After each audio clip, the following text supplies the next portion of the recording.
Alrighty.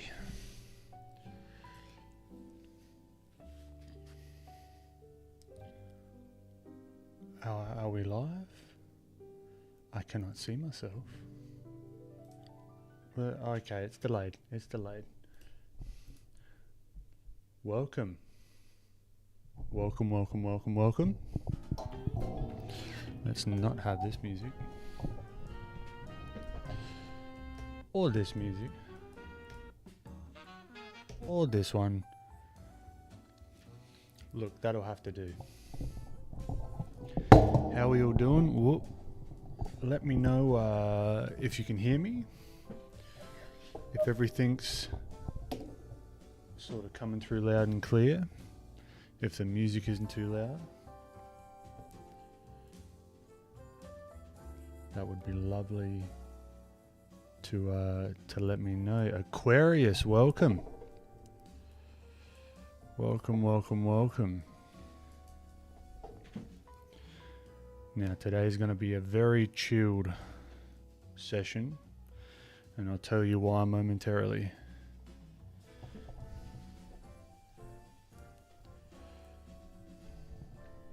Audio is good, fantastic. Thank you so much, Aquarius. Alrighty. Now let's just get settled in here. Now today's not a strictly avatar session, I don't think. Or I don't think it's going to be. I just want to do a bunch of studies, painting studies. Really chilled, nothing too fancy. And this sounds like a loading screen of Sega Bass Fishing. If any of you have ever played that, you know what I'm talking about. Alright, now I've got to crank open this pen display, and I'll explain why I'm in a bit of a schmozzle momentarily. Monitor 2, monitor 1. There we go.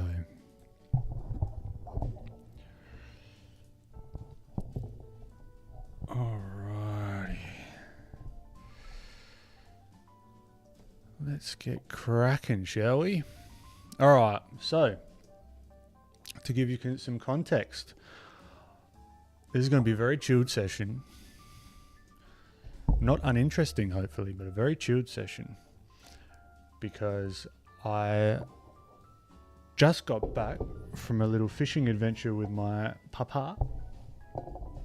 Got up at 5:30 in the AM. Sparrow's fart, some might say. And I didn't get much sleep last night. So,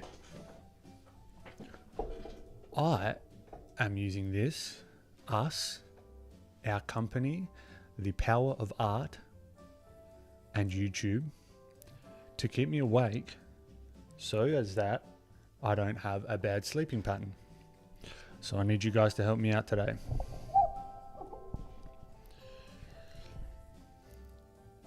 Mr. Trendy, hello, welcome. Alfie, welcome, my friend.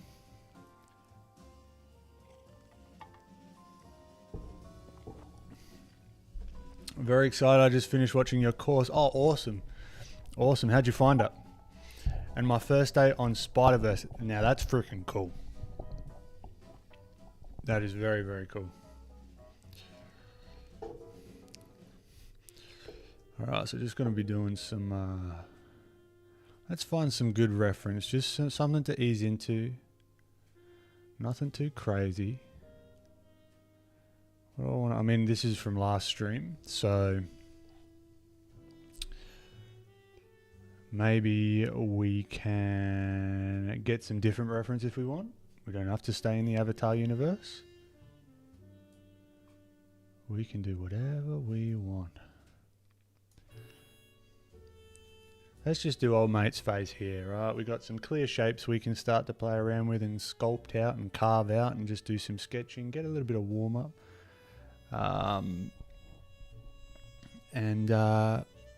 Let's get going. Let me just turn this music down a scooch. Alrighty. Couple of Dylans in here. Welcome, Dylans. Great to have you. Food Dingle, hello there, welcome. What a name. DSFF, welcome.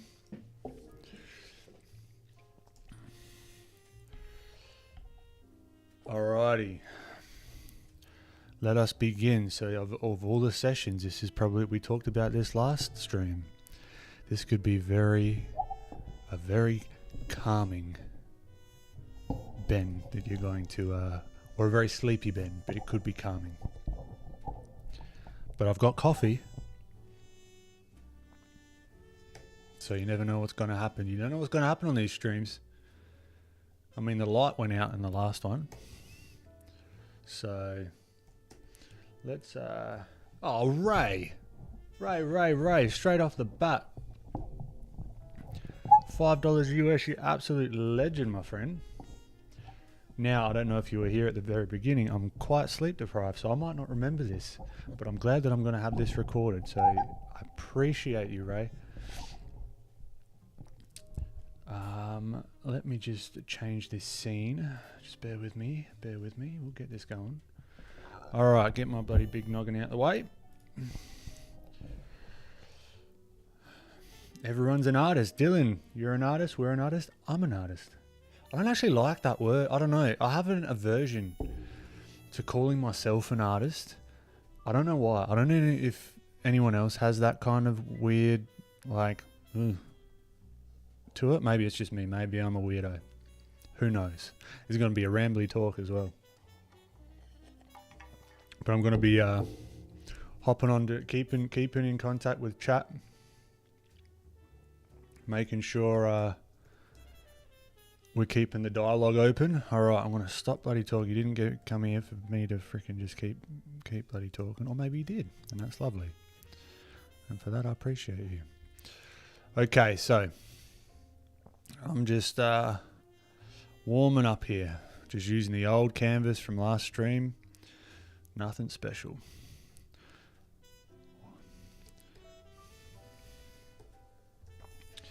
Eduardo, welcome, my friend. Welcome back. Daniel Hyatt, where do you live? I live in Australia. South Australia, to be specific. Right down the bottom. Right where the bite of Australia is. How do I like the new avatar? I think it was freaking awesome. That's why I got inspired to sort of paint this guy last stream. He was good fun. Sort of converted Benedict Cumberbabes to Avatar, which was good fun, just as like a little challenge. But here I reckon today I'm going to just focus on maybe some lighting studies and maybe even some brush technique and what's the word for it? Brush economy. I think that could be a cool focus, and then we can go from there. Doesn't mean we have to stay there, but I'm just warming up and getting my brain in order, because I had a good day of fishing with my dad this morning. We caught some garfish. So garfish, if you look at profile view, they kind of look like this dude, which reminded me somewhat of the Avatar sort of creatures as well, which is kind of cool. Caught some garfish, caught some what else did we catch? Caught a mullet.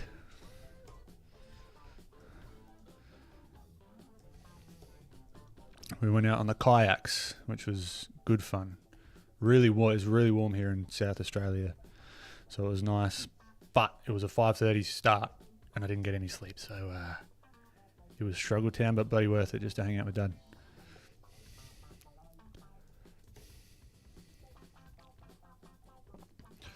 All right, so I'm looking at these cornrows. I think, are these cornrows? I don't know.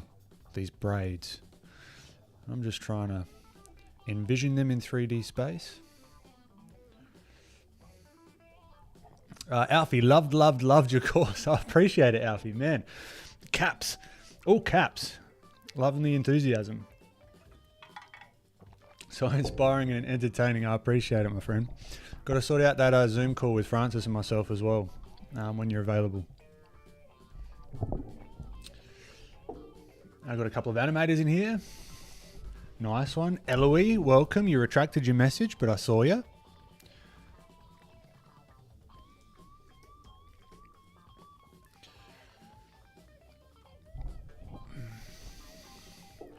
Anna, where do I start at art? Today is no time to ask me these deep philosophical questions. See, I can't even talk right now. Deep philosophical questions. But I would start with what makes you inspired. What inspires you? Because art is such a broad term. Like what? Do you like characters? Do you like environments? Do you like painting? Do you like drawing? Do you like animating?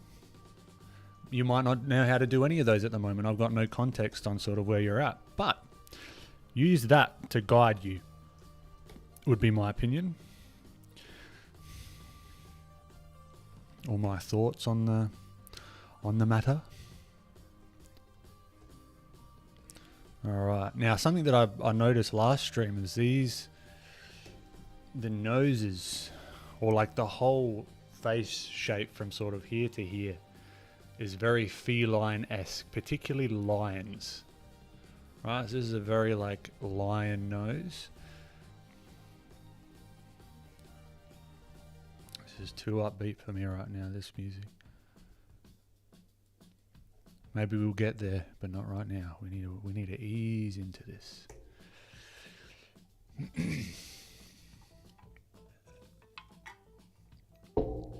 Mr. Trendy, I really like the way you exaggerate the cheekbones in your art. Thank you. It's interesting. I use them more so as a guide, which then I use to exaggerate. So I use them as a guide to sort of find that front corner of the head here, if that makes sense. Right, so it sort of boxes it off. It gives me something to work with. It gives me some volume to work with. And then I can then choose to like exaggerate this cheekbone if I want. But he doesn't have too much. He's got very like flat, like it doesn't sort of poke out like old bloody Cumberbatch here. He sort of is very like strong jaw. Cheekbones not so much. It's humanoid, but it's not quite the exact same anatomy, but we can work with it. It's all shapes at the end of the day, right? Everything is just shapes in my mind, whether I'm drawing a nose, a toe, a finger, an eyeball. If I can break down the shapes, I can hopefully, fingers crossed, I can sort of figure out how to draw it. And this hair is all out of whack.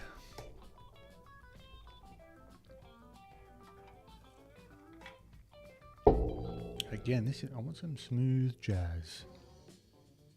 This is not smooth jazz. Dylan, I'm a cartoonist, voice actor, character designer, and filmer. Hell yeah, man. You're a bloody jack of all trades. You know, funny fact, I'm a big advocate for a jack of all trades because you know how everyone says, buddy, like jack of all trades, master of none. Well, you know what the actual saying of that is? It's a jack of all trades is a master of none, but oftentimes better than a master of one. For some reason, society chopped the end of that saying off. When I found that out, I was like, holy frick. Because I've always loved doing more than just the one thing. And I always felt that was like the wrong thing to do, but I'm finding more and more. If Sugar Beats pops in here, she'll know what I'm talking about.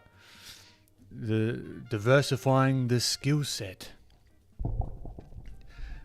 I'll probably talk about it on everybody's stream, but it's just fun. Keeps life interesting, you know.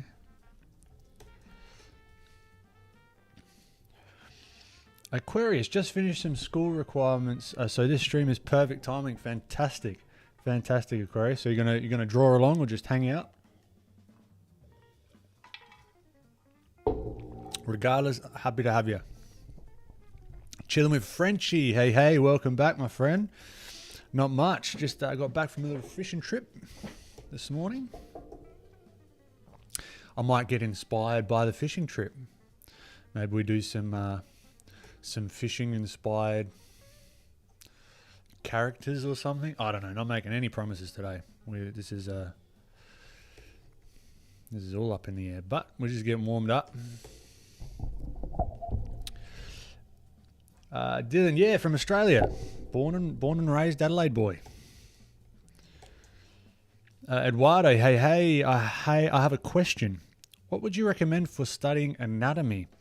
That's a big topic, right? Because I've not seen your work and I don't really know your goals. So with any of these types of questions, and I recommend this with any advice or sort of stuff that you're getting from anyone, anything I say is just my opinion and it's not in context for your particular needs, right? But in saying that, what helped me personally with anatomy, first, what really helps is, where's my color gone? Thank you. What really helps me is understanding simple shapes, right?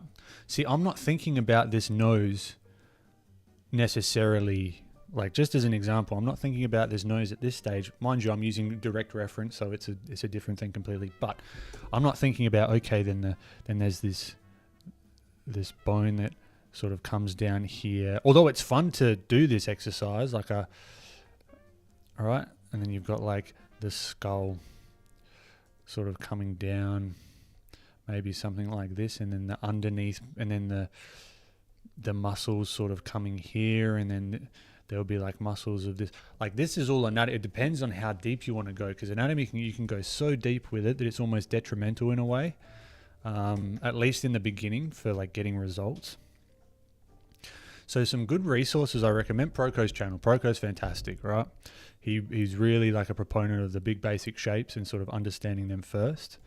Check out Proco's channel. Another fantastic, like if you're a nerd like me, Elliot Goldfinger's Anatomy for Artists. I think that's the one. Anatomy for Artists, I believe, it's called, but it's by, I think it's got Elliot Goldfinger. It goes deep. Like if you want to go deep into stuff, if you want to reference more so, like if you're studying, say like let's say the pectorals or something, all right? You can crack open that book and you want to dive deeper. So it's almost, you can layer it. Like you can say, okay, tangent times, I'm going to need a bloody animation for all these bloody tangents we're going to go on today. I can just feel it. It's one of those days. But say we have the rib cage here, right? And this is all from my head and I'm not warmed up, so forgiveness, please. Forgiveness. Well, so we've got the rib cage. It's just a simple shape, right? Started off as like a sphere. I'm giving it volume. Then you've got the pecs. What I like to find is like the pit of the neck to begin with. So a lot of the time the bony landmarks can really help because they're like stagnant, like they're things that you can like sort of hold on to and really structure out, at least in the beginning. So the clavicle here is a good one that I like to, like a landmark, among others that I really like. Even the sternum here. And then you can go in and say, okay, so basic shapes that you might see in books and stuff or like tutorials is like this kind of shape for like the pecs, right? Then you can go into like Elliot Goldfinger's book or even Michael Hampton's anatomy, anatomy, figure drawing, design and invention, right? So there's a difference between figure drawing. See, this is a hard thing to, because this confused the living frick out of me for the longest time, because you've got like gesture, anatomy, figure drawing, quick sketch, and then you got stylization, and then you try and like wrap those up into what the fuck am I meant to do? So this is like the simple shapes that I find, right? So let's say, okay, but then I'm like, this might be a little bit fuzzy. Like, what do I do here? Why would I make certain decisions with the pec and the shoulder and everything? That's when I'd crack open like a Elliot Goldfinger book or even any anatomy book, like even Steve Houston's Anatomy for the Artist, I think that's called. Fantastic resource. And I'd go to the chapter on shoulder and pec. And then I'd say, okay, well, now I can see that the clavicle is connected somewhat to the sort of scapula, that if we see through, the scapula is going to come at the back there, and something's going on here with the acromion process and that kind of thing. But this gives me another bony landmark, right, of the shoulder. And then we can see that the pec actually connects to the arm, right? So the pec can connect to the arm. So I'm just using it as a reference as I need it. I don't want to necessarily use it as a read from beginning to end. You might want to do that. That's cool. But I think the faster way and the more efficient way is to, okay, today I'm studying this, or I want to learn more about this particular thing. All right, so the pec would connect to the arm, right? Okay, so where does that connect back to? And you'll notice it, you'll find that there's like a gap here. It's like, okay, make a note of that. And this is where the deltoid starts, and then the deltoid actually wraps over the pec and blah, blah, blah. So it's sort of like a progressive discovery, I guess you could say. And this isn't a very well drawn one here at the moment, because it's just sort of demonstrating that purpose of sort of layering your knowledge on top. So it all started with the question, I guess, is the thing. Start with a question. That's a good way with learning anything, I think. And that's how I use books even. It's I use them as a resource. I don't find them precious, right? I don't think that I owe anything necessarily to the authors to read it from front to back. They've got my money. I can do with it whatever the fuck I want, right? So I can go to a certain page, hop, skip, and jump if I want to learn about business, if I want to learn about marketing, if I want to learn about anatomy. Go to the thing that's I'm learning right there and now and utilize that. That's going to stick more so than if I sit down and read a whole anatomy book and then go, okay, now it's drawing time. I would have it open next to me, right? And when I do anatomy sessions, I'm thinking about branding the anatomy live streams potentially. I've mentioned this in a previous stream, but like Anatta Us, Anatta You, Anatta Me. Maybe it's a working title. It's a play on words.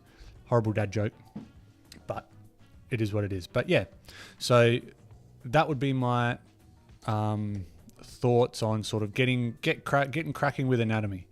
I really don't know if I'm articulate today, so I'm going to watch this back and be like, shut up, dude, just bloody draw. So forgiveness, please. I need to write a note somewhere. It's like what I do and say on this stream, I should not be held accountable for. But I hope that makes sense, because it's just from my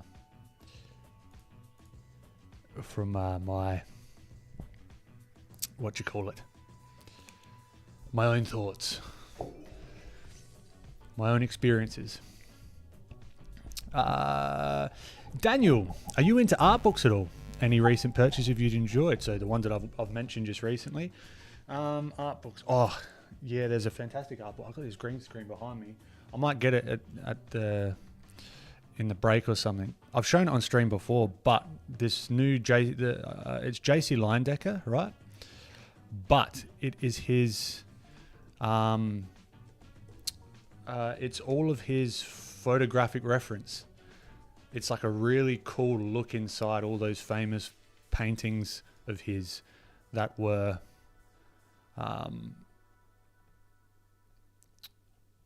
what you call it, that are like super famous. And then you finally see the real people behind them. Because when I was younger, I think, and when I say when I was younger, like just a few years ago, I was like, okay, I've got to draw everything from my head. But then when you realize that, look, the best of the best use reference. And you actually see these people that I've seen in all these paintings, and you see the real life versions of them, you're like, oh shit.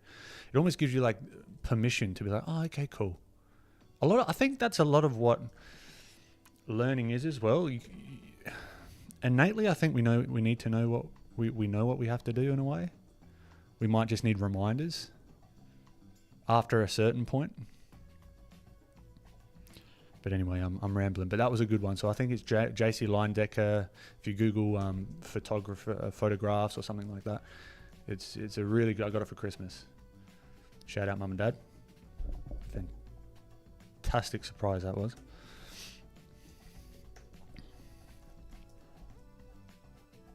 All right, so here I'm just warming up, just finding these shapes. It kind of looks a little bit stylized. The proportions are all out of whack. But it is what it is. Oh, Alfie, thank you, my friend. $4 dues.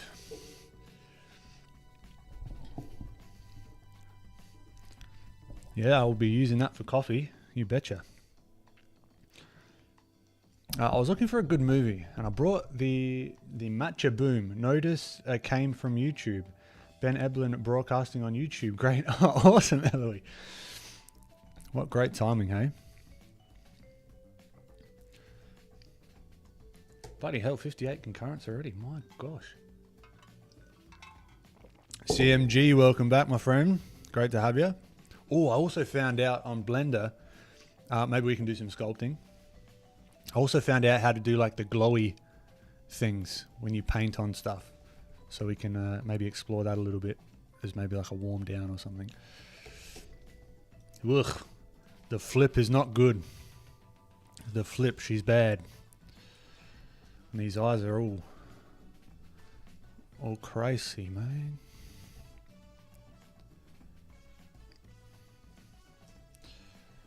But again, appreciate you guys popping past, keeping me awake. You're helping me keep on top of my sleeping schedule. So for that, I'm forever grateful.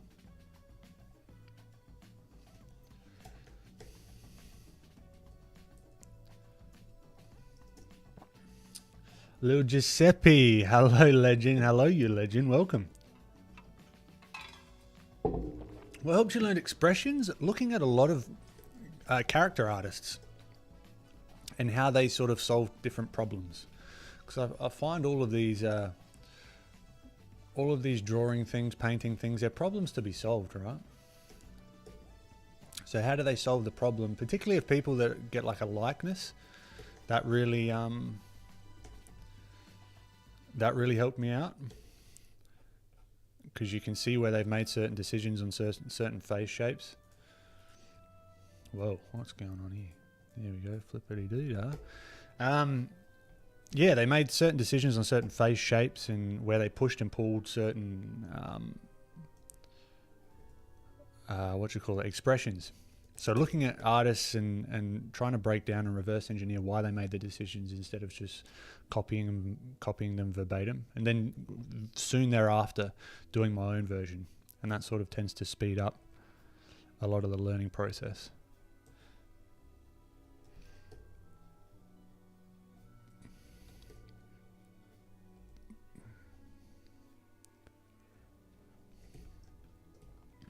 All right. Maybe we just keep this a little on the more sketchy side. Not being too precious with it. I don't know if you saw my story, but I can't remember who it was, but that's something I mentioned last stream. Try not to be precious with all this sort of stuff. This is basically me opening my sketchbook up to the public, so it's not meant to be super. This is why these are study sessions and not like lessons. I might do lessons in the near future. I think that'll be cool to maybe have like a structured something to work on stream. But for now, just having fun. But those lessons will be fun as well. So.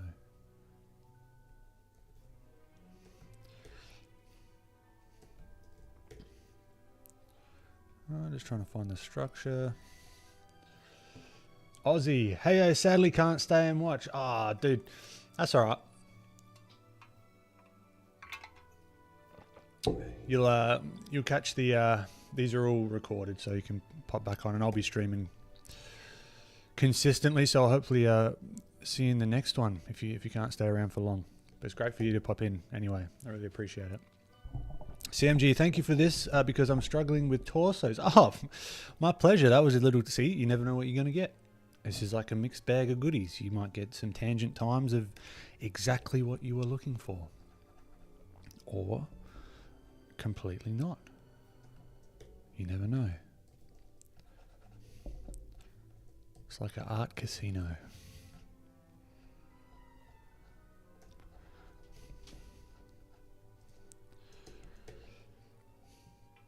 Hello, first time in one of your streams. Inti, welcome. Oh, we've got a couple of Aussies. as in OZIs, people, not Australians. We might have some Australians. Shout out if we got a couple of Aussies in there. In chat. Toki, welcome. Hello, I was wondering, do you make art as a full-time job, or is it just a hobby that you are amazing at and you tick on? It is currently, it's quite recently it's turned into a full-time job. With the old social medias and the courses and workshops I've been doing, like, it's been absolutely amazing. Like, just it's blown my mind how this has all sort of come about. But yeah, I make most of my income currently from workshops and online sales of my tutorial. My tutorial that you see popping up in the right hand corner there, and it's the links in the description. Shameless plug. That's all a part of it. You got to market yourself. Don't be afraid. I'm just as much a businessman as I am an artist. I think there's something to be said for that. I don't believe in the whole starving artist thing, which is why these streams, like, ask about anything. Like, I'm up for chatting about social media, businessy stuff. Like, I love all of that. I love the process of a lot of stuff, right? So, yeah, it's all up for grabs.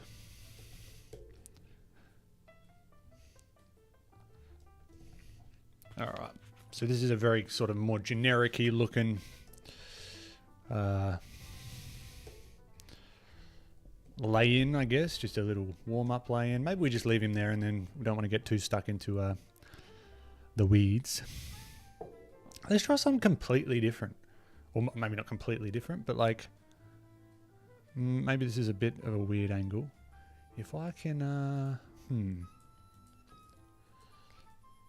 how's this jazz flute? Oof.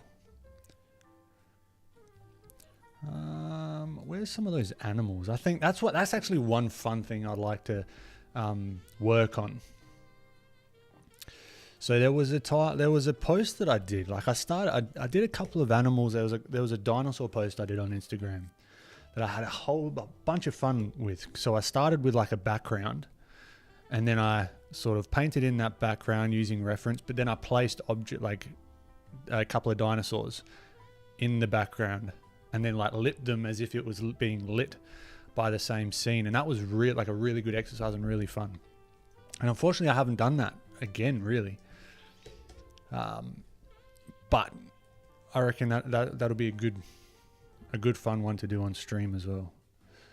So let's see if we can just do some simple shapes of old mate bloody bitey face over here. Let's see if we can. So again, just warm-ups, nothing, not getting too stuck into it. Gotta keep it loosey-goosey. Joshua Jacob on YouTube. I'll have to have a look at that, Daniel. So I'm assuming that's for anatomy. Sugar Beats. Hello, Hat Australian man. Hello, Sugar Beats. I don't have a nickname for you. Chat, consistent chat friend. And I did get your email. I haven't had a chance to reply. So don't think that that's been lost in the shuffle.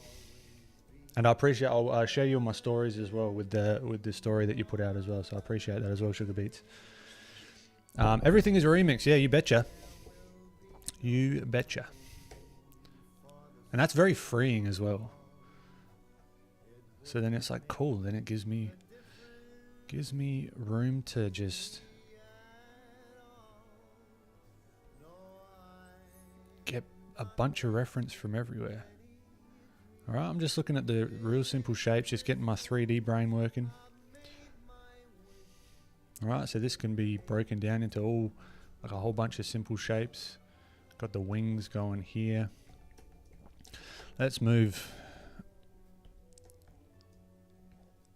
Oh, mate, up here maybe. Give me a bit of breathing room, eh? Oh, come on. Third time's a charm. No, third time is not the charm. It's a lie. Third time. Ta-da. All right. So let's just do this whole, like, see if I can get the essence of this pose on this.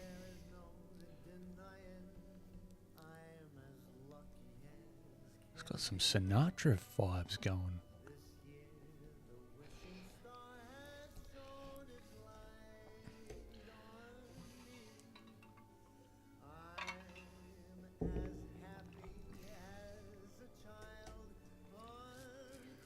Daniel, awesome. Got to check that JC book out 100%. Dariana, hi, I love your art. Thank you so much. That honestly means so much. And thank you for popping in the stream. Well, it's not Christmas. We're not having Christmas music anymore. What is this? I want jazz, not Christmas. All right, so leg pops up here. All right, it's a little bit hard to see, so I'm going to be guessing quite a lot. You got the spear going here. You got the arm coming towards us. All right. So if we say there's the... All right. So it's very shorthand way of thinking at the moment.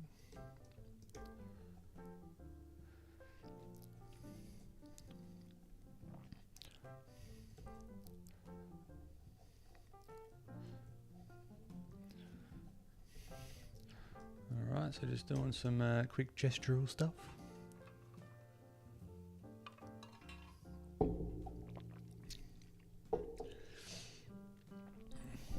CMG, do you play any games, Ben? Would recommend Splatoon. It's hard though. I've actually started to play a little bit of Fortnite actually, which has been fun. Just with my mate Fabian. He was on the stream last time.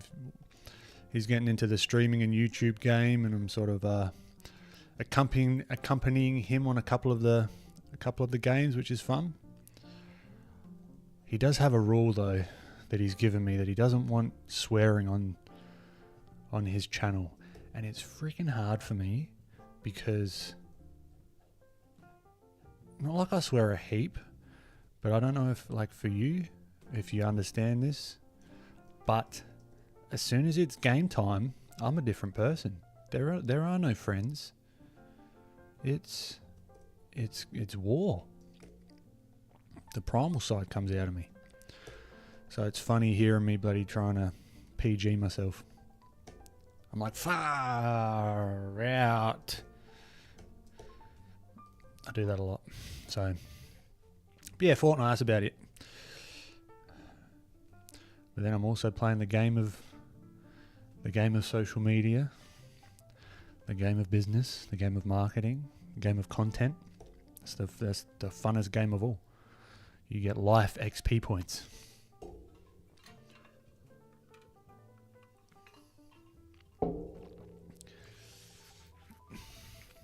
Can you do a traditional pencil sketch one day on stream? Yeah, I'll have to set up the area to do that. But yeah, for sure.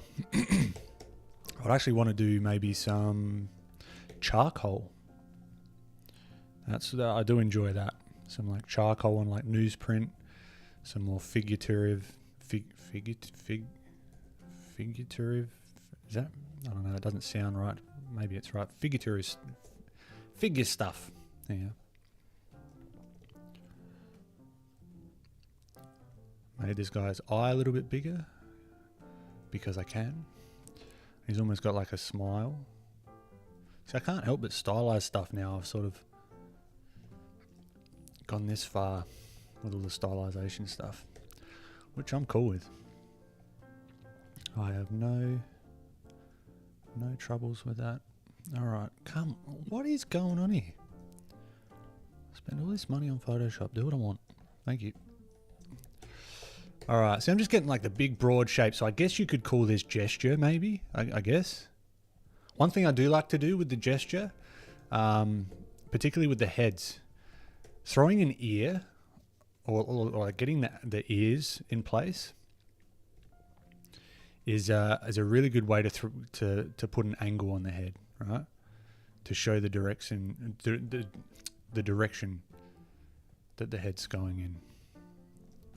Maybe I can make it more like dynamic. The hair's flowing a little bit more. She's preggers, so buddy, make that a little bit more apparent.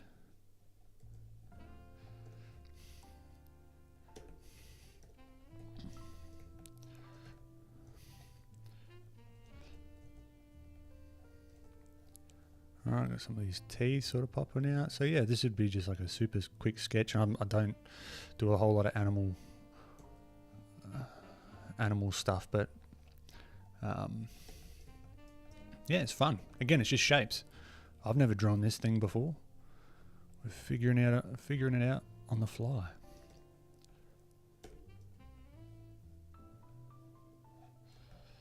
And then we can sort of extrapolate.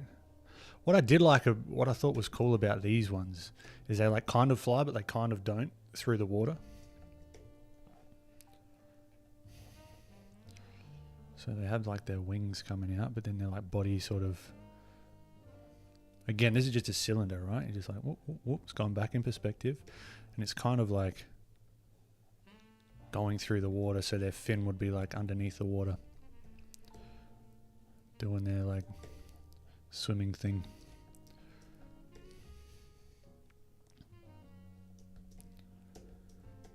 Alright, now maybe... Oh, I've done it on this layer, haven't I? Enough. Alright, well. That's a quick fix. Okay, I'm back in business. Not now, Benedict.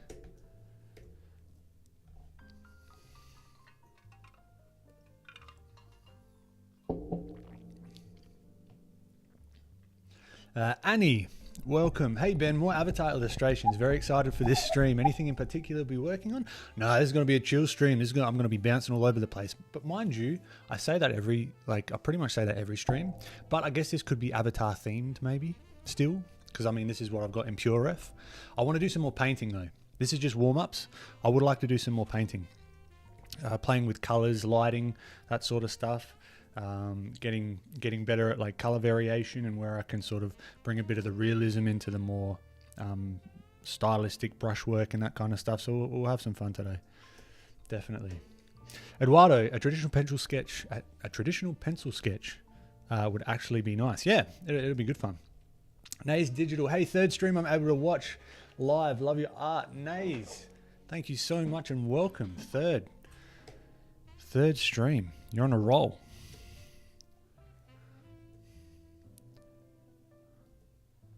I mean, and this is where we can like stylize this if we want to here.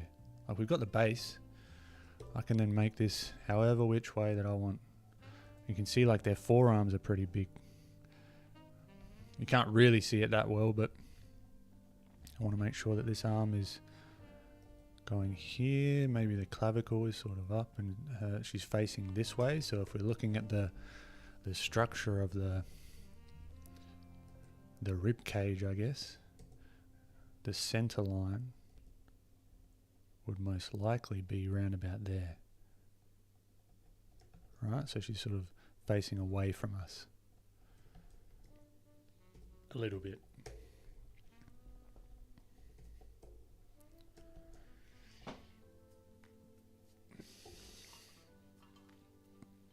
Douglas, welcome. Micah. Hi Ben, it's me, the YouTube user formerly known as Ike's. We've changed. I thought I'd pop in to say hey on my art account. Fantastic, awesome, nice man. You got a art account and a music account. One would say they're one in the same. One could say they're one in the same. Douglas, Brazil here. Whoa, welcome. Still again. Boggles the mind. We got people from all over the place sort of popping in. I appreciate you a ton, keeping me company and keeping me awake today.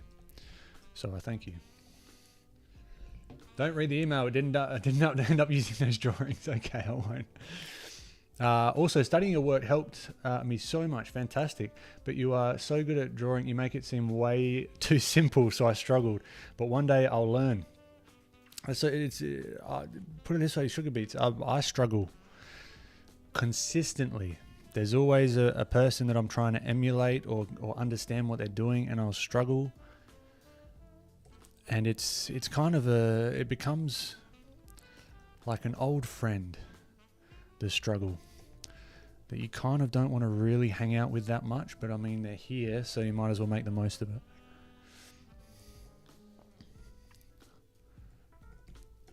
All right, so I'm just going to refine this a tiny bit. Again, warm up time still. We don't want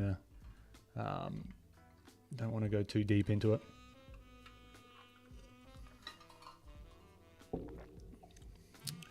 Raphael, where did you get this nice quality pictures of Avatar? YouTube, my friend. Screenshots.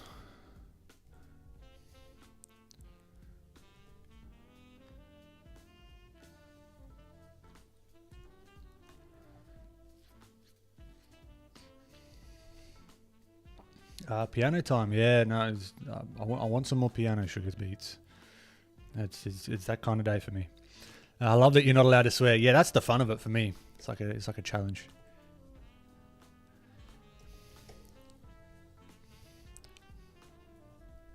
And she looks a little bit too upright here, but yeah, it is what it is. Warm ups, they don't always turn out perfectly. Neither does most things. So we can put maybe some indication of like a jewelry to show the direction. Then go shabang, shabang. Cylinder for the leg. Now this calf is going to be in front here. And the foot kind of looks like it's kind of hanging on. I can almost make it look like she's hooking her toes into something to sort of stay on maybe. I don't know.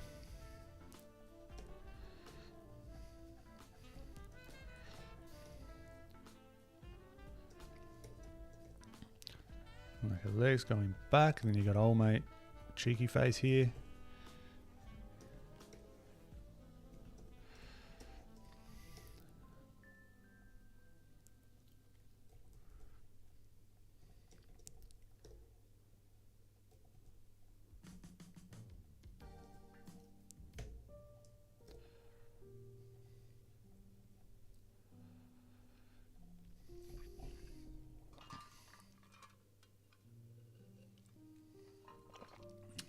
Frenchie, Ben, I'm working on building my own audience and trying to post every day.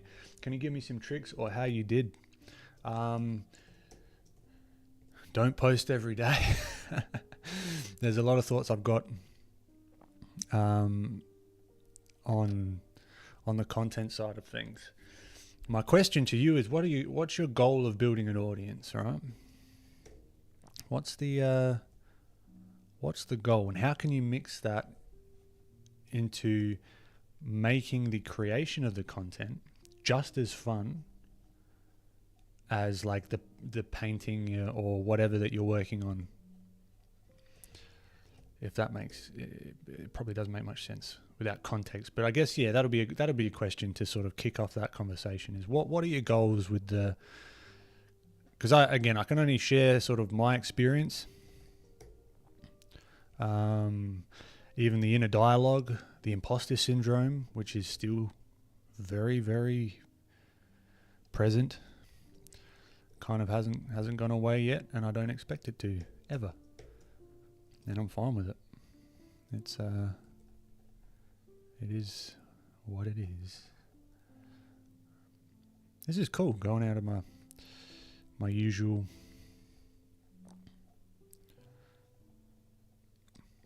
You notice that this isn't like a one-to-one either. I'm not trying to get the exact perspective, but I'm on the shapes that I'm putting down. I'm trying to put them into perspective based on what I've put down here. I'm not trying to get it like exactly right.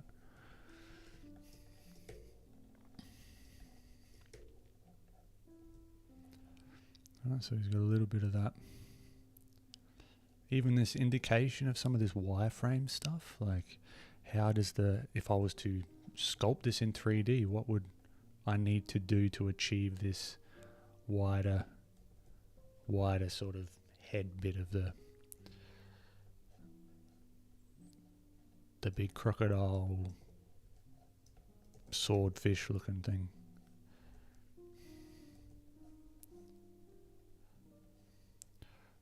And just do some indication of the teeth because I'm lazy and I don't feel like drawing them all.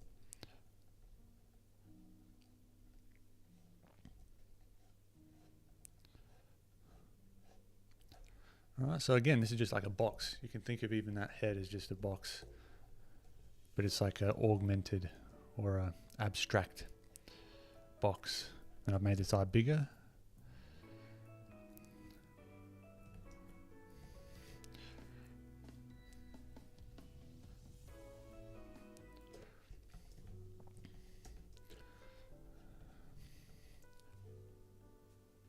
And he's got like a little vest thing here. Oh, he's got his like these little things. Are they dorsal? No, these are the dorsal fins. So these are like the little, I don't know what these are. But he's got these little fins. I can see the indication of them there. So I can build those on top of what I've already drawn. Even if I can't see the whole thing, I can think of them as maybe like a plane here. And if this plane's coming down here, right, I'm almost thinking about, this is the thing when I'm drawing, I'm not just thinking about this particular line or this particular line or any one particular line. I'm actually kind of in my head almost thinking about like a plane like this, if it was like attached to a box. And if it was in this perspective, and then I just kind of erase that out in my head. And it's like something to work on, right? And if this was over the other side, how would that actually fit? He's got like a little backpack kind of thing. He's going on an adventure. And if I was to like really study this character, I would get a bunch of different reference and make him a little bit more accurate. But warm-ups don't need to be super accurate. Just getting our brain moving.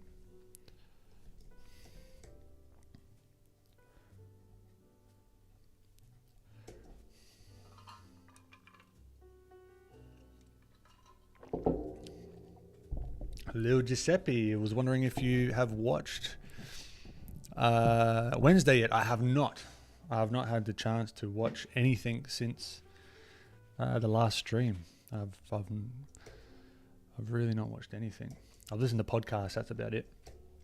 Ray, I use Procreate for budget, but why Photoshop? And when should one say upgrade to Photoshop? There is no right or wrong with the tools that you use. Like there's this awesome artist that I've looked up to for a very long time called Dan Levisi. I believe I'm saying that correctly. He's doing professional work, all of his concepts, everything on Procreate. All the stuff I'm sort of drawing here, I can draw in Procreate, Critter, on a piece of paper, pen, pencil, whatever, you know. So Procreate is a powerful enough app to do most things. This, for my particular setup, it just makes streaming a little bit easier. And I like looking at a bigger screen. That's just a personal preference of mine.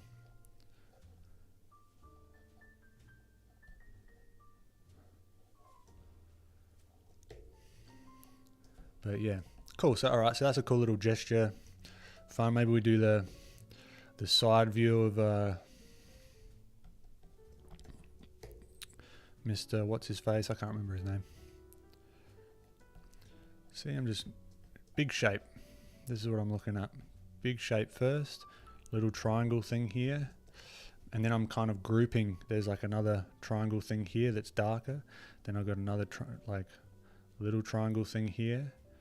Then I've got another line that comes back here, and then I'm trying to I'm almost making a puzzle. It almost looks like a line here, right? Which I think could be a huge reference of the artists. I would, if I was a betting man, which I am, I would bet that they used a lot of like line reference with these characters, particularly in the face. Because you look, this is what is kind of happening with the shapes that I'm observing. And even on the profile, I'm very cognizant of not flattening things out. These still have dimension. Everything's still a three-dimensional shape. Right, even this nose. Right, the mouth, the lips.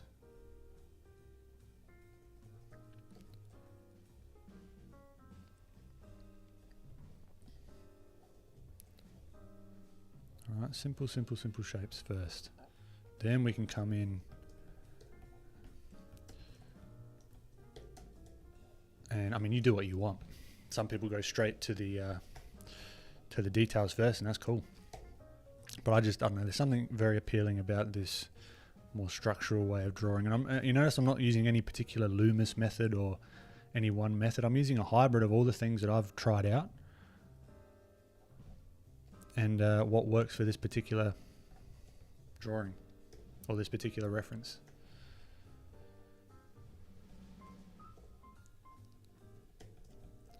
Alright, if I can find like the side plane. You can't really see the side plane here, but I can imagine there's like a cheekbone that'll like wrap down there, and then like the eye will do something like that. So I'm almost like sneaking up on features and things like that. You can't really see any of this super clearly, but I can like pretend and maybe even stylize this eye a little bit more.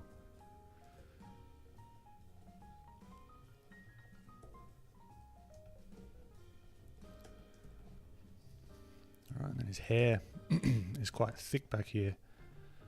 It sort of comes out a little bit, and these are just little cylinders.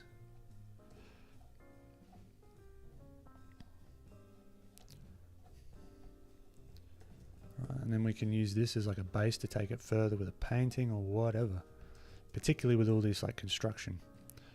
Then I can start putting in some of his markings, maybe his patterns. Then we've got a little avatar sketch.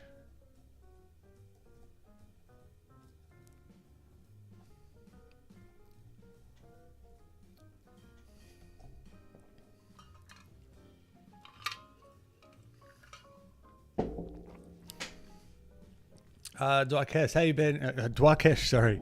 Hey Ben, good to see you. Great to see you, my friend. I've still got to reply to you in the Discord. I've not forgotten. Please, don't think I'm ignoring you. I've just been flat out as of late. Elliot, I still haven't seen this film. I need to make time before it stops screening in cinemas. Well, good news, I think it's going to be screening for a long time because it's just a freaking money-making machine, I bet. I mean, there was, at least where I'm at, bloody Top Gun was still in cinemas. So don't stress too much.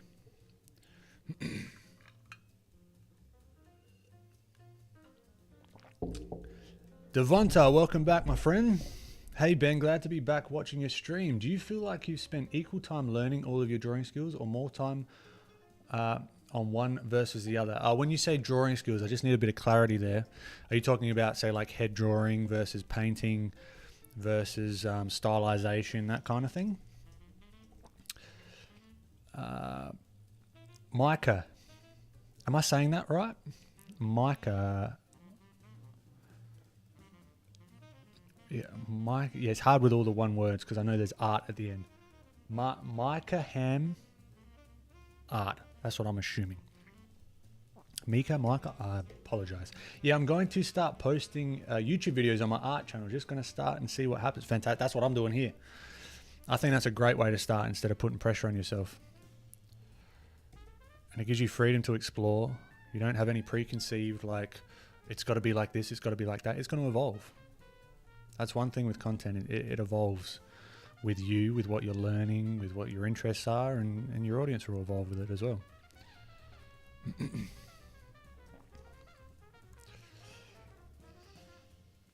I've also, next stream, I want to do lower latency chat and me, because there is a little bit of a gap in between here. So they just know that there's that. GFX Fresco Adobe on iPad equals Photoshop. There you go. Dylan, catch you later, my friend. Great to have you. Ray, show the line decker book you mentioned. Thanks, I certainly will. I will do that in the break, like after the break. See how this is kind of stylized, right? It's not one-to-one. I'm not getting too caught up, but I'm getting the kind of idea of the character. This could be a cool one to come back to and paint up in a stylized way. Maybe like a less rendered way, or like a semi 3D rendered stylized. I don't know what to call it. I've got some ideas. But he's quite a lot in shadow as well, so that could be a tricky one and a fun one to play with.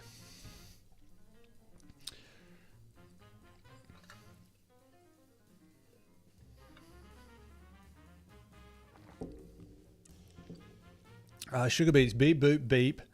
I'm just leaving some noises here while you talk. I appreciate it, Sugar Beats, keeping the chat alive. Frenchie, my goal. Okay, content. My goal is to share my universe to people. I'm really working on a whole aesthetic, but I don't know how to make more people check it out. When you say universe, so are you creating characters? Are you... what's your universe, Frenchie? Because I don't have too much context. So more context would be fantastic. Like, is it just purely art related? Are you putting any of yourself out there as the creator of this content? I think that could be it's just something to even get more context. Because I can give, like, I don't know, the more generic stuff is generic for a reason, and it doesn't, like, I only want to give stuff that sort of was helpful to me in your, like, that might help in your context, because what worked for me might not work for you. I'm having some mermaid ices. I have no clue what that is. I hope they're nice. You sketch like Disney animators. That is a very big compliment. Thank you very much. All right, let's do the side view of old mate here. Side views are fun, particularly when you keep the 3D-ness with the side view. All right, so here, just throwing got to keep the back of that skull in, because I oftentimes shorten that up too much. So keep the back of this skull in, keep it fluid, warm up still. So, I mean, we've been warming up probably for an hour now, but this stream's got to last me for quite a while. You've got to keep me awake. In regard to my question earlier, anatomy versus lighting, for example. Yeah, I think I've done kind of the same, like similar amounts of study. I really haven't tracked it, so I couldn't tell you. But I personally like to combine study sessions. Say, for example, if I'm going to go back here and say study like the pecs, say, and I sort of throw down and I get the understanding of where the pecs sort of interlock and they sort of come here, and I might even stylize them a little bit. So I'm practicing my stylization at the same time as some of this sort of anatomy stuff. So this is a very stylized sort of rib cage, and then you've got the abs and blah, blah, blah. Right, thin waist. Got the, whatever this is called, the pelvis. Then you've got the neck. And then I might come through and say, okay, cool. Let's see, with this study that I've done, let's render this. Let's paint and see if we can throw some light on this. So then we might start off with like a sphere if I'm just studying, if I'm just getting used to trying to understand lighting. Start off with a sphere, understanding the sort of the center light, the highlight, where that terminator is, and then using that same light source on this anatomy study it's just like, it keeps it fun, it keeps it interesting. Instead of, some people, you might find that doing like geometric shapes or more like apples and shit, not as interesting. Nothing wrong with that. And I think it's good, particularly if you're not getting a grasp of this sort of, say, like getting the volumes correct with like the lighting and stuff like that, right? So then I might come in and say, okay, if I'm going to light this in the same way, all right, so all of this is going to be in light, and I might try and like do some shapes that are closer to my anatomy study, for example, right? So I've got a cylinder. All right, if I was in this lighting scenario, this is going to be the lightest part, and this might just be all in shadow. Right, flatten it right out.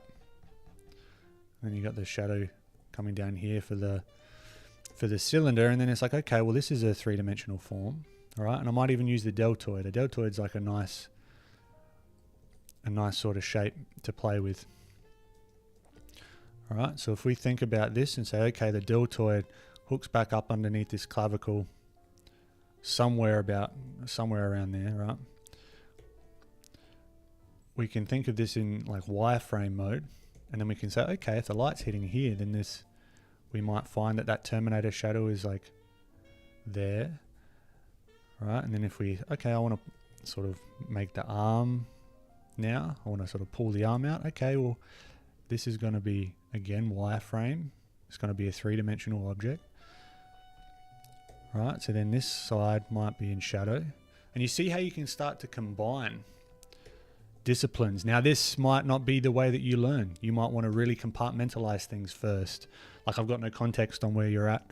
And like even here, this pec is going to overhang a little bit. So again, it's got wireframe, it's got volume to it.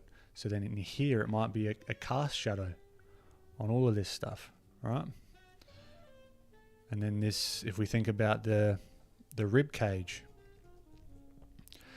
this is like an egg-ish kind of shape. So we can maybe say, okay, well, this side of it is going to be in shadow, and then this side is going to sort of duck in where the end of the rib cage sort of stops, and then maybe the abs start, and then you can say, okay, I'm going to work on the abdominals. If the abdominals were lit by the same light source, how would that look? Is he super ripped, or is he or she super ripped? Or, and then you can start to play. I don't think study should be like a drag. I try and not make it a drag. I try and make it like fun and interesting.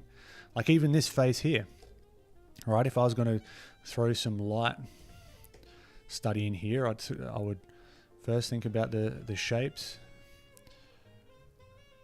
Get his big brow going. Where does this sort of shadow shape help me with the nose? Right, his lips kind of come out a little bit. And his neck's kind of forward, so it might be, because his hair's covering it, I've got to make this up. So what might make sense is his like neck kind of comes down a little bit more like this, and he's got his whatever, his little necklace thing. His hair line.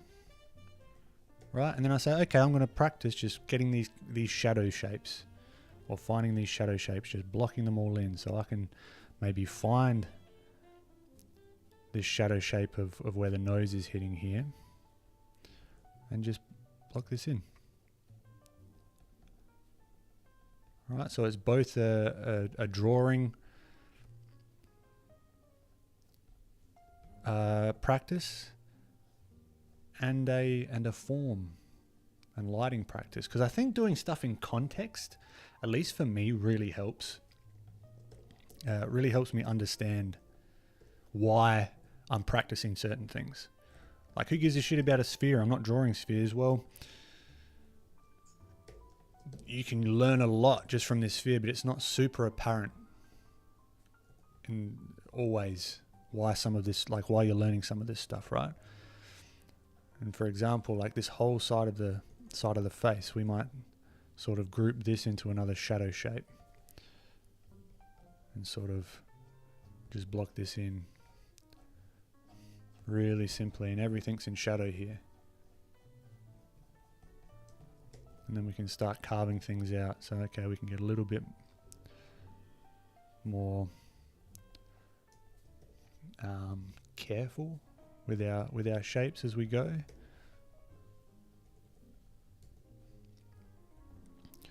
This nose might come up a little bit, so we find that plane of the nose, which we can then darken a little bit because there's like a bit of occlusion shadow there. So we can start to really have fun with all these different disciplines and just chunk them. I like segmenting them, but also progressing with them in different disciplines, like maybe taking a study from another day that I did, like a previous study session, and just taking that and running with it, and then now I'm going to paint it. Particularly because we're working with like digital tools, just copy the layer, and if it's not working out right, try again. Right, this isn't a perfect sort of representation of him, but it's sort of got the key idea. Then we can say, all right, here's his hair. His hair sort of comes all the way back here. He's got more of a angry look to his face.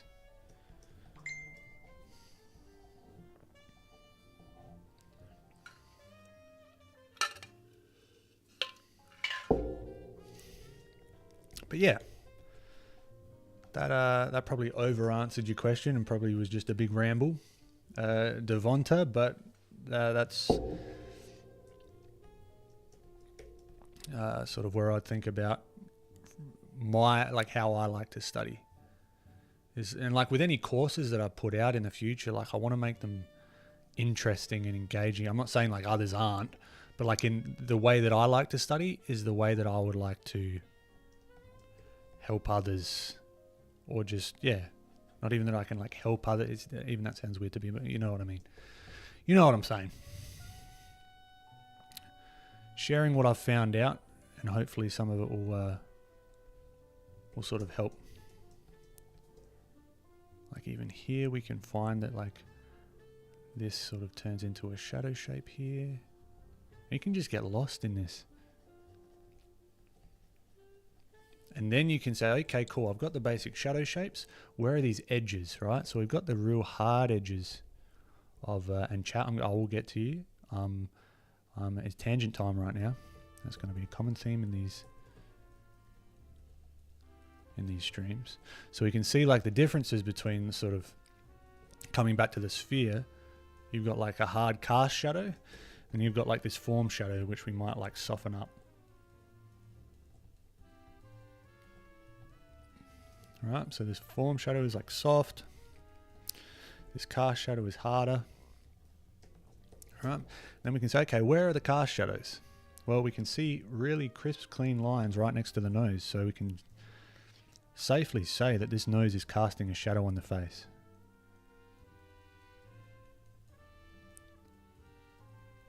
Right, but we've got form shadow, just like we've got form shadow on this sphere, we got form shadow on that nose. So we can like round that out.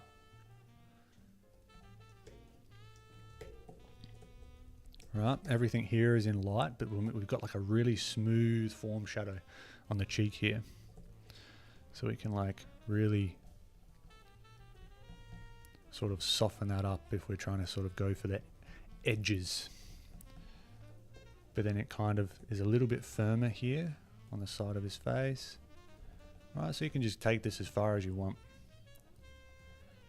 Even in here we get a little bit darker with some of our values, and yeah, just discovering things as we go. And asking a lot of whys, that's what I do.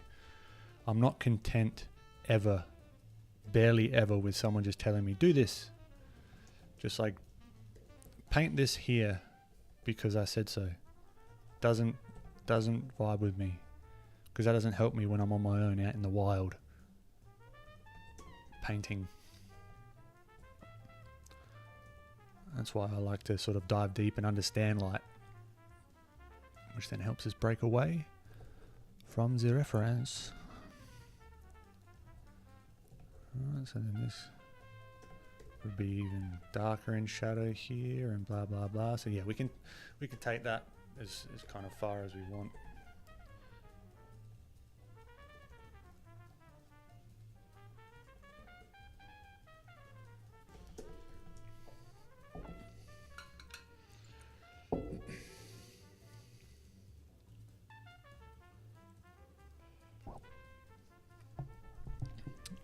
Micah is my first name.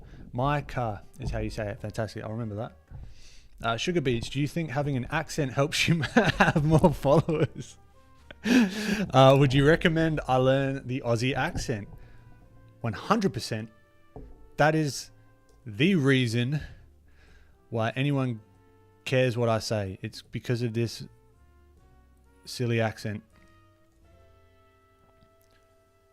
Joking, obviously. But if you would like to learn Australian, I'm more than happy to help out.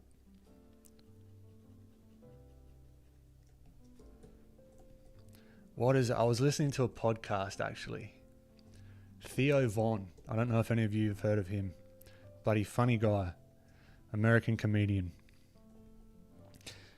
And what was he saying? Like, razor blades, right? Like, because the American accent to say razor blade, because in American is like razor blade, like your R's are very like but you sort of say like razor blade, and that's how you say razor blades.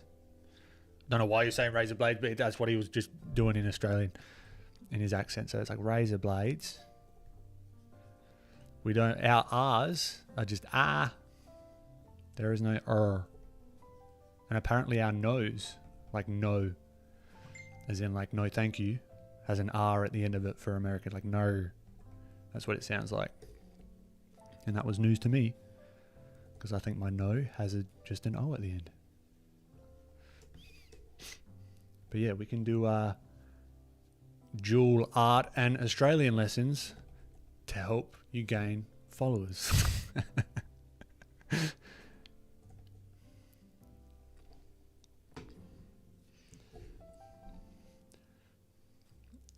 Gavin, I appreciate it, my friend. Your line work is beautiful. Thank you. Douglas, what is the frequency of the lives? Probably like maybe like 1 to 2 times a week minimum, but I can just pop them on maybe like maybe even 3 or 4 times a week, depending on my sort of workload. How did you learn to render? Any specific resources? There was a fantastic schoolism course. It's very technical though, so it's very dry in the best way possible. It's not a critique, but it is very, like, you have to concentrate a lot and go over things many times. I'm trying to like figure out ways to simplify some of this stuff, but there was one called Painting with Color and Light, I believe, by Sam Nielsen. Fantastic resource. That's a really good one. Cracking open Blender, the free 3D tool, and just experimenting. That was probably one of the biggest helps for me personally. Was like all these concepts like the bounce light, core shadow, cast shadow, that kind of thing. You can see it happen in real time. I mean, you could actually just put a light on stuff and do it just in your environment that you're sitting at right now. And then sort of, again, ask a lot of whys. Why is this happening? Why is this? Because there's a logic to it. It's not just happening because it's happening. It's happening because of physics and all that fun stuff.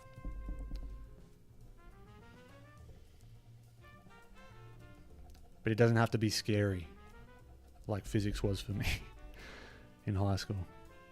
God knows how I passed that class.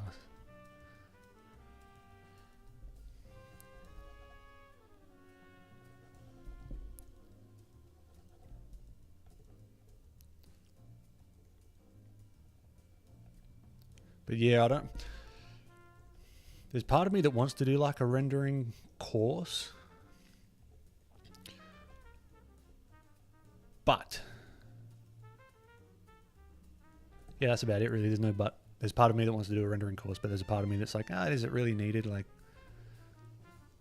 I don't know. I kind of want to put stuff out there that's of like the most value, and then it's like different to what's out there. All right, so let's just darken it. You got me on a tangent here. I believe it was Devonta. You got me on a tangent, but you're rendering this guy. It's meant to be a warm-up, but that's all good.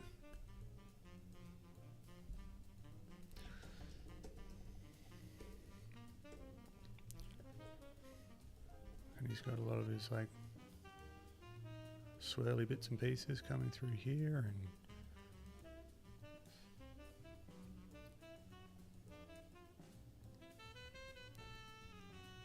got like Maori vibes, which is sick.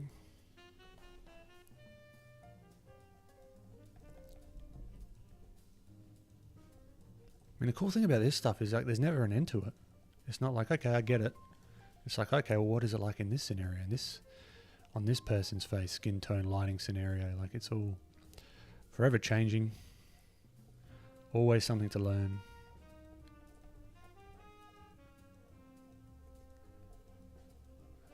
I'm just putting in real scratchy. And his ear needs to go back more, I believe. But we'll leave him here. Hold on. See if I can make this silhouette a little bit cleaner.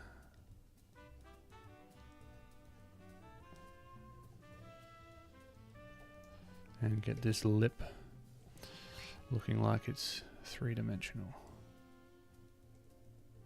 Alright, so this is going to be over, under, and that looks a little bit more like him. Just that little lip change. A little bit more like him. Not perfect, but it'll get us there. Well, I don't know where it'll get us, but it got us somewhere. And then the highlight. Cool. Alright, well, chat. Love it. Boom shakalaka 808. Oh, sorry, I answered that. How did you learn to render? Imagine this, a Netflix series where you teach art, but on a huge fancy budget. Oh, imagine. And it's just like, I get this huge budget and I just do this. But just like a lot of them. Frenchie, I'm creating a whole universe for a comic book since I graduated, and it's been 3 years, so I'm building a whole universe with folks. Laws, politics, you know, and I try to work and share the whole process. Well, that would be my first recommendation. Is there's a something in the tech space which I come from, being a sort of software developer and designer, is sharing or building with the garage door open. Right? So sharing the ins and outs of everything, because that's oftentimes a lot more interesting, at least from a content perspective, and for gaining people to get people around what you're trying to build, and just who you are as a person even, and how you think about stuff and solve problems and bits and pieces. I oftentimes resonate with that type of content where it's like, hey, look what I've done. Like, this is the experiment that I'm running. This is what I'm doing, and here's the results. Versus, this is how you do this. This is how you do that. This is how you do this. You know what I mean? That is something I feel it's. I'm actually writing a blog on it at the moment, and it's. I guess the principle of thinking about it is more like sharing from a place of experience instead of authority, which is I got that from a YouTube video of what's his face, Alex Hormozi, which is like a big business tycoon bloke. But I kind of inherently did that, but it was just a cool like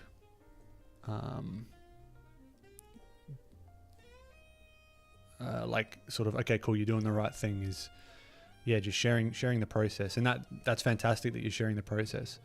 I would almost even like note things down. Like if you are sharing the process where you are having struggles with something and being really open, if you're comfortable with this, like I'm fine with showing my struggles and where things didn't go well and that kind of stuff. That's oftentimes, again, more interesting than the final piece, because someone might be having just the same struggle as you. And experiment and try not to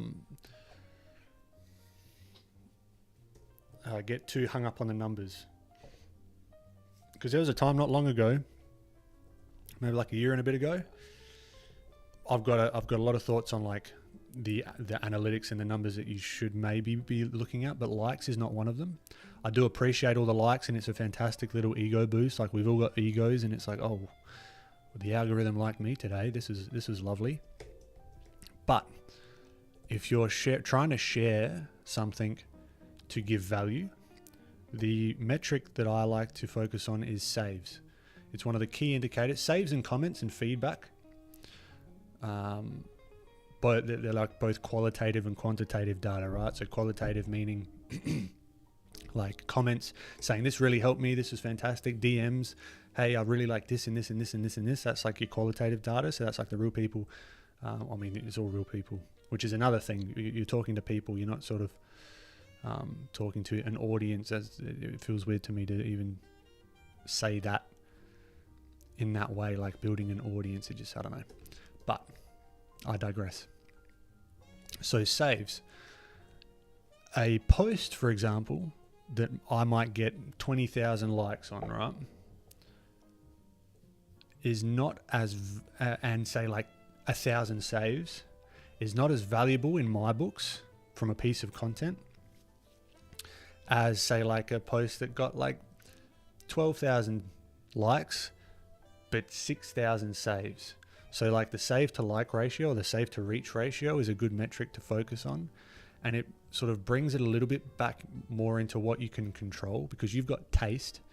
You'd have a taste as to what is helpful to you, so you can control that. The likes and stuff is kind of fleeting, right? And believe me, I got caught up in when this first started. It can really mess with you, because you're like, what was wrong with this drawing? Why didn't this one do well? Or blah blah blah. I think you got to start reframing. Well, at least for me, I needed to start reframing what I wanted to do, why I was doing this, and what my metrics were for a successful post, right? I could go on and on and on about this, but I don't know how interesting this is. But I hope that that makes a little bit of sense. But yeah, keep asking any questions about the social stuff, the business side of stuff. It's fascinating to me. I absolutely love that stuff. Have you had a chance to play with Rebel? I haven't. Sugar beets. Sugar beets.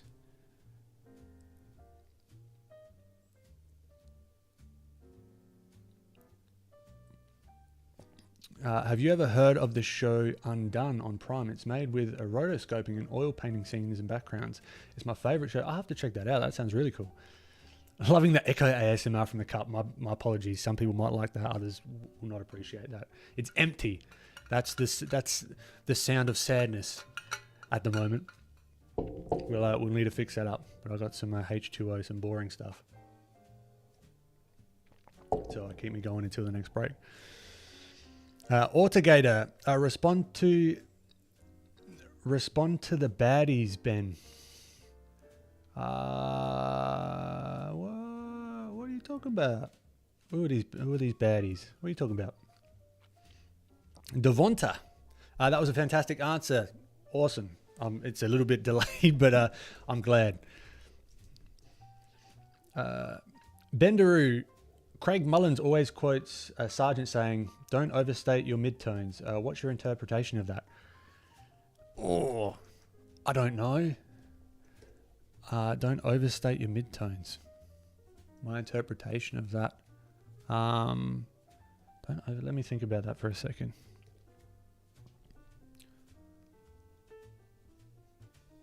Don't overstate your midtones. I guess that's saying, like, for example, here, the transition between light and dark, you don't want to like make this super dark necessarily here. It might work. I mean, that actually looks better because this is the correct lighting setup. But say, for example, when I'm transitioning to here, being really mindful of that sort of gradient. Potentially, this I've got no idea in what context Craig Mullins was talking about. But like here, this gradation here to make this edge, because it's all about edges, right? So those midtones would, what he's talking about is going to be edges. Don't overstate them. So don't like put them in here and just sort of willy-nilly. Really think about that form.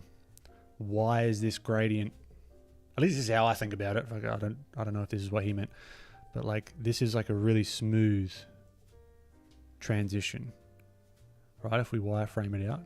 But here it's like a potentially harder transition. So we've got to keep an eye on these gradients between the lights and the darks. And I think it is actually helpful to separate the lights and the darks in the beginning, like I did, where I just threw down the shadows to begin with. Anyway, I've been going, this was just meant to be a bloody warm-up. But you got me going, so that's all good.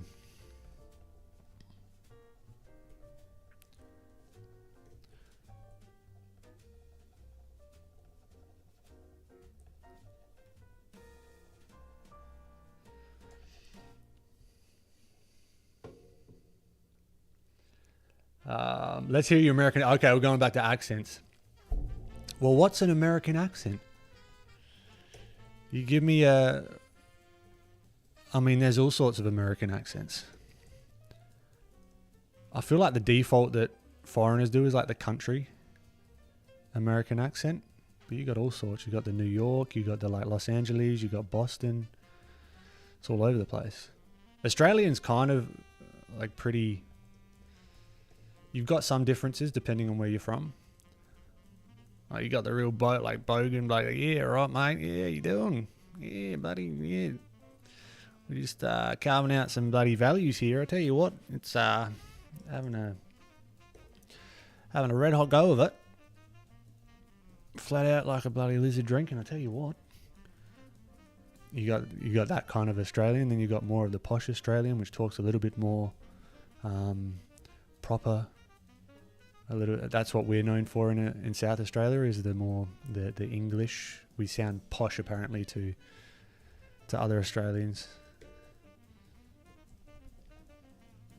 Us in Melbourne, I think, maybe.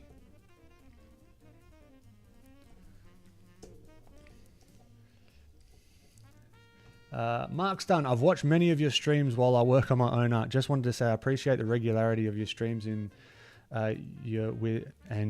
you with a commentary. Thank you. Mark's done.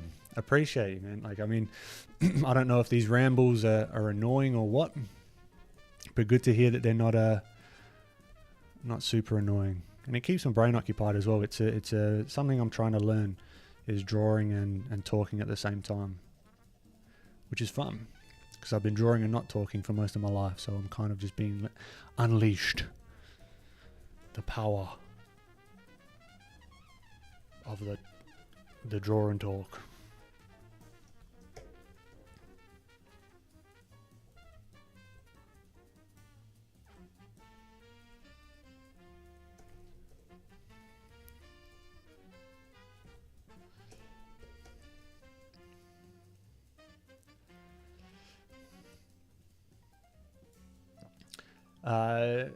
Justified Mayhem. Once Ben said a Vegemite with that accent, I was sold. Instant subscribe. With the Australian accent? There's no other way to say Vegemite. How would you say it in American? Vegemite. Mate. Vegemite. How do you guys say like a supermarket? What is it, like a grocery store? Get some groceries. Got some Vegemite. No, it's Vegemite. with that T at the end, Vegemite. You like whisper the T. Ben really just said no. No, I said no. Okay? I said no. Eduardo, Schoolism seems really good. Yeah, Schoolism is fantastic. I highly rate them. Have you done any traditional painting? I have. Melissa, I have. I might throw them on stream eventually. Not much, but it's this stuff actually really helps because it's all the same concepts, right? It's all. Geez, this music got upbeat quick. It's all very, very similar. And traditional is really fun. It makes you slow down a lot. At least for me, it makes me really slow down. I don't have Control Z. I don't have layers. All right, so it's really good. Eduardo, I also like Proco, but I wish there was more critiques. But I guess Proco himself is busy with many, many things. Yeah, I could imagine. I've been debating a Schoolism subscription. Yeah, give it a shot. Test it out. I mean, what? The way I see it, when I'm contemplating like different courses to do, what else am I going to spend that money on? Right? Do I like not eat? I mean, I don't eat out anyway, but the value that I would get from X amount of however much it costs, I don't know how much it costs. I can't remember how much it costs, but am I going to get more value from this than what I might otherwise spend it on something else? Or I just won't, like, if I'm being real tight with my budget, I just won't get certain things to compensate for that this month, you know? And it's a monthly thing, so you can just like sort of hop on and off.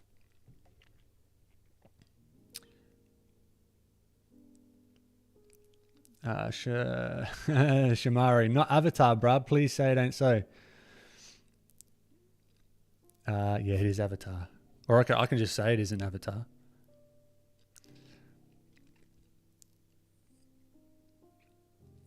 What schooling have you done or self-taught? Well, I've studied industrial design in university and dropped out after a year. So I guess that's the only real, I guess, formal schooling. Then I've just taken courses and I guess self-taught. But I mean, I get this question quite a lot. And I always come back to, like, regardless of if you're going to a school or like a traditional school or whatever, you're going to have to be self-taught anyway. They're not going to teach you everything. And oftentimes they don't teach you this stuff exactly to what you want to do. So, from what I hear. So it's a consistent self-propelled learning journey for me. All right, this guy, he's had enough of my attention. All right, let's get into some color, hey? What would be an interesting color experiment? Let's name it that. So if we mess it up, it's just an experiment. Don't worry about it.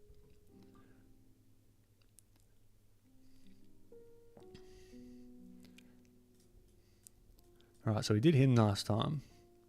Didn't really finish it up, but that's okay. Maybe I can... I mean, that'll be cool because we've got some depth of field here. So we've got a character in the background that's out of focus. And I might grab Ahmen Aldoori's shout out. Oil brush that we used last time. Right? Or one of his oil brushes. Doesn't really matter. I mean, I could do it with the simple round brush. Doesn't really matter. But I reckon this will be a fun one because you've got lighting. You've got like soft lighting coming onto the face. And you've got a little bit of this backlighting as well. And these characters are all lit by the similar light. You got a little bit of foreground action going on here as well, so could be fun.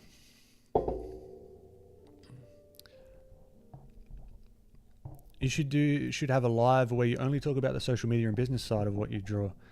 While you draw, that helps so much. Well, I mean, we could turn this into that. It's really because I don't know what's helpful. I mean, I have my own thoughts and I don't know if it's like boring or like people are coming here for for art stuff, but I mean, I guess it is kind of a big part of what I do, and it's freaking fun. Like I have a ton of fun with it. Like I'm going to be posting a reel tonight if I can stay awake. That's like just a little clip of last stream, and it's just an experiment testing it out. All right, let's find a nice little spot. See, I'm not being precious with any of this stuff. I'm bouncing all around the place. It's study time, just like with a sketchbook. I mean, I haven't kept many sketchbooks personally, but if I were to get a sketchbook, the first thing I'd do is like rip out pages and just like make it messy. Blasphemy, I know.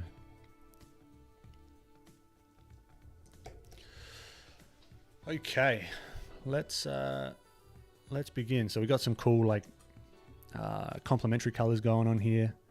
We've got the warms of the costumes with the blue of the avatars. It's gonna be fun. I'll keep about this zoomed out, I think. Let's crack open the old Pure Ref a little bit larger, so we can study a little bit clearer. But I'm not looking to zoom in too much just yet.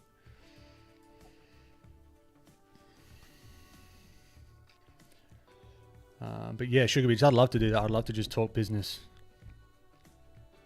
and content while I'm drawing. I draw a very nilly-willy. I think you said that opposite. It's willy-nilly. Just so you know, that's going to be my new phrase. I draw very nilly-willy. Frenchie, thanks for sharing that. It really helps me, man. I might blow up with those tips. Who knows? Oh, I bloody hope you do. Exactly, grocery store. Okay, so it's and it's grocery store instead of supermarket. Going up to Coles or Woolies. That's what I call it. Or Aldi.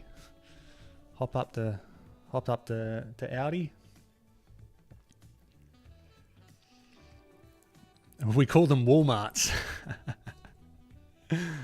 Actually, we got a Costco here somewhat recently, like maybe the last couple of years. Maybe it's been a little bit longer than that. And holy frick, does it remind me of America. It's just everything is huge. Just bulk everything. I love it.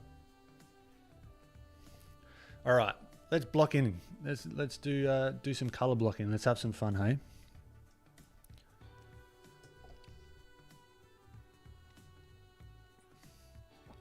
I hope one day you draw a fairy, the pretty colors from Avatar, the pinks. Maybe, you never know. Lavender lizards. Never seen your channel before, just saw it in my recommendations. Shout out to the algorithm. So hi, welcome to the stream. You should draw Avatar, the Last Airbender characters if you want to. Oh, that's not a bad idea. Very different style, which could be fun to explore. All right, so you notice like these aren't the correct colors. I actually might start with the background, to be honest, to make it easier on myself. So I'm just squinting down. Scribble time. Shapes. I'm just sort of carving things out. Might start with the darks. Starting with color as well. All right, and I'm not gonna... and I'm gonna try for my future self is gonna thank me, to keep this very still.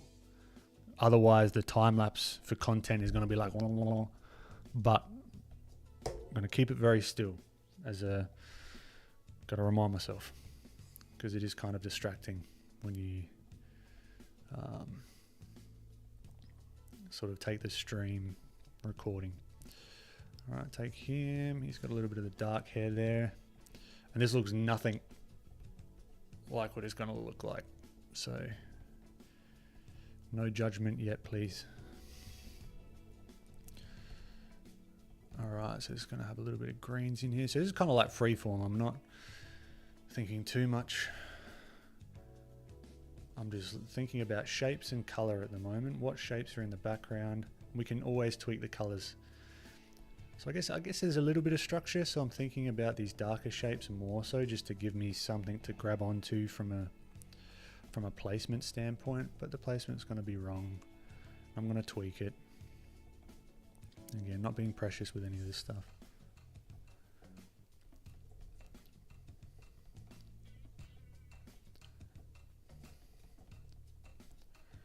This is kind of like very therapeutic in a way. Just finding shapes, squinting down, looking like I'm pissed off at this piece of reference. How dare you be so complex?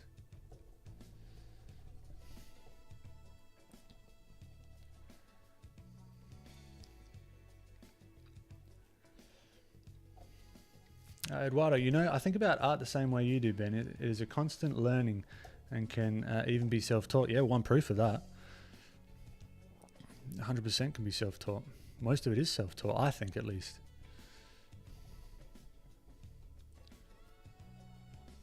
Because, I mean, what is self-taught? I mean, here we go. Can get real philosophical. Say I'm in a school, right? The teacher tells me to do things. Okay. Am I just doing it verbatim what they say, or am I trying to understand what they're saying by studying? Is that self-taught? I mean, if I don't put any work into it, I've not taught myself anything. If I'm just copying stuff, I've not learnt anything. So I've not taught. They might have given the information, but I've got to download that information in a way through my lens, or through your lens, or whoever's lens.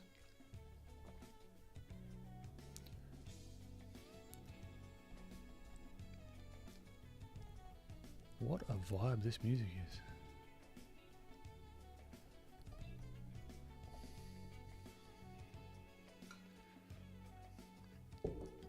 Eduardo, the main problem is that it's harder to have a sense, is that it is harder to have a sense of community. Expand on that, Eduardo. How so? I mean, personally, I've not really had much of a community mindset myself up until recently. Like, I knew no one in the art space because I never shared anything. It was just, this was just me in my room doing my thing because it's fun. So I think a lot of this stuff could also be a little bit of procrastination. Like, I'm not saying you are, but some of these peripheral things of like, things need to be perfect in order for me to progress and this and that. Stuff's never going to be perfect. The situation's never going to be perfect. Someone will say something nasty about your drawing and it will... And that I've been missing out, basically, for all these years, not putting all my stuff out there and sort of, yeah. Anyway, I'm rambling.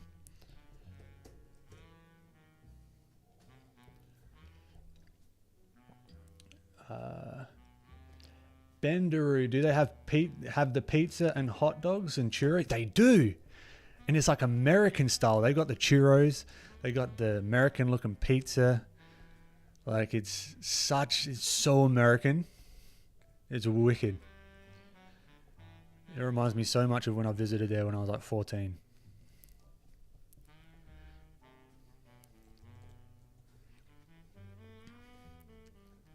Like, I find it so funny. You can buy like diamond rings, and you can also go grab like a kilo of chicken for dinner. Like, and a PlayStation.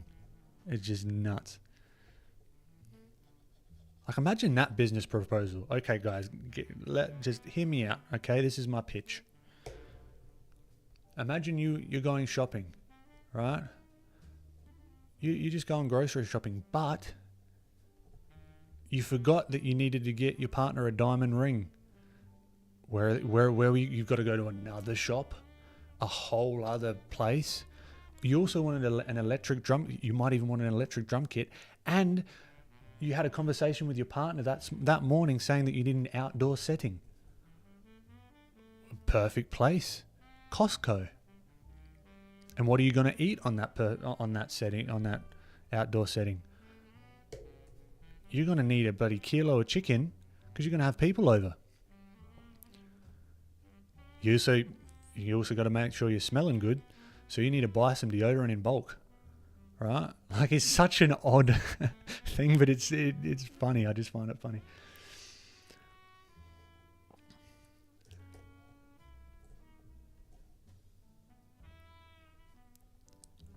Same with like Aldi here. You can pop in and get a leaf blower and pick up a bag of veggies. Get some sweet potatoes, bananas, and also a bloody TV. Who thought those would go together?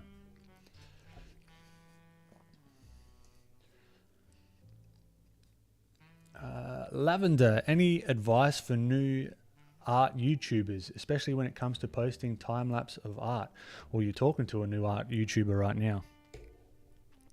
And, I mean, what's the, again, this is going to annoy people, like, what's the purpose of you posting the time-lapse, right? What you can do is sometimes I'll actually come up to the window, arrange the workspace, and get a new window of the same thing that I'm working on, right? And then I'll pop it, say, in the corner. I was doing this, which can help. Zoom into where you're working. And this is not this is not a terrible idea. And this one doesn't move. It doesn't jump around while you do stuff here. So I can like flip the canvas here. I can like scribble, but this stays still. So that's a good thing for time lapses. I didn't think that far ahead today. So it's going to be what it's going to be. It's not going to be super high res because I just download these from YouTube. But yeah. So from the technical standpoint, there's that. I've not actually put out a YouTube video yet. I've just done shorts and these lives because I knew myself from a procrastination standpoint that, and I'm getting too detailed in here, naughty. I knew myself that I would procrastinate until I got like a video that I was proud of. Truth be told, I've actually got a video that I shot and like 3/4 of the way edited, like a proper YouTube video, whatever that is. And it took me ages to do, and I didn't like it, so I haven't posted it. And I thought live streams, look, they're less stress, they're less. I mean, it depends on your temperament, I guess, but it's just like there's less stress on being perfect, and it's more of an experiment and a conversation, and there might be some like nuggets of content gold that I can mine from these, but it's really just getting into that YouTube habit and getting to talk with you guys, which is fantastic. So I highly recommend cracking onto the live streams if it's something that you're into.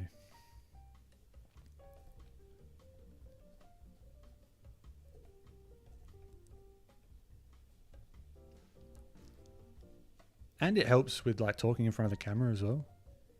Because if you look at my first live streams to now, I've probably gotten better at talking, being more of myself, less of like reserved, I guess. All right, let's start blocking in some of these other characters.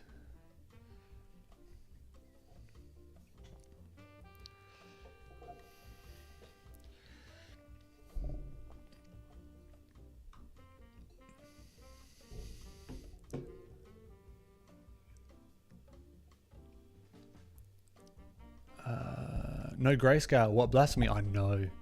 How dare I? Tomas, hey Ben, how do you get over your imposter syndrome? I got it bad right now. For me, you don't. Like, you work with it. It's gonna be there, and it depends in what scenario you're getting this imposter syndrome for. Like, why are you getting it? In what arena? In what circumstances are you feeling this? Because there's certain scenarios where I feel more comfortable. like here, I'm slowly getting more comfortable with sharing like my mistakes, my thoughts, my this and that, because it's not meant to be polished. I'm not professing to know everything. I think so that's where you can get in a bit of imposter syndrome, is when you're expected to know everything or like a lot of things. But if you're just upfront with a lot of that stuff, it's like, look, I don't know, I'm learning as well. It takes a lot of the pressure off. But yeah, that's just from my experience. But yeah, in what situations are you feeling? Sorry to hear that you're feeling imposter syndrome, because it does suck. And it's that weird, like, oh, this one rogue person is going to come out and call me on my bullshit. You know, they're going to be like, that's not right. That doesn't make sense. And it never happens. It never ends up happening, you know? It's just this like weird entity that we make up in our own heads. All right, let's rough in some of this other stuff.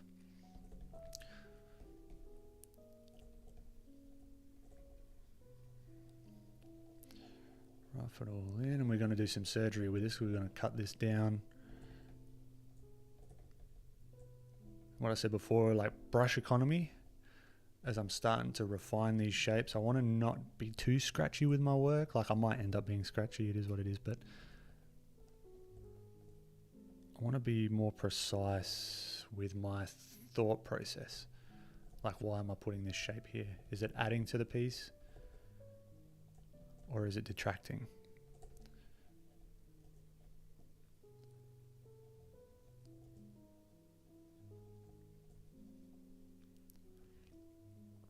His head's got to be smaller. And here you go. I might do a challenge, or like a mini challenge here. No erase, well, I guess there's no erasing really, but I won't erase anything. I'll just carve. I'll just continue to move the shapes around.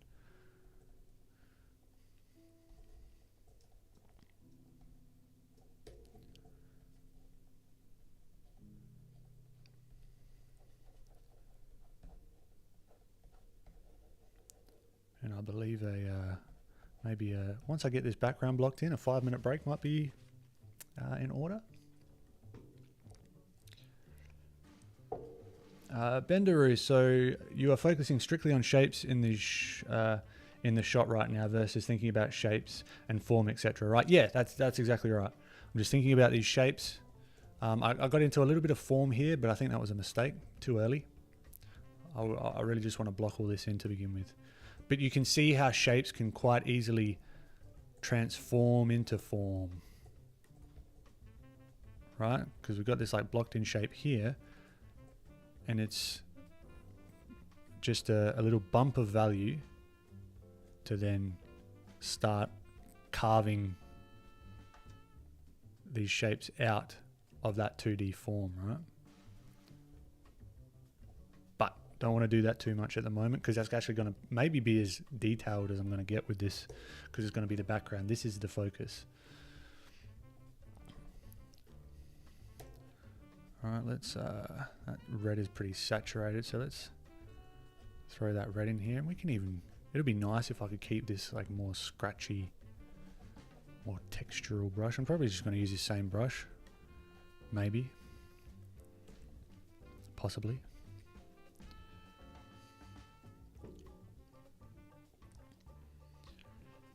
Eduardo, yes, self-taught could mean so many things. Also, with the main problem is that it's harder to have a sense of a community. Yeah, having an art community can help a lot, but it's always good to still draw without one. And if you need inspiration, you can always look up artists. Yeah, 100%. Eduardo, what I mean is that if you don't go to art school, for example, it'd be harder to meet people. And all. Yeah, definitely. That's one positive, I would say, with art school, is like sort of meeting people. Same with just going to college and that sort of stuff, like. But it's all from the knowledge side of stuff. It can all be figured out online. There's courses galore. Like, I'm a course junkie. I love it.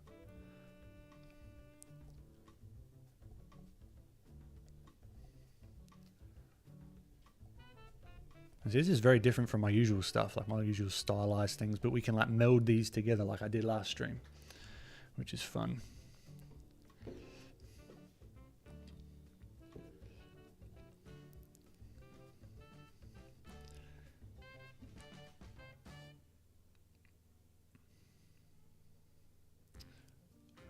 Lavender, same. My channel is Reimagined Skies Studios. So I don't understand that reference. I'm Eduardo. I just want to get my work out there. Maybe get some sales on my shop. Yeah, well, the best place to start is just doing it. And I mean, it sounds simple, and it is, really. And you'll learn what you like. And I think if you enjoy the content that you're making, others will pick up on that. Because I'm thoroughly enjoying this. I hope you're picking up on that. I'm a little sleep deprived at the moment, but I am thoroughly enjoying this. That's a big thing for sustainability as well.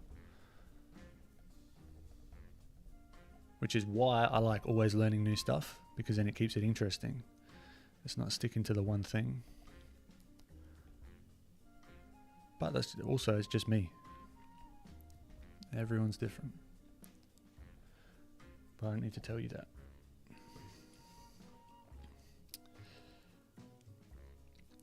Eduardo, but here I feel welcome, although I'm just seeing a live stream. Oh, it's great to hear, Eduardo. It's that's the goal, right? Everyone's welcome. I want to converse with you. It's not just like, hey, watch me draw. It's like, hey, join me. Come have some fun. I was gone for a bit. Was making a TikTok. Nice, good stuff, Sugar Beats. Also, my cat's claws are in my leg. That's a shame.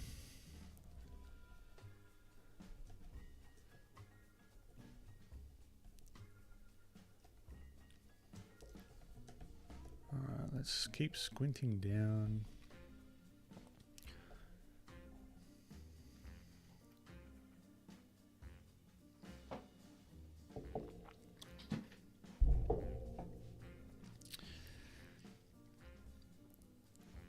Sugar Beats, I want to live stream on YouTube, but I have a difficult time not talking about myself, and then I'm embarrassed to leave them up on YouTube. Well, the cool thing is you don't have to leave them up on YouTube. It's completely in your hands. You can say, oh, this stream was a bit me-centric, and if you don't feel comfortable with it, that's the beautiful thing. Put it as unlisted, at the very least, or private. And you'll be surprised. Like, I mean, the stuff that I thought no one would give a shit about the content side of things, because I find it almost seems like I get the vibe from a lot of artists, at least peripherally, that it's like a chore. Like the business side of things is like, I'm artist minded. I'm not business minded. I love the business side of stuff. It's fascinating to me. And I thought that wouldn't be anything that anyone's interested in, but turns out it is. So you really don't know until you give it all a shot, and just throw that camera on and just start chatting.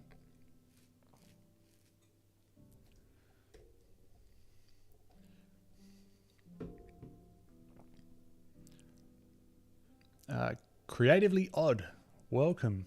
Mine's attacks the moment I think it's done. Process is fun, but the end result makes me feel like a clown. How do you mean? How do you mean? Like your imposter syndrome?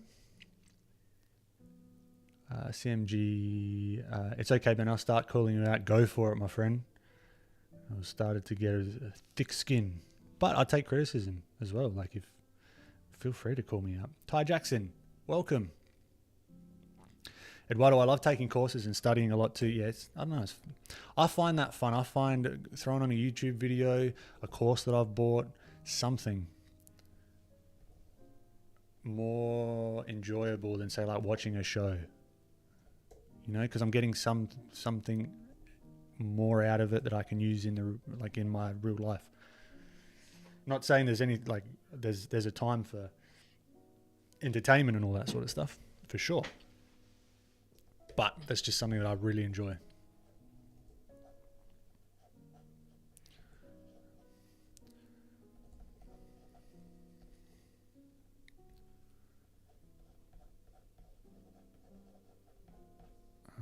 Let's throw some yellow in here. Shabam.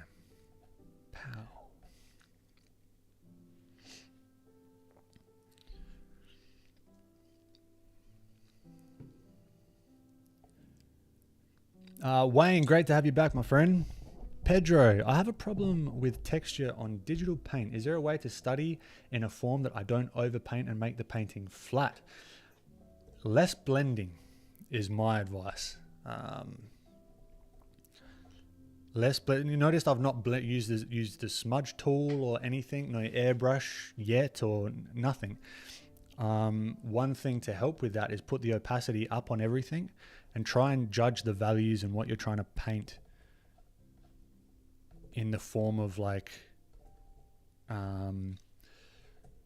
shapes, and less so trying to blend too early. There's a time for blending, definitely, depending on the look that you're going for. But that really helped me out.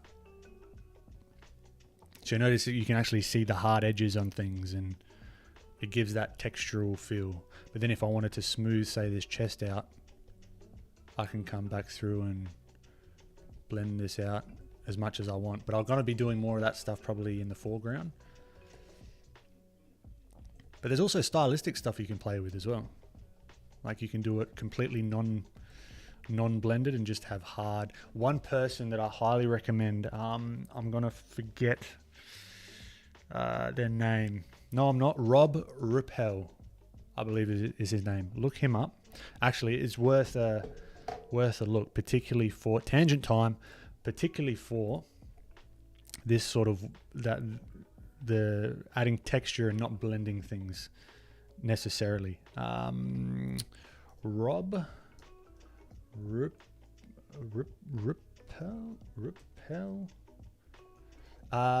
What is it?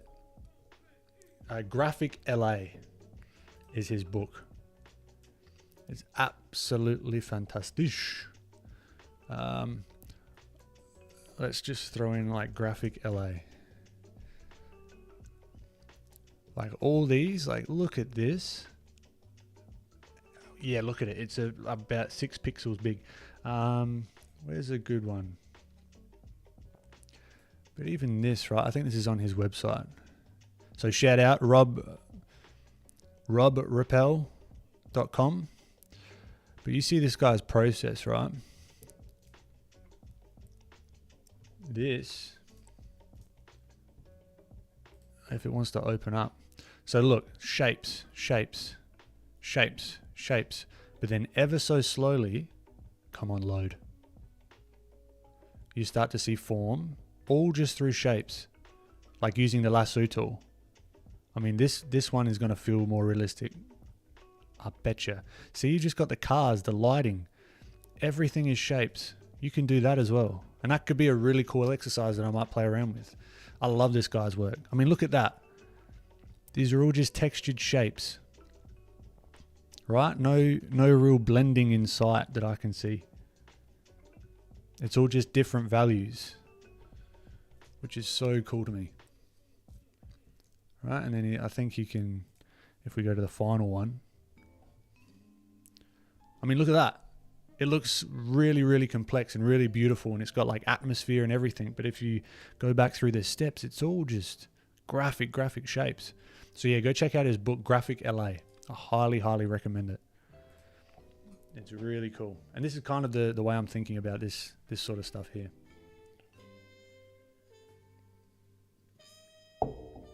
Taylor, welcome. Great to have you. Carlos, hey Ben, I just really want to thank you for all the content you share. It's super helpful. That's awesome to hear. That's always great to hear. That means a lot. Thank you for popping in as well. Dylan, catch you later, my friend.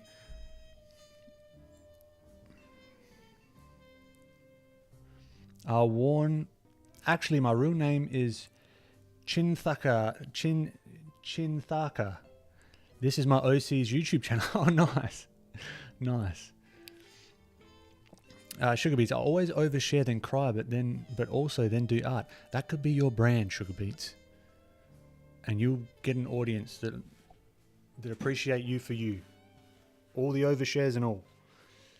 Pedro, always make it so that the brush texture on the brush ends up flat, or just on a way you can, or just a way that you can feel the texture. So hopefully what that gave you some insight how I think about texture. That it's less so in the brush and more so in understanding the values in the key shapes, and less blending in the beginning, at least for particular styles. It's not like a rule or anything, but I like to see what I can get away with without blending first. Alright, so this waist can come in. So I'm looking at this shape here. I'm just going to block that in really loosey-goosey.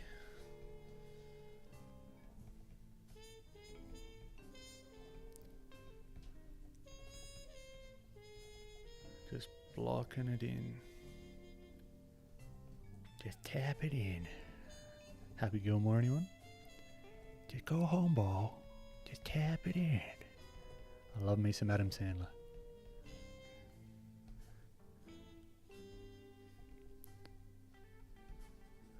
All right.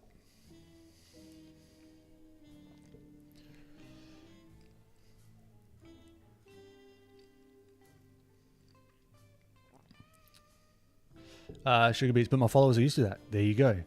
Just a bit too vulnerable, or need to work on my mental health more. Yeah, well, look, if you're not up to doing it, maybe baby steps. Just try, just small steps. Maybe do like a 15-minute stream. See how you go with that. Like take it really, really small steps. Smeasley, hey Ben. When you are having a period of art block, hit a plateau, or are otherwise feeling dissatisfied with where you're at, what are some strategies you use to move past that? I love your work, by the way. Thank you, and appreciate you popping into the stream. One of my biggest things is to look at other artists and to get inspired through their work, and then see if I can replicate and then synthesize through my own eyes or through my own studies their work and try something completely different. That oftentimes gets me out of it. Like, for example, just that message in chat reminded me of Rob from Graphic LA, and that's a guy that I should study more. And that would get me out of art blocking in 2 seconds flat. Even I've started to listen to podcasts as well, like artist podcasts. I never really listened to artist podcasts. A great one from a guy that's been really one of the first people that I chatted to in the sort of art space was Christian Nee. I don't know if you guys are familiar with him from Proco's channel. This is a really cool podcast. Really, really cool. Actually might be on it sometime soon.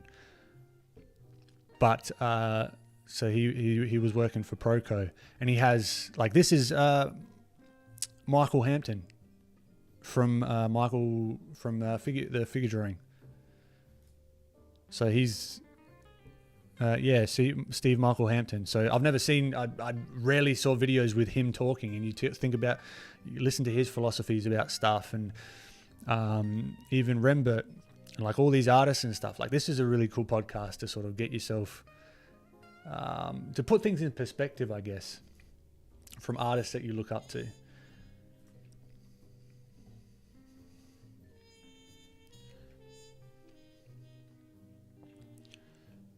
Creatively odd. It's a classic case of imposter syndrome. However, I've found dedicating sketchbooks to single topics helps curb what I feel inadequate about. Yeah, that's another good thing as well. If you're not feeling comfortable with something, or you feel like there's a gap in your knowledge, work your little tush off and do the work, and that oftentimes helps me push past that. Definitely. That's kind of like my go-to, really. If I'm like, my color's not feeling right, it's color study time.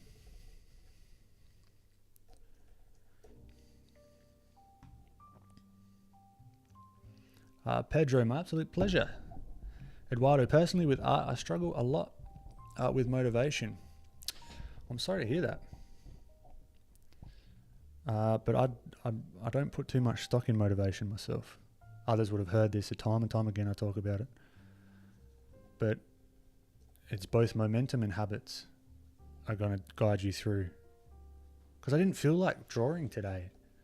I'm running off of like a 1 hour sleep, right? But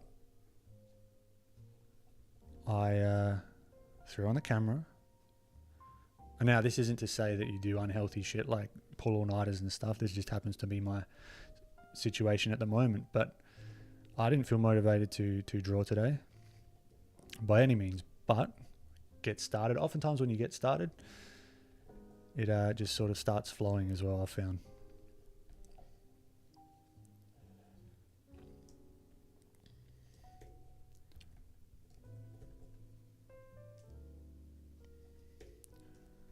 Okay, let's start blocking in some of these bigger shapes. So you got like a square here, you got this kind of comes down a little bit further. I think what I might do as well is surround this in a darker background, because that can help me view the values a little better. There we go. Now we can get some more context of the values and all that fun stuff. I'm on the right layer. Yep. Okay.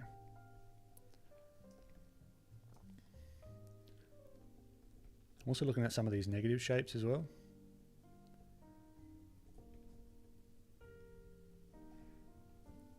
So I'll notice like an abstract kind of W shape here, for example. Right, and I'll see if I've got that carrying through.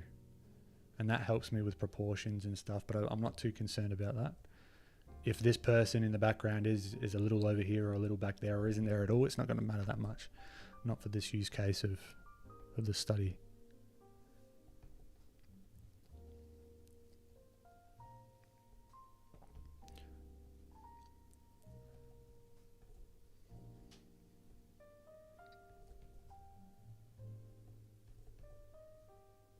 And even this, like, I'm thinking about less of an arm at the moment and more of just a block of blue. So you throw in that block of blue with this thing here, which is like the arm sleeve, I guess. Throw in that other shape, and now we've got something that kind of resembles that, or what I'm seeing in the reference.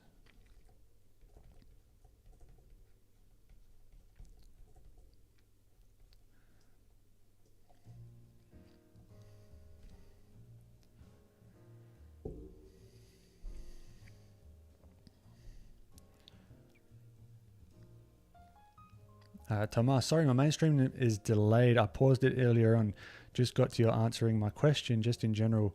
But you hit the nail with on how we are pressured to feel like we got to know everything. Yeah, it's I took that pressure off myself by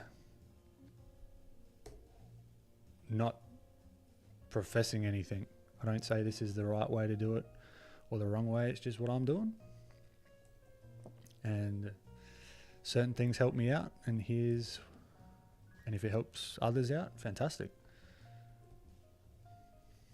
Put sort of synthesize everything through your own lens, because certain people are going to resonate with certain, like different people.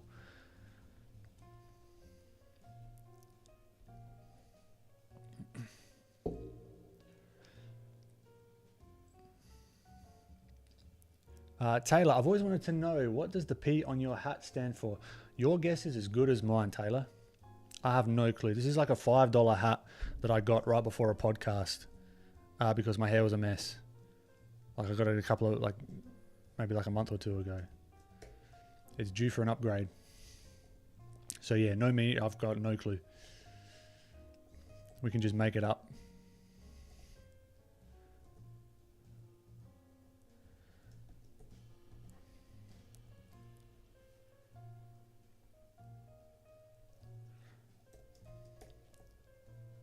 We don't have to be super, like maybe this is the kind of sketchiness we want in the background. We don't want to go too detailed. Saturate this red up a little bit.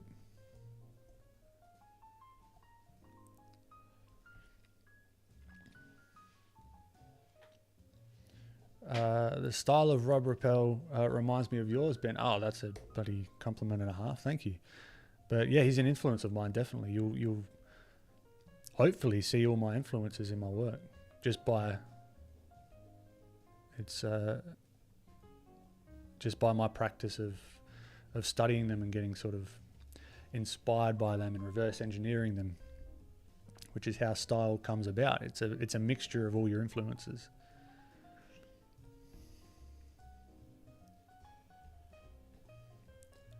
Now these colors are all wonky at the moment, but we'll get there. Have you seen Adam Duff? Yeah, Adam Duff's great as well. I really like his videos. His face to camera ones where he just talks straight, no bullshit. That's the kind of stuff I like.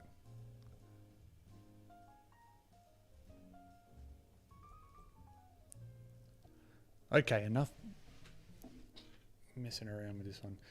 Let's start blocking maybe this.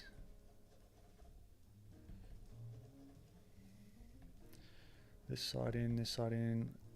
Add in a touch of greens maybe. That feels right.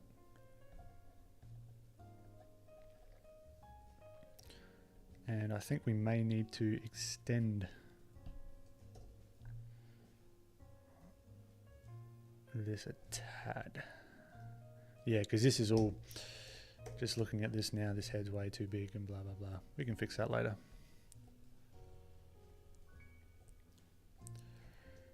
Squinting down.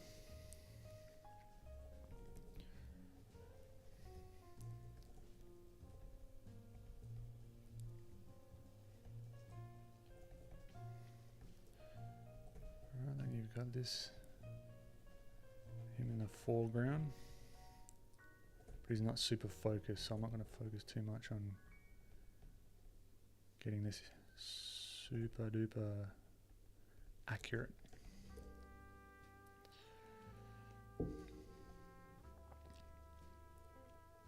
The Proco podcast were really helpful. Yeah, Proco's great.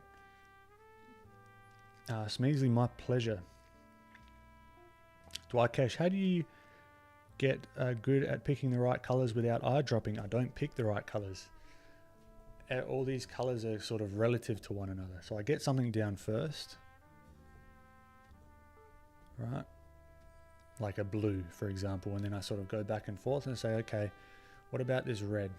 In comparison to this blue, how red does this need to be? I just go back and forth with that. That's why I never color pick, and I don't see too much value when studying with color picking.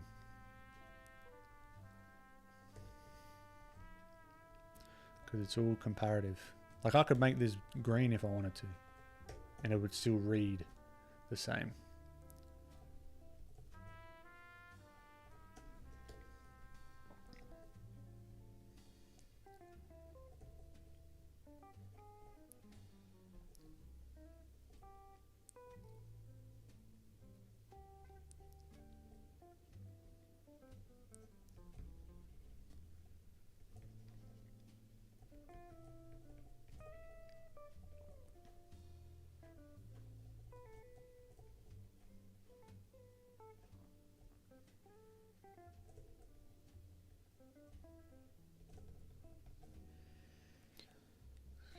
Color picker back up, there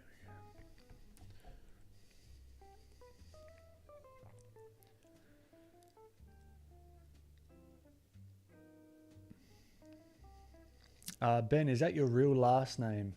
And what's its origin? You said we can ask anything. Ben Eblin, that is my real last name.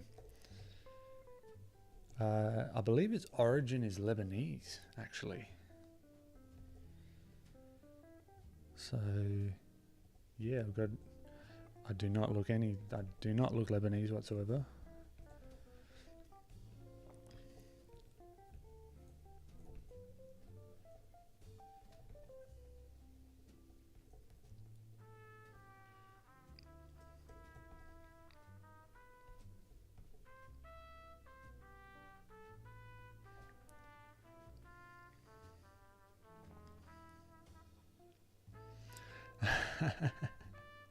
Your hat is your distinguishing character trait. Oh no. I hope the P isn't. I'm cool with the hat because I wear them all the time. But these hats will swap out. There'll be seasons. So this is the P season. Sounds a bit weird. Favorite Muppet? I don't have one. Never watched the Muppets. Do you like arts and crafts?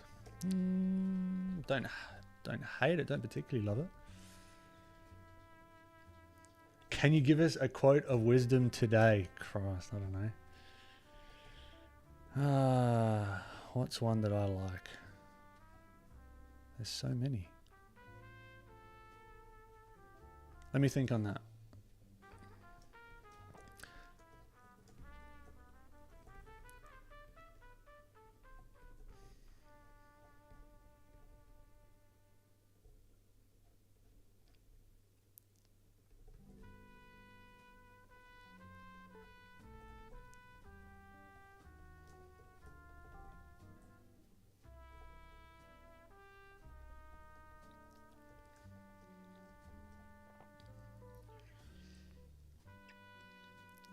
Taylor, when you first started posting on IG, did you ever DM your art to art promotion profiles? I'm always getting several offers on my post to do that, but I'm not sure if I should. I've never done any of that. A lot of those are scams. Well, they feel scammy at least. It's like DM me on this, DM me. Nah, it's all bullshit, I reckon.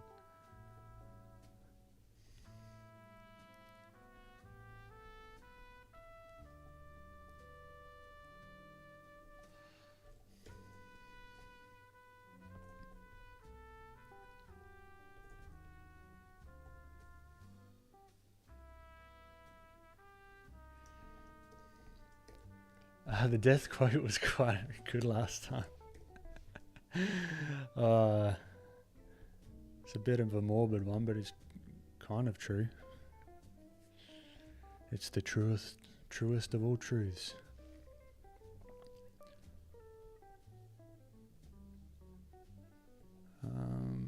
Yeah, what's one?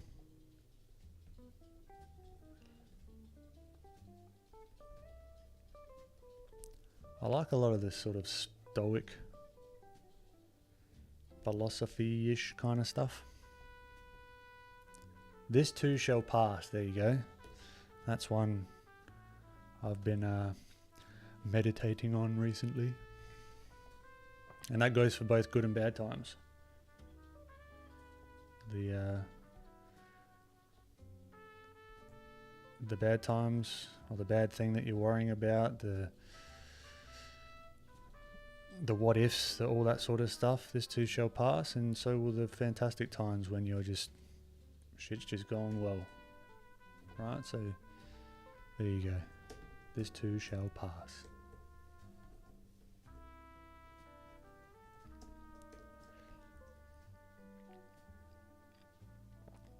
Also, you should take a break. Thank you, Sugar Beats. I should. I'm just going to finish off these periphery characters, and then I'll get started on this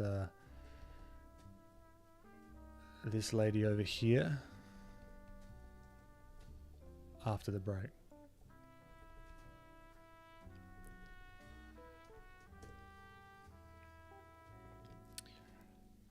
Taylor, what's the best way to promote your art without coming off desperate or giving into scams? Do you have to be an art god? For me, I've found sharing my process. That's one thing that I've found that really works, and sharing a little bit of yourself behind the art as well, because people then get to know a little bit about you. The level of art should never stop, or your perceived level of skill should never stop you from sharing what you're working on. What on earth is this? No. Give me some good chill music. That'll do.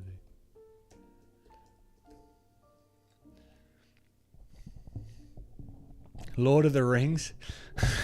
You shall not pass. Oh, good one. Micah. All right, Ben. I'm out. and get some food. I hope you have a great meal and appreciate you popping past.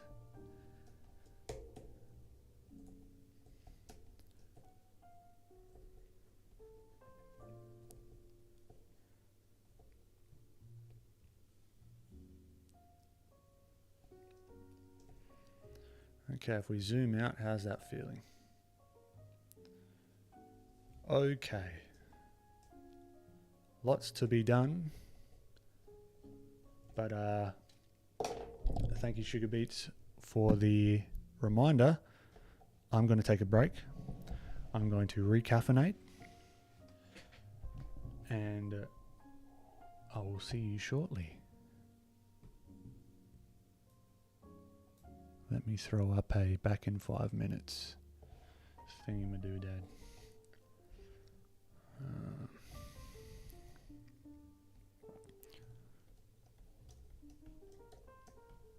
Let's maybe have this guy showing us a little bit more interesting for new people popping in.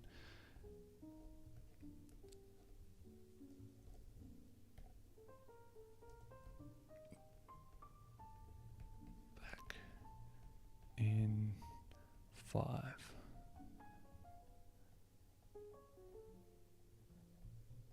Coffee cup.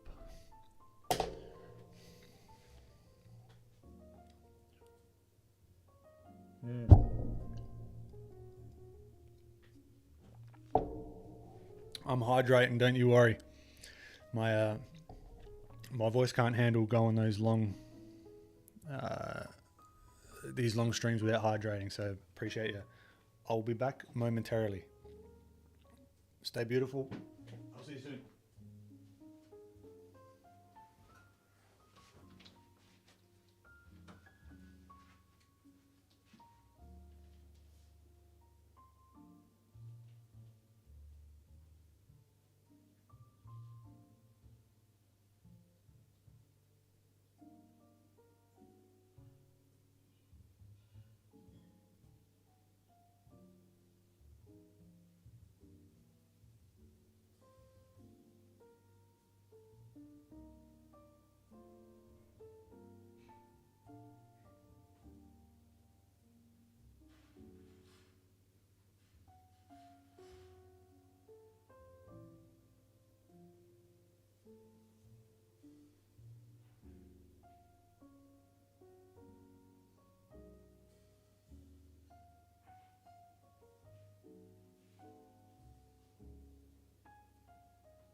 Yoo-hoo.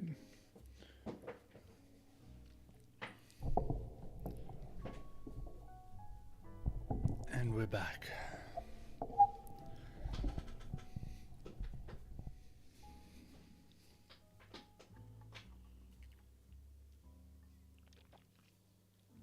Oh, let's continue, shall we?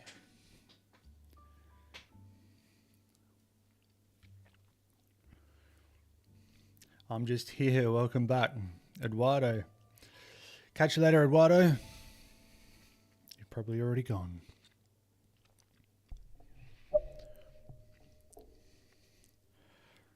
Okay.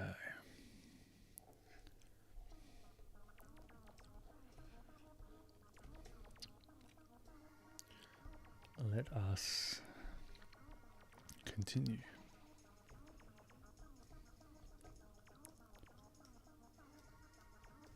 Whoa. Clarence, welcome back, my friend.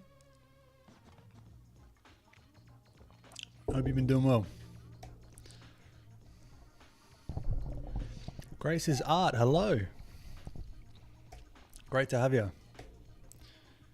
Sorry, there is a little bit of latency with the chat.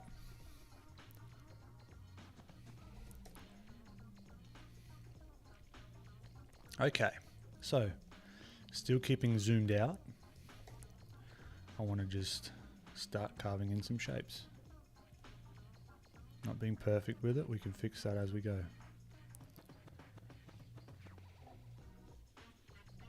Next song.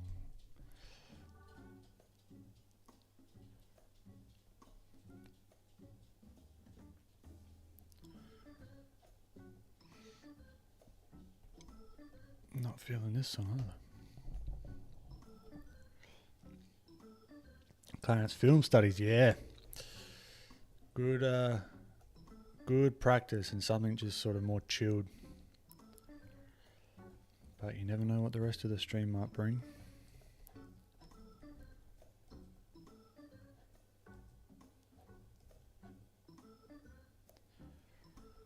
Let's see if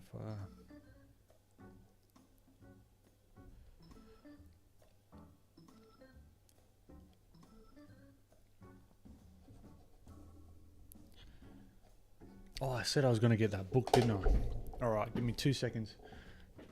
Let me disappear behind the green screen.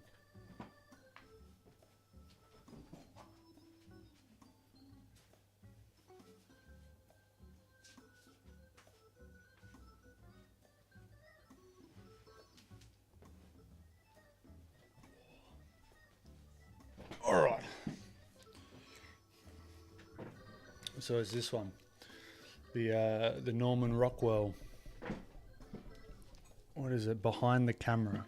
So I'll just give you a quick glimpse of what I'm talking about. So you see, let's see if I can see myself. I don't know what's going on here. Oh, okay, cool. So if you can see that painting, right?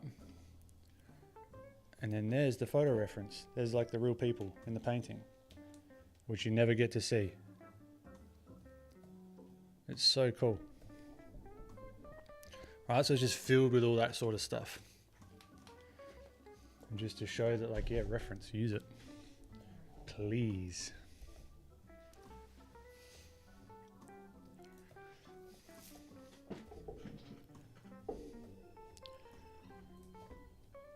Alright, let's get back on track, shall we?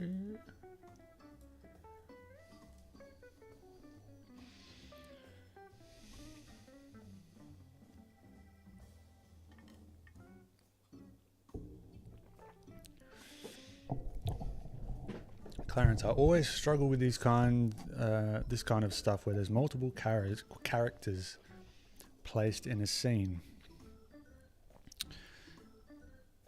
Yeah, it can be tricky.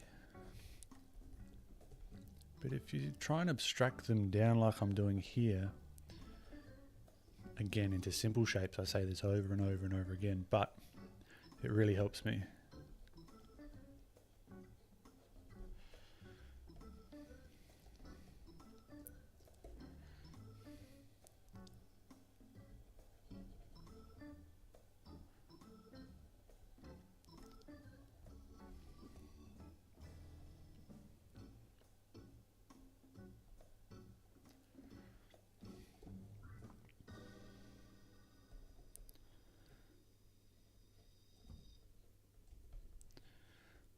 think I'll need to extend this down just a tad.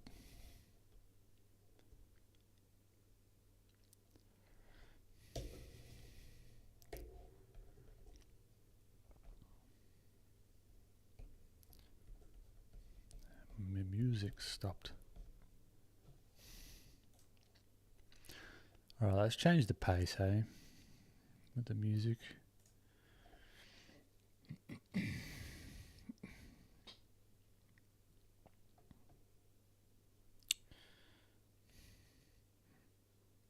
There's nothing here that's really like...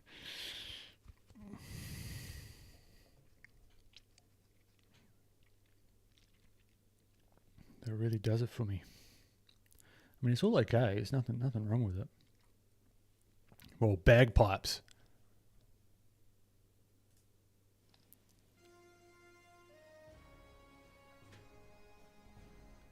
What an eclectic bunch of music. Fields of Scotland.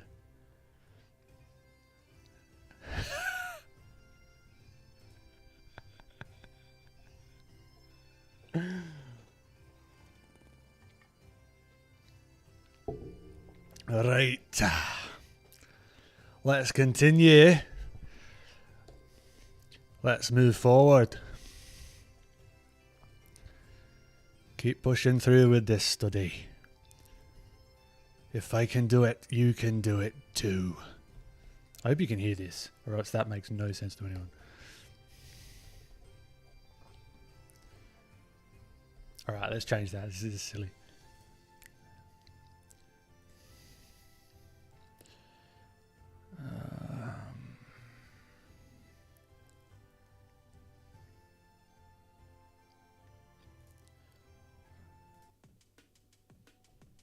Whoa, we're in a rave now.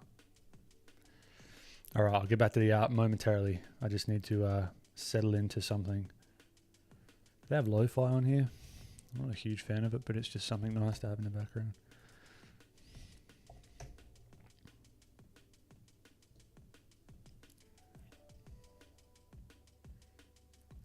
Lo-fi beats essentials. Okay, prove it to me. Chilled.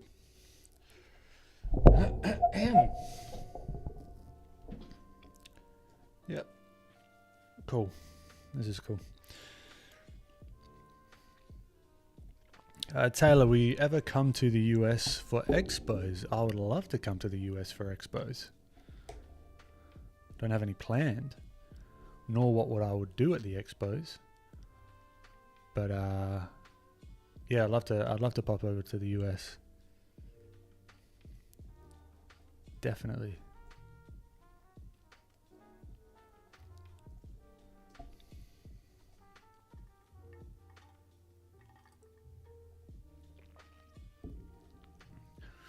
You sound like Jim Carrey just said, did I? When was that?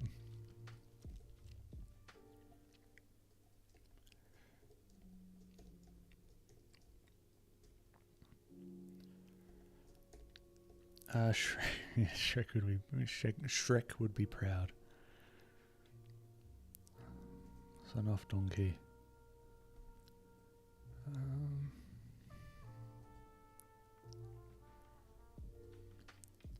Alright, so I'm just... See, it's really just like shapes at the moment. I still have my 3D brain kind of flickering on in the background.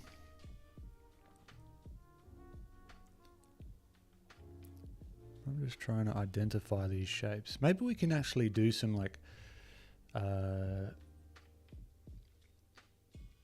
master studies to try and break down what, or like if I can try and break down and get the essence of what a particular artist or their artwork style or the execution of it. I think that could be fun.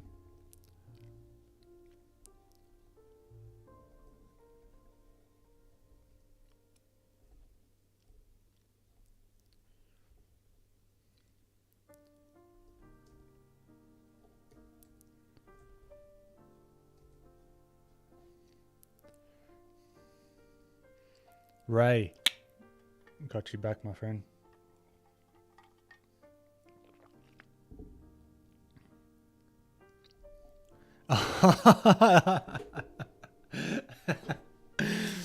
I did too, didn't I? Let's get to it now, shall we? Yeah, that is very Jim Carrey. I didn't even clock that. Good pickup. CMG, I need a 3D brain, to be honest. We've all got a 3D brain. We're looking in 3D all the time. You've just got to see. It's there in front of you. You just got to see it. Which is the most annoying thing a teacher could say. I'm not saying I'm a teacher, but like if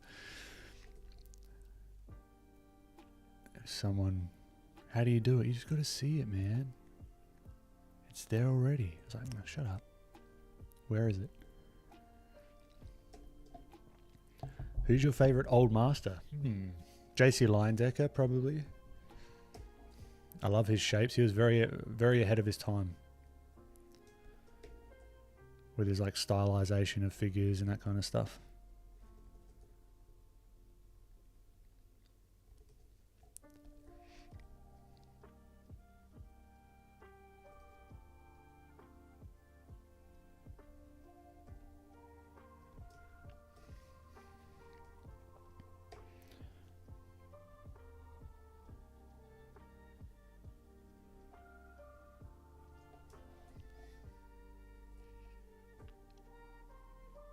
Whoa. We could like stylize this up.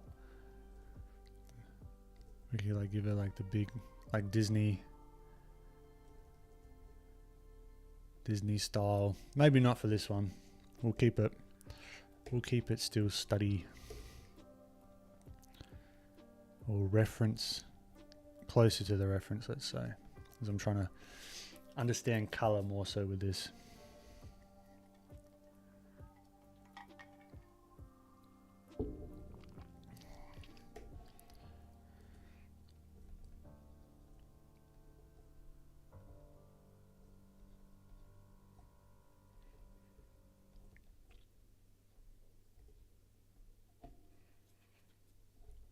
Alright, so see here how the ear got a little bit of that subsurface scattering going on. One of my favourite things to try and emulate. Way too saturated there. Just putting that bit of colour in, just as a placeholder.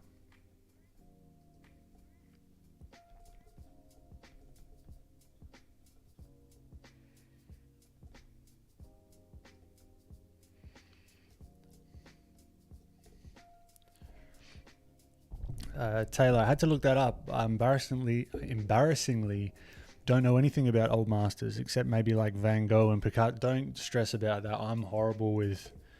I discover new old masters all the time. I'm definitely not an aficionado when it comes to old masters by any means. I just found him and I was just like, ooh, I like his stuff. Like there's probably so many that I'm missing out on.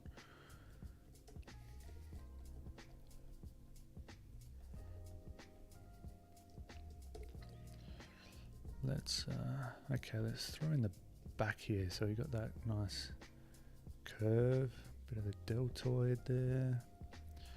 Still just thinking in shapes, and we got this like triangle.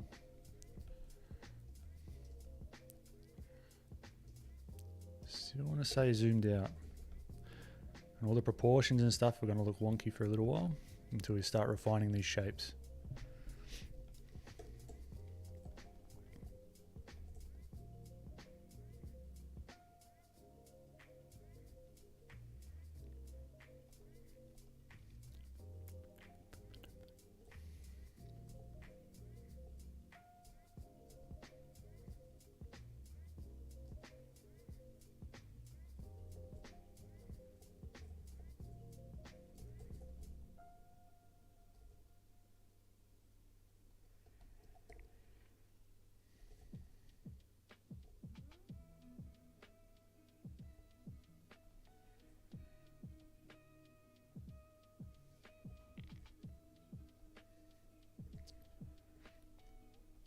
Now as I get closer into this face, eventually I'll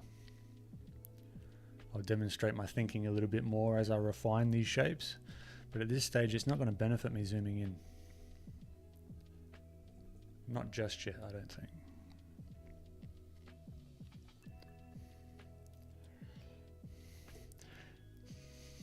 Shamari, too much to learn, not enough time. Tell me about it.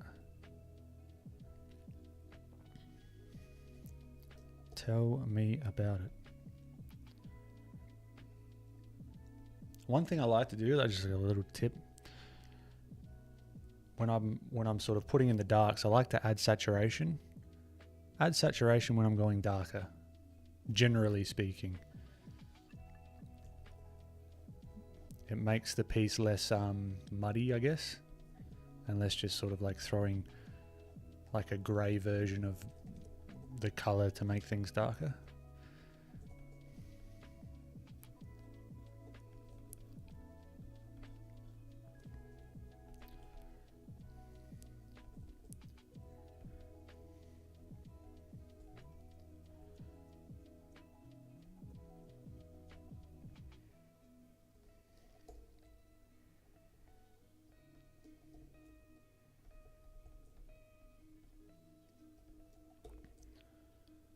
Now with this sort of stuff, there's almost like a point in time where you just start putting shapes together and the puzzle pieces slowly start to come together and you're like, haha, it's getting somewhere. We're not quite there yet, but it's getting close.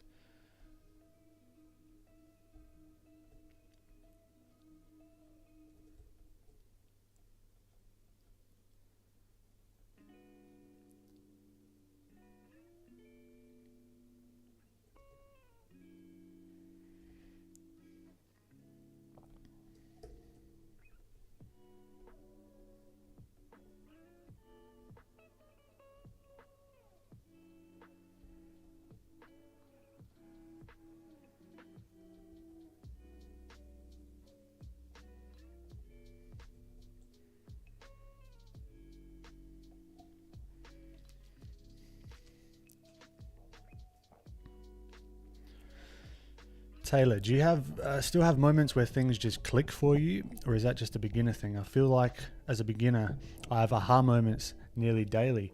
That's what keeps me going. Continual aha moments, and that's why I say like I chase them. I have them all the time.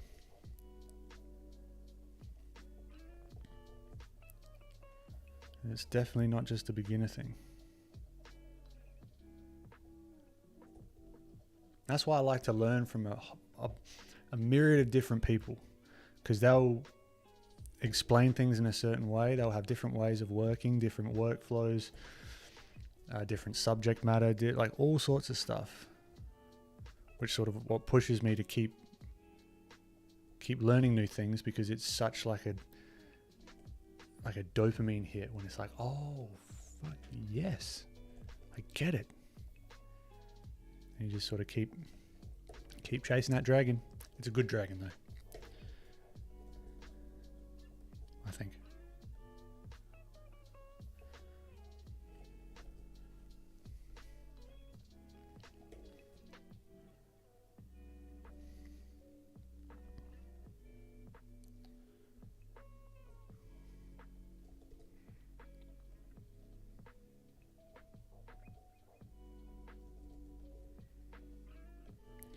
See, I haven't gone super, I haven't pushed the lights just yet, like all the light values. There's still a lot. I've given myself a lot of room. So like the lightest color probably here at the moment is only like 66% brightness. Like this is white in comparison to everything else. Like look how bright that is. All right, so I'm sort of creeping up on those lights as well.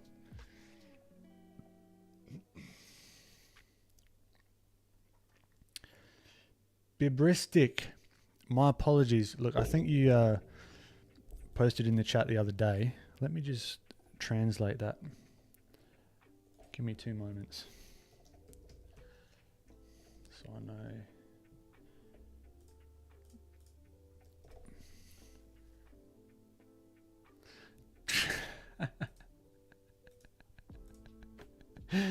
Draws blue men. The man has gone crazy.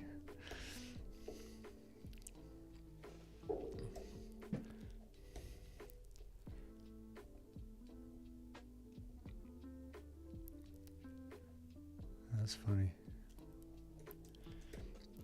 Taylor, it is. It's the best drug / hormone ever. Also happens right when you get past the ugly stage in a painting, and you can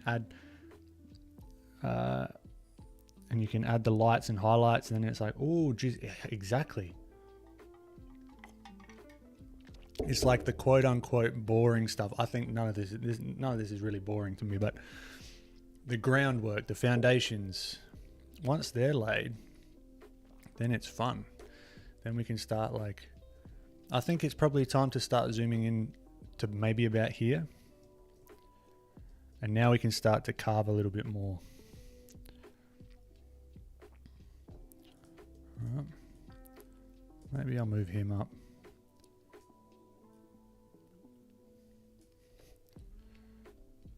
See, there's a little marketing thing with new people popping into the stream. It's not just a weird cat ghost lady. It's like what it will eventually, hopefully, turn into.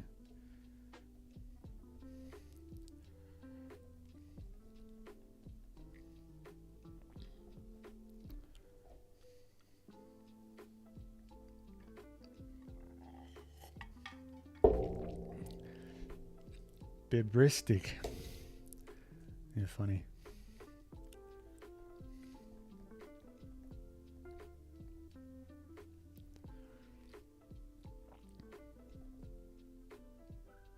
Alright, because I don't want to zoom in right now. I really don't want to zoom in. Like, I do want to zoom in, but I'm not going to. It just is going to cloud my judgment. Still want to keep these shapes.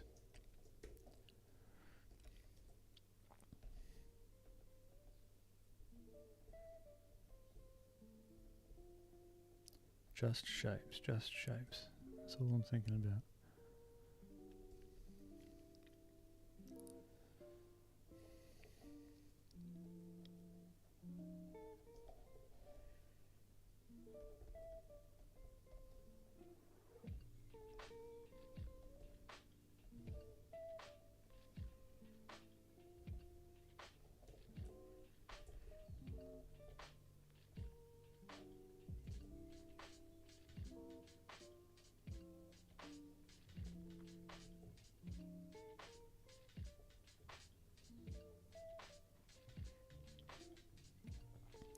This is where things like angles and judging angles are really helpful. And it makes it even more helpful because I haven't smudged any of these shapes out too much. Right, so here I'm looking at the angle of her eye, like the top of her eye. That's going to be a really big part of her likeness. And it's going to help inform the rest of the sort of eye socket. Even like her eyebrow. How does that meet?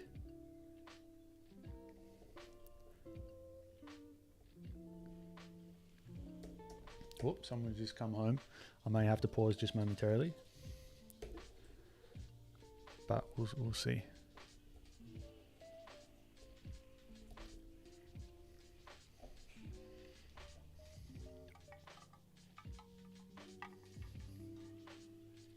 I'm trying to clean my art room. I do that when I'm procrastinating. Or if it gets really messy, one of the two.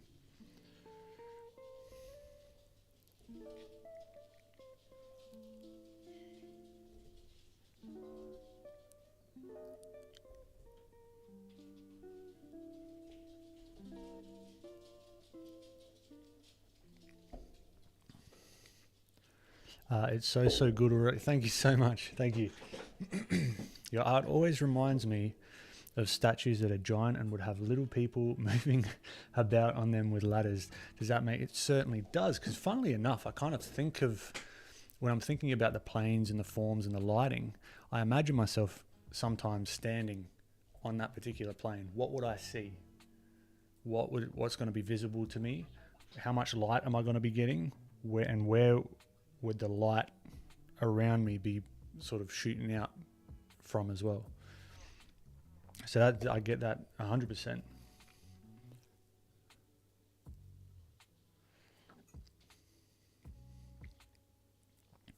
Babristic, you're trying to repeat the footage of what you're doing. I just got here. It's just a study. I'm just sort of studying some color, just from Avatar.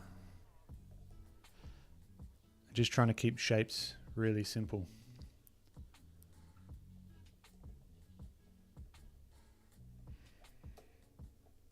Just a pretty chilled.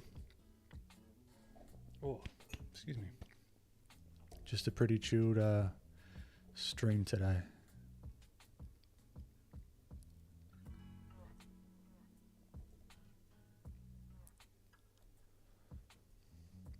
See, if I throw in a highlight, it's not there yet. It doesn't need a highlight. Not yet.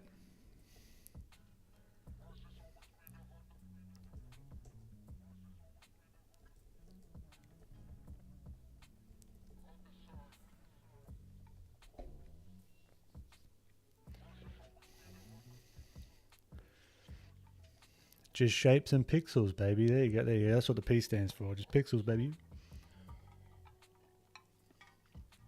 Is your partner also an artist? No. No, she's not.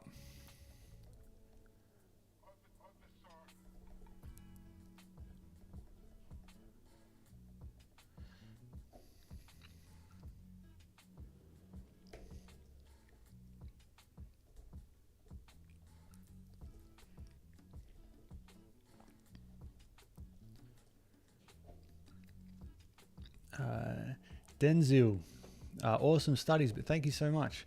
Where in Oz are you at? I'm in Adelaide, South Australia.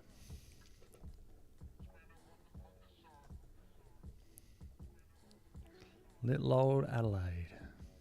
Well, not so little anymore, really.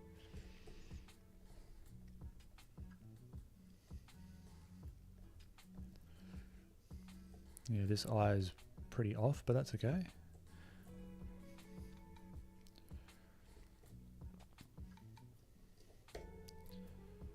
We can, there needs to be more hair back here.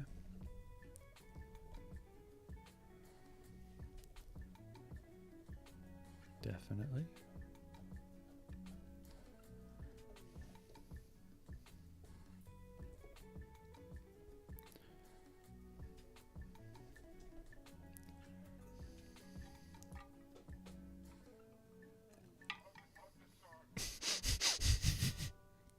Babristic. Why do you need to draw blue man? Draw me. I'm a very hot man with beautiful eyes. Maybe. Was that right? Well, I don't know what to say to that. I love the confidence. That's what I'll say to that.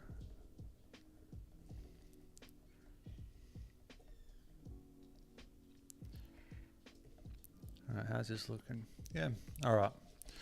Zoom in a touch more. I want to get this face feeling better. And I guess from before, this is the positive of having this on the side here recording. So then for content and that kind of stuff, I can use that as a time lapse. It's not going to be super high quality, but it'll be enough.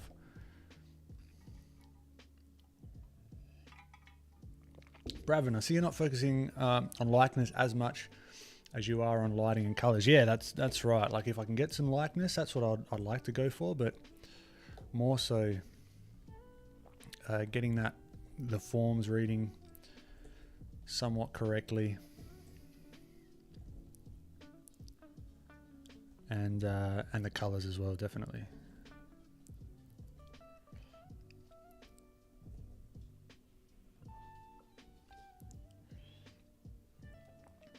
Draw me, I'm a robot without eyes. I'm a skull. There's a lot of requests going on here. I'm but only one man.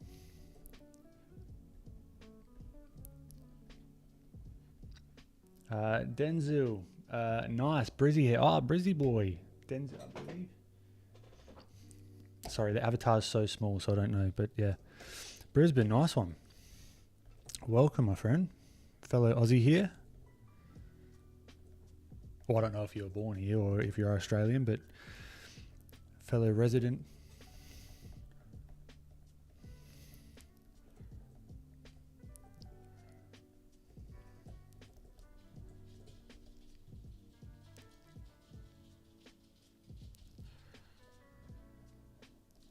Alright, so this is where I'll start. See, this eye is throwing me off completely.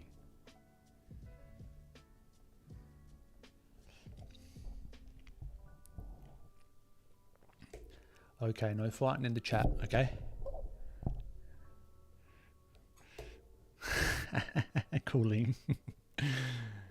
I've not seen any of her stuff. I know the name just from people mentioning her a lot.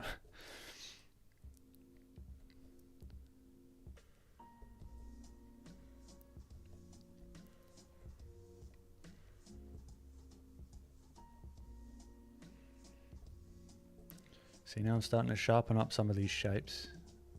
Clean up some of my thinking as well. Still asking why. Why is this shape here? What's that doing here? How is that feeling in relation to this other shape?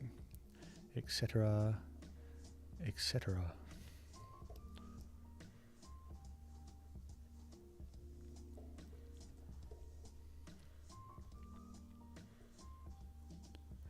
Could be time to do the old flipperoo.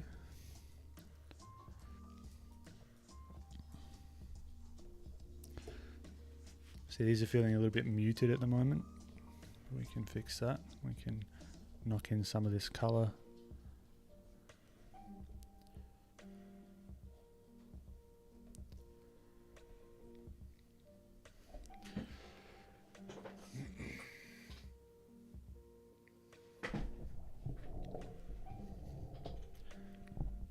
We must learn and draw ourselves on International Self-Portrait Day. I swear there's like a day for everything.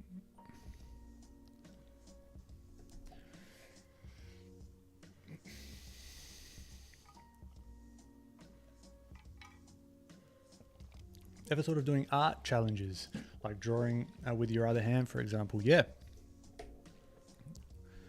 I mean, I struggle enough with my normal hand, but yeah, I can swap hands and give it a whirl.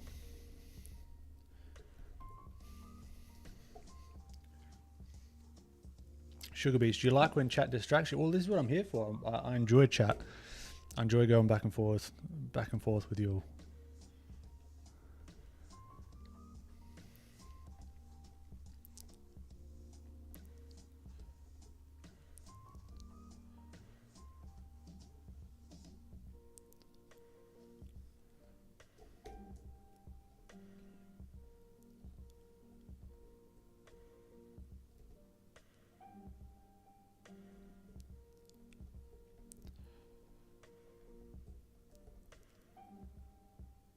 See, I want to try not to blend.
Actually, I wonder.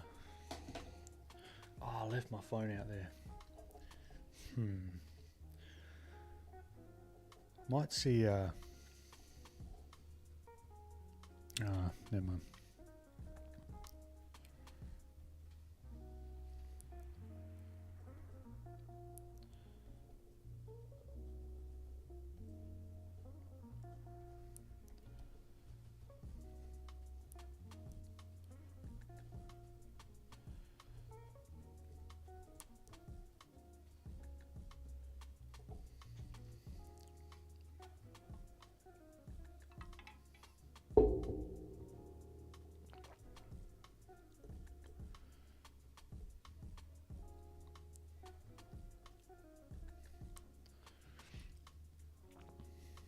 Okay. Against my better judgment, I'm going to zoom in further.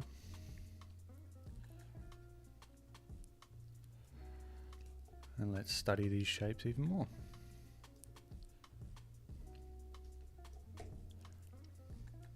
Cup noise. I'm trying to follow the chat, but it's going a bit all over the place at the moment. But that's cool. Just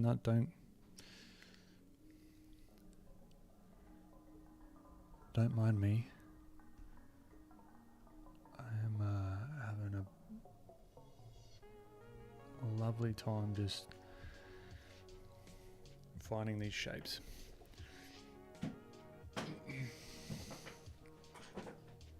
Oh, this chair. My apologies on this chair as well. It's a little bit of a creaky one.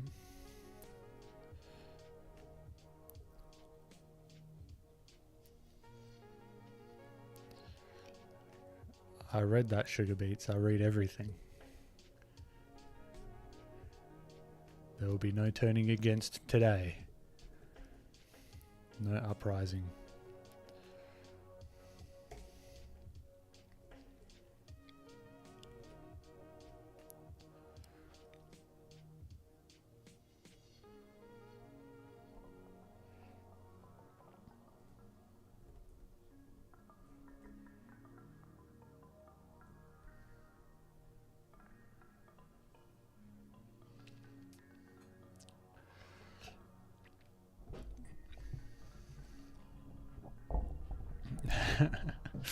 Especially Grace the Skull. Tell us what you know about Caricature. Your best quick tip. Best quick tip. Start with the head shape first, because that tells a lot about the caricature or the subject that you're trying to caricature. Because if you fit the features in the wrong head shape, it's going to be an uphill battle trying to get it looking like the person. At least in my experience.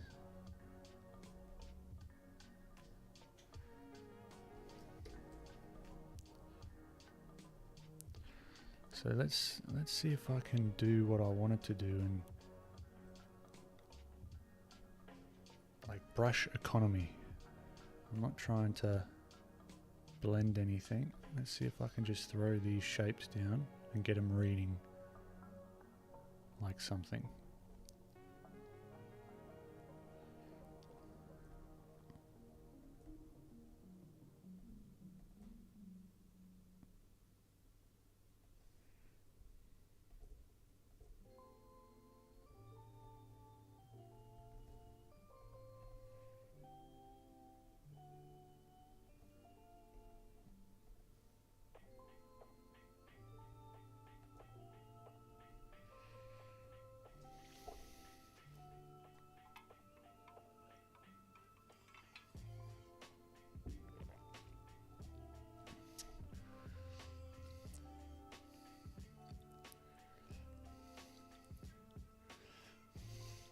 They kind of have the same vibe. We got imposters in chat.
CMG, you talk about going to the gym here and there. So I was wondering, do you lift, cardio, etc.? Yeah, strength training is my favorite form of exercise, I guess.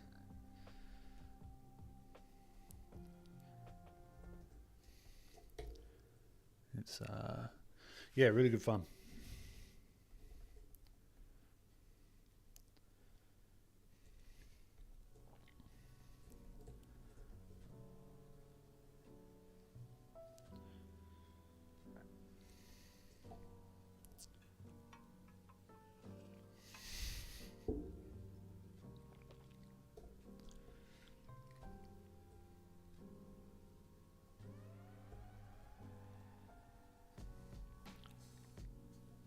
Oh man, now we got bloody hieroglyphics going on. You guys are going to be writing in code. I got no idea what you're saying about me. Type in Hebrew, yeah, right.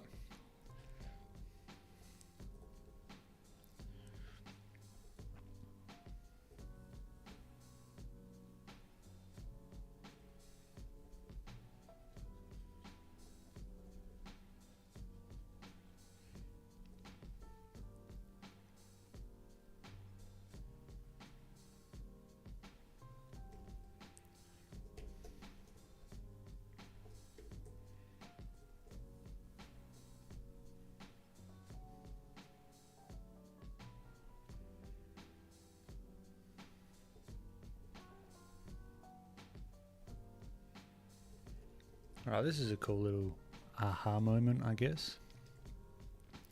I'm noticing the transition when you've got the light. It's transitioning into more of like a green. So I've got everything very blue here, but it's an ever so slight transition into green. So I've just done that and it sort of brings quite a bit to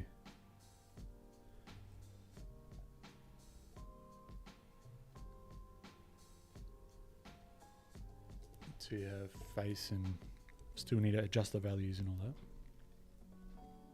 all that good stuff.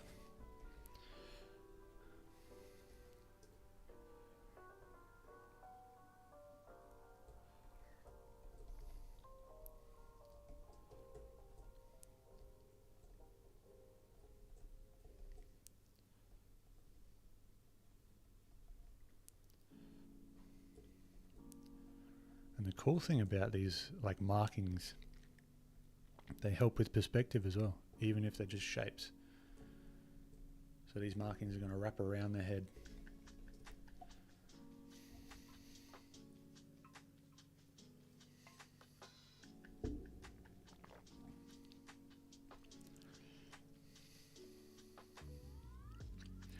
I say hello, Ben, in Hebrew. Oh, nice one. Is your real name Benjamin? It is.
Falco.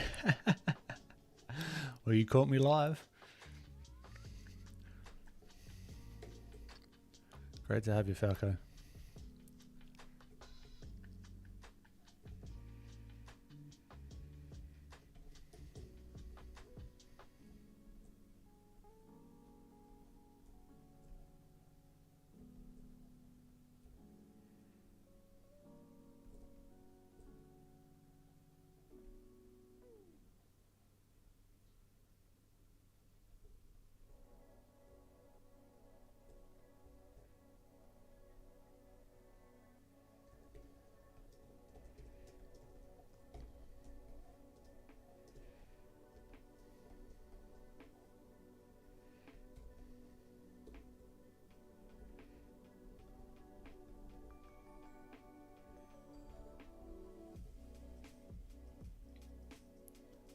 angles. You want to see the Fresnel effect in action?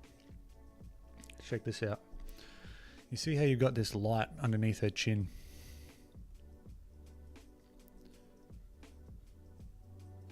Alright, so you've got this light. You can see ever so slightly that there's like a reflection of that light underneath her chin. Alright, so that's the Fresnel effect, when things sort of get to pretty horizontal to where you're looking. They can reflect more so than they normally would if you were facing them at different angles.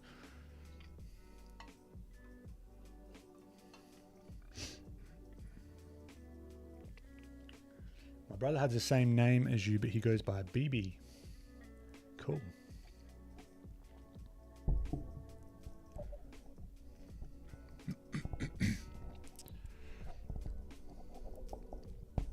All right, catch you later, Taylor. You have a good one. Yeah, it's my last name, Eblin. Ban Eblin.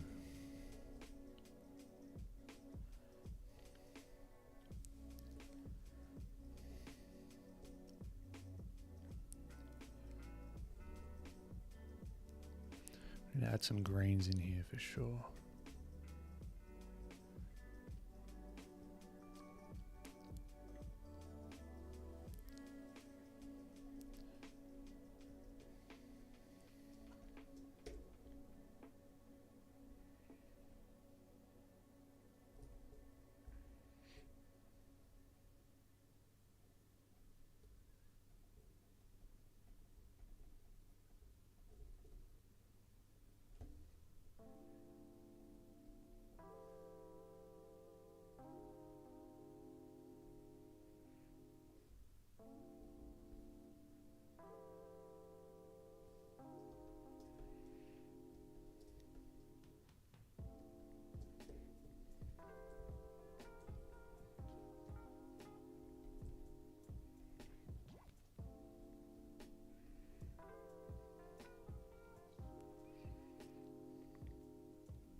You can ask what my ethnicity is.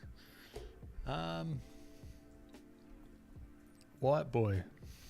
No, my mum's English and my dad's Australian.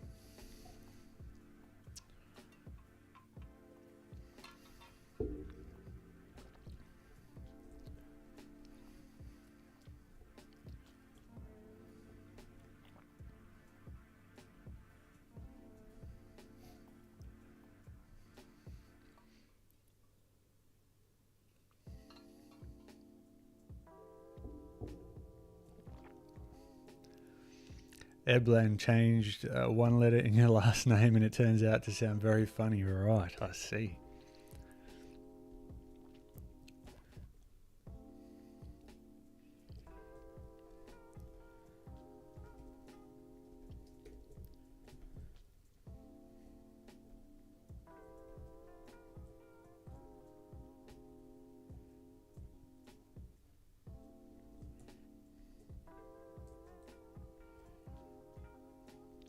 Oh, is it? Oh. Well. That's unfortunate.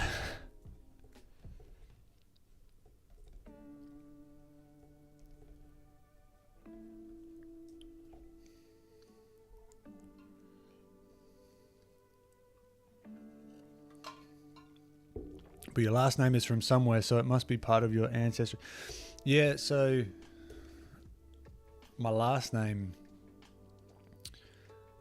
there's some weird stuff with my last name. I think it was a few generations back, it was actually Ablan, but it got changed somewhere in the mix because my dad's dad was Lebanese and he came to Australia and it was changed somewhere in there for some reason.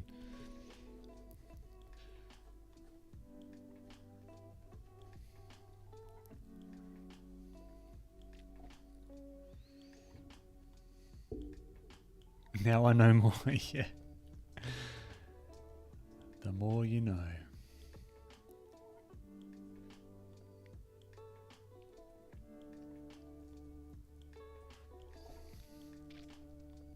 Yeah, I think it's pretty. I think it's pretty cool. It's kind of interesting, at least to me. Probably not to many other people, but something a bit different.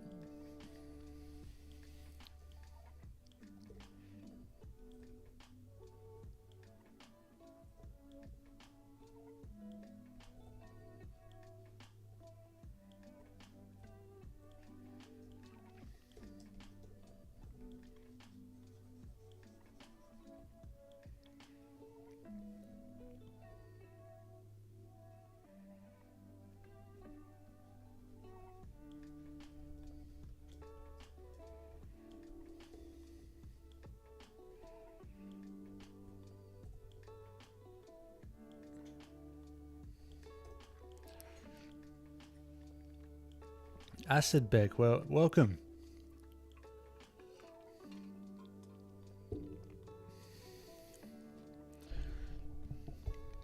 And then the mum is just English mum. Yep. Just straight up British mum from London. Will she ever join? Maybe. Maybe. She'll be like, hello. And then she'll run away.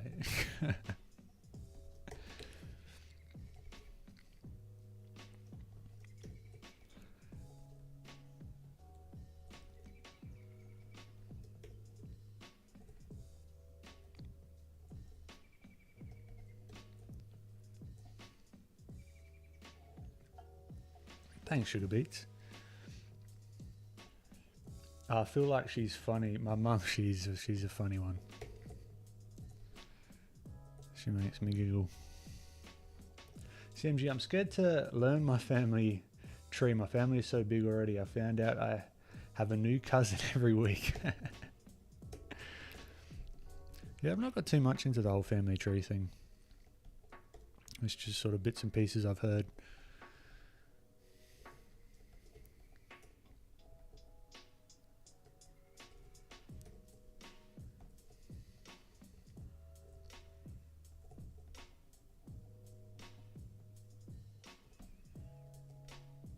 Alright, there's some form issues here that we need to address.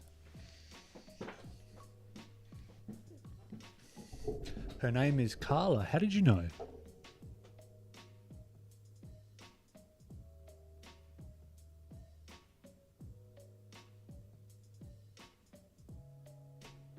How did you... Wait, are you talking about my mum?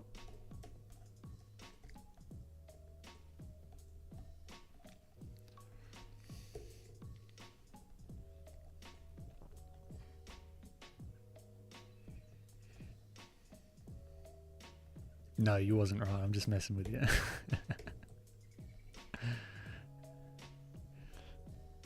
Imagine.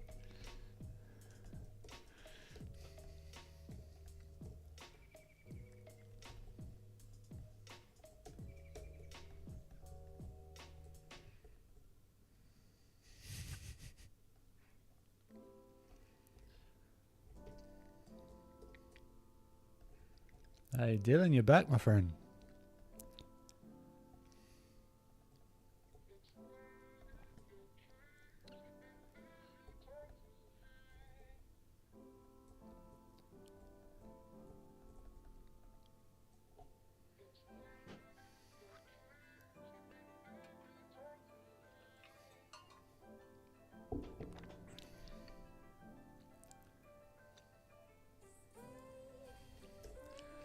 I was going to say Denise, but I don't know how to spell that name. It's not Denise. If you can guess my mum's name. What do I... No looking it up. I don't know how you would look it up. There's nothing, I don't think.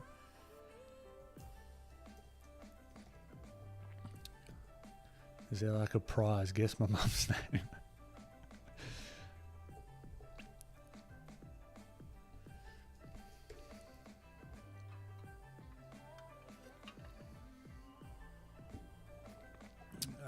Appreciate it, Mr. Tendy. Martha. Doesn't know she's Arthur and Martha. And I'm not Ivan.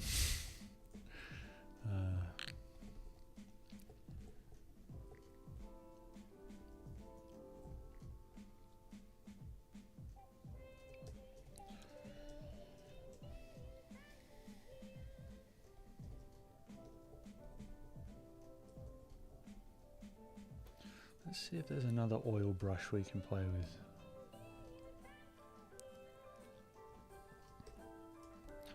Let's try the old upside down trick.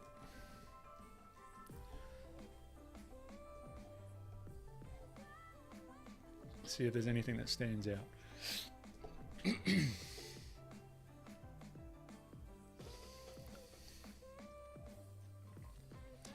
Mr. Tendy, my mum's name is Rachel. Is your mum's name Rachel? No, she's not.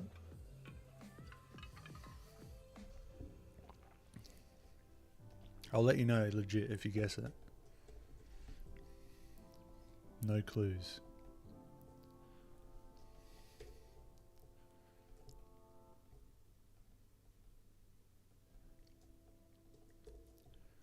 See, there's all sorts of shape mishaps here.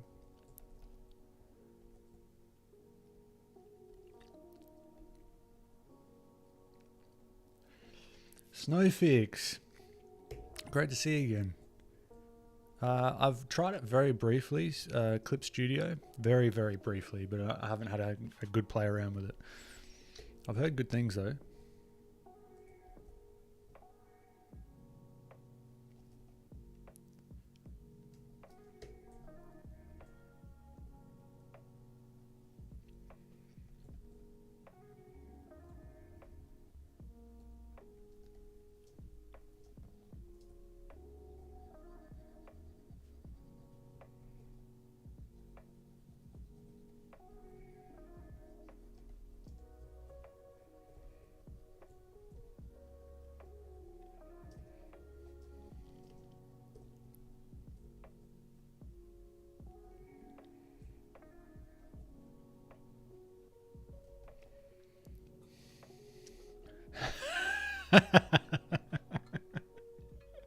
How dare you?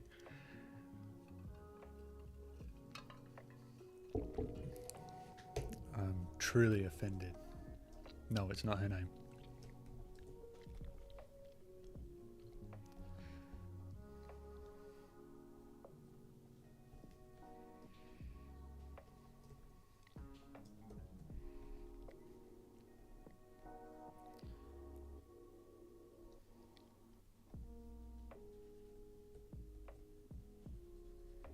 Actually, I don't even know if she wants her name out there.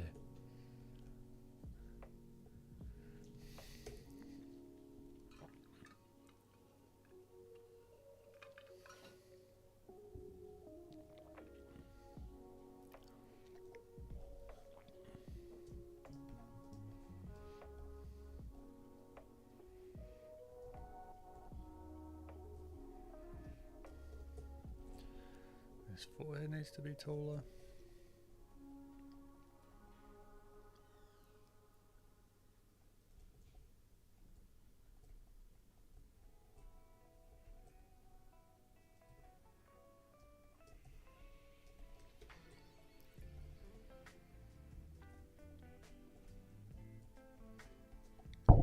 Nope. Nope, nope, nope.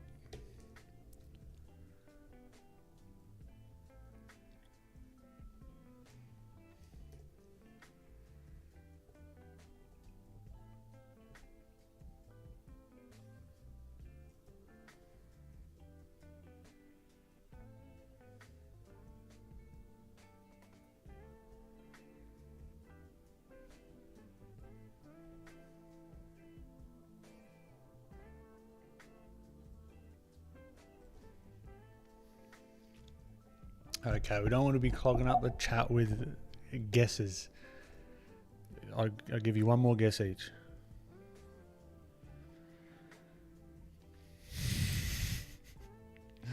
Could not get any access.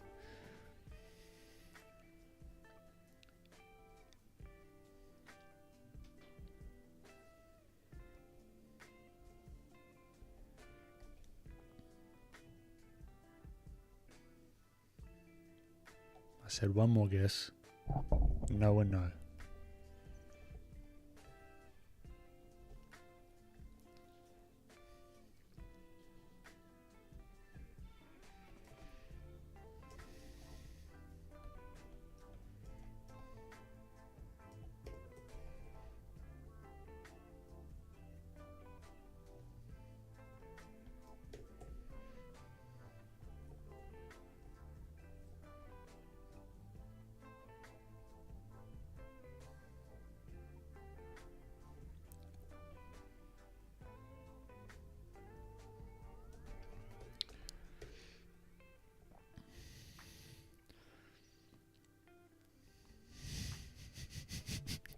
Ben, there's infinite names.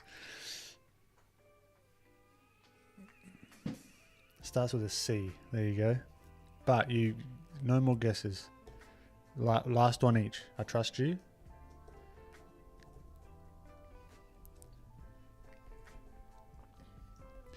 Because there might be I don't know if there is, but there may be someone wanting to ask a question and they're just like, oh no, it's going to get lost in names.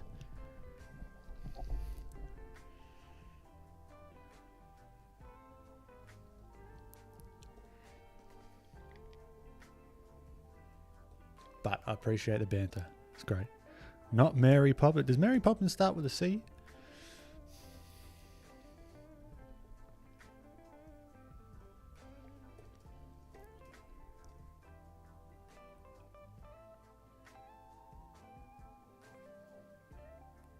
One of you in the last 4 got it, but you're 1 letter off. Sugar beets. You have no more guesses.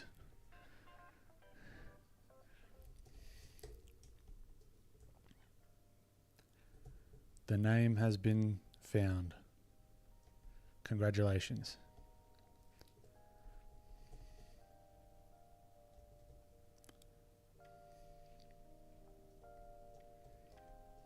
Someone got it right. They did, but they're 1 letter off. So it's not her name. But there you go. No, not you, Sugar Beets. No, you didn't.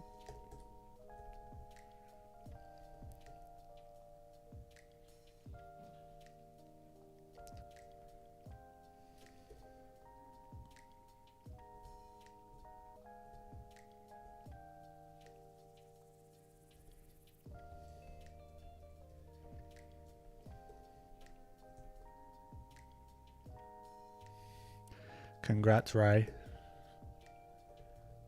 You win the satisfaction of knowing my mum's name.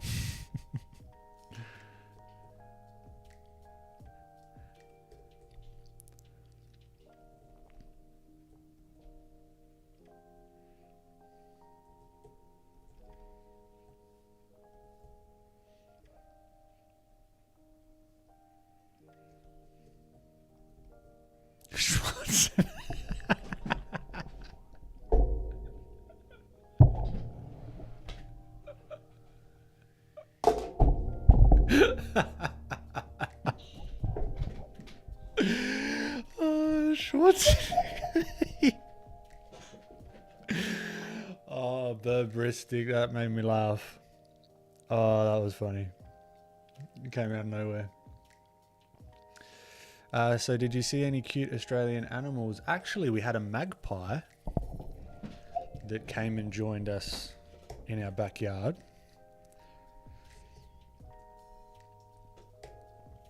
And it was very tame. I think it was a pet.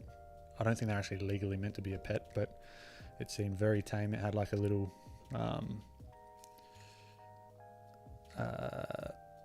what you call it?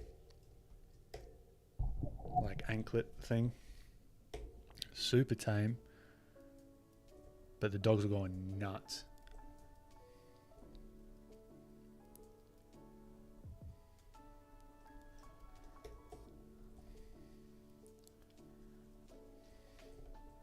But yeah, we're just sitting outside with it for a little while. Just sitting next to me. It wasn't moving. So yeah, there's my wildlife experience for the for the week.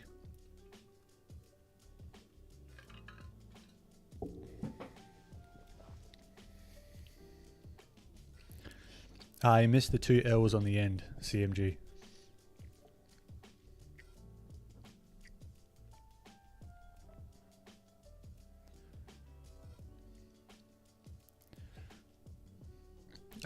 I only know that.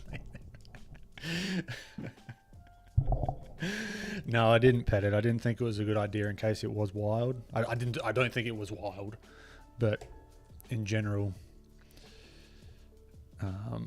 not a great idea to pet birds because you can leave their scent, and then it sort of, I think it alienates them from their flock or something. But I just gave him a couple of strawberries and some cold water because it was really, really hot. And then he flew off. I think he might have just been exhausted or... but yeah.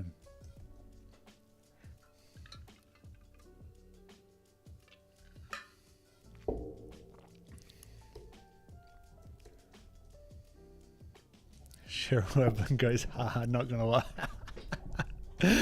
She'll love to hear that. I'll have to show her this stream. She's got fans now.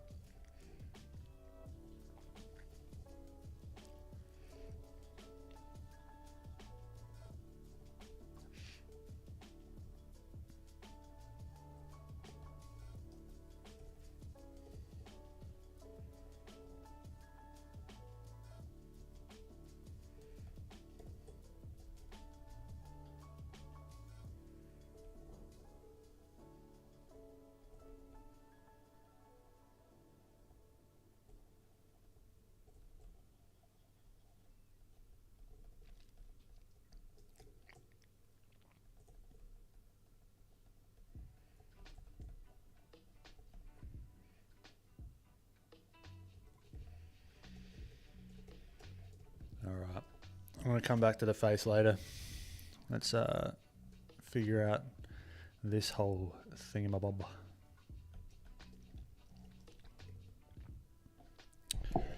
Paolo.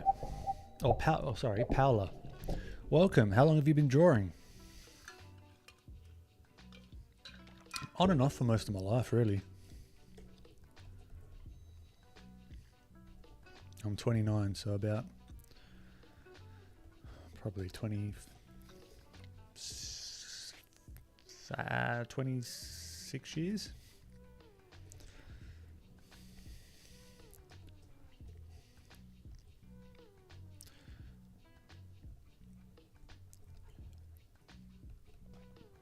Sorry, my voice has gone a little...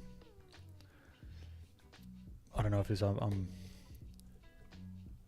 a little bit tired, or even just talking through for the last like 3 hours, 4 hours almost. My voice gets a little bit deeper and a little bit more not as energetic, but my brain and my attitude, we're still here. We're still studying. Don't let that fool you.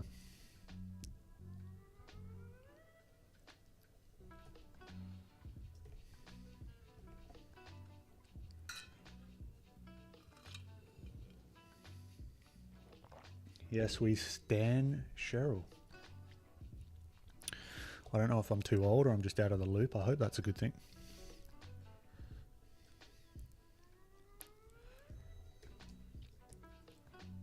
Hi, Uncle Ben. With great power comes great responsibility. Remember that.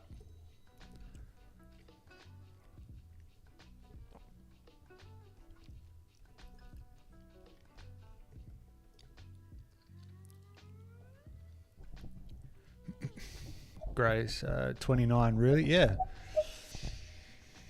Is that... What do you think? I was older, younger? It is my age. It is but a number.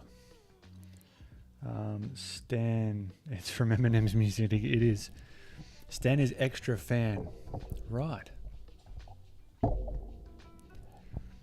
Jeremiah, damn, 3 hour stream. Phew, that's nothing. You wait until we're here for another 3 hours. Probably not though. I might pass out. That could get some views.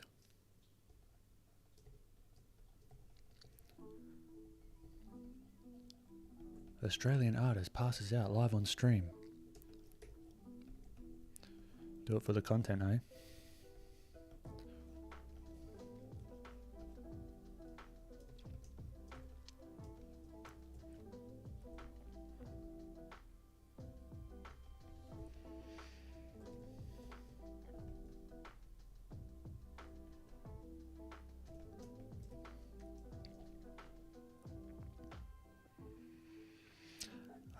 Bravin, I thought you were younger. Yeah, okay. That's cool. I got a young vibe. No, it won't get views. Everyone would leave. Yeah, no, you're right.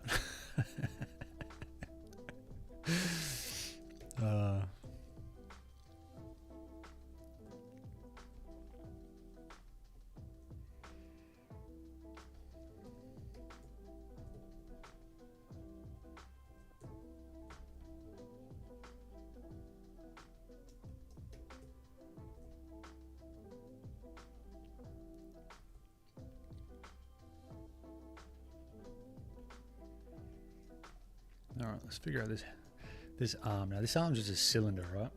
That's how I'm thinking about it. Cylinder with like a big ball here. So let's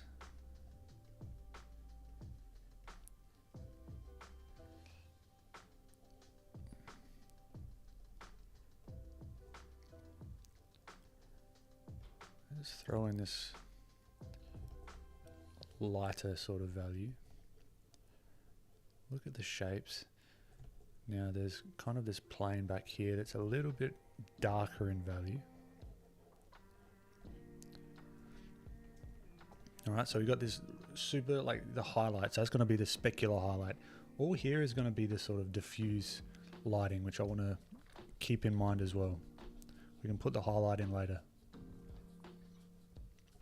Now the tricky bit is going to be incorporating some of these markings as well, but in a stylistic way. I don't want to be very explicit with it. I just noticed something here.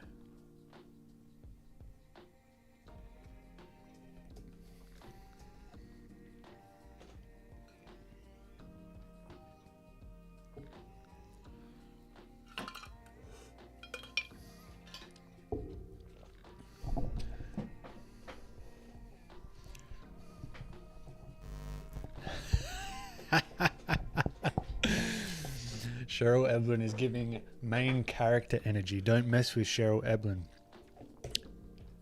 If any sentence is true, don't mess with Cheryl Eblin is the truth. You do not want to mess with Cheryl Eblin. Believe you me.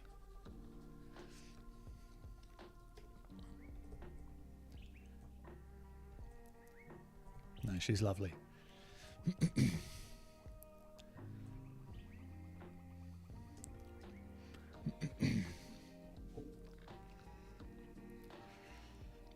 Mr. Tendy just pulled out the old iPad so I can draw with. Don't worry, you're not alone anymore. Awesome. Let's not just have me sitting here scribbling away.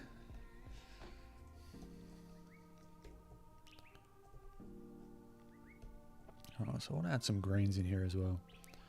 Just ever so slightly. Squinting down really, really does help. It's like a secret weapon.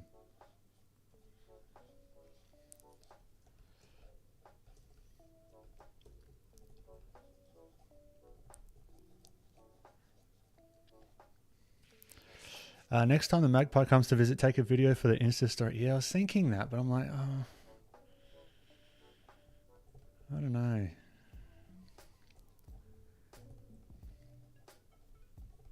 I'm kind of pretty adverse to sharing or just like even taking photos of, I like experiencing things and not always having to like take a photo of it if that makes sense. like even like fireworks, special occasions, that sort of stuff. I want to kind of be in the moment kind of thing. I'm not one to share a whole lot of stuff other than my art stuff. But it could be a fun little thing. Actually, do I have a photo? I did take a photo. I might be able to, after the next break, I'll because we used it to throw up on a Facebook group to see whose it was or if there's anything we could do.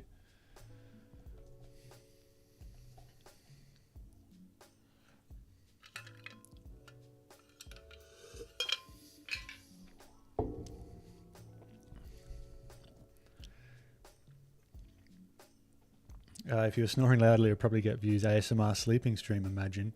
And then we find out that I can draw while I sleep.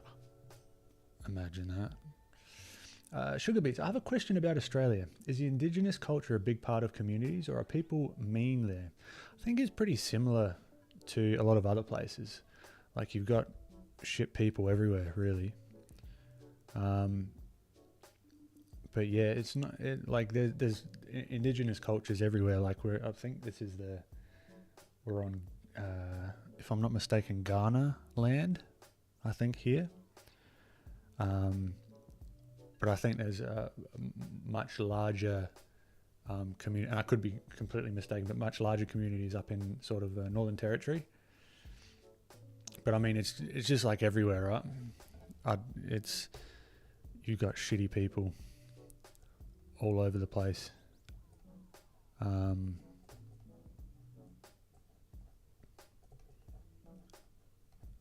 yeah, like all the like big sporting events and like larger events, we sort of pay respects to the land that it's sort of what you call it, that it's on.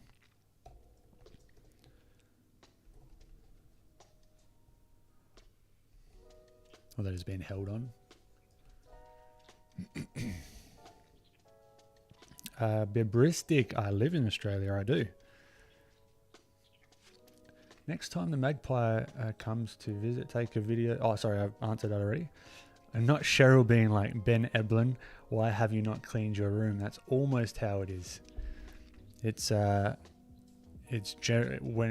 it used to happen, it was my full name. I've got 2 middle names. There you go. No, don't go guessing them. Don't go guessing my 2 middle names, but I got 2 middle names. So she would be like, Benjamin William Dominic Eblin, you get right here now.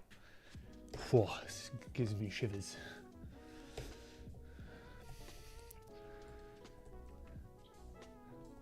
That's scary. She says that, she means business.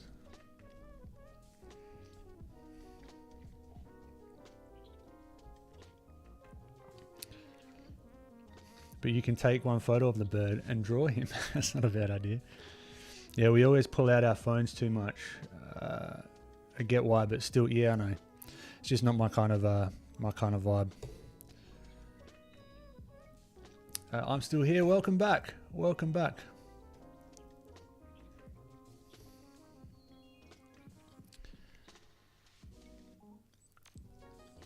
Legrand, welcome, welcome. Great to have you here, and you're studying along. Fantastic. I love it. Like, I cross so many different time zones. Like, people come in and out from like all over the place. Because Australia's got the weirdest, the most annoying time zones. Because we're just in an island in the middle of freaking nowhere.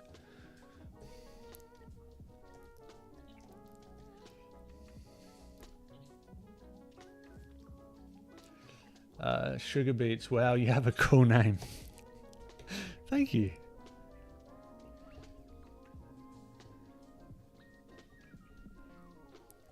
But yeah, I never use my middle names. Except for, well, my mum uses them when I was naughty. Back in the day.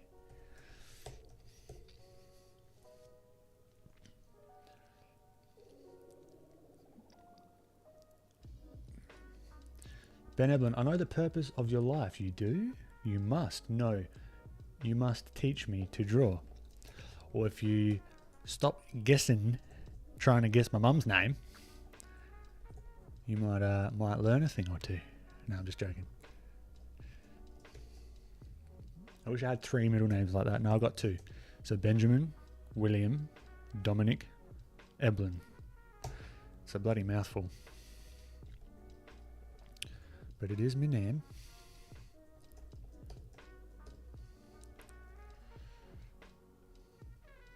Nah, no guessing here. No, we're not clogging the chat up for that.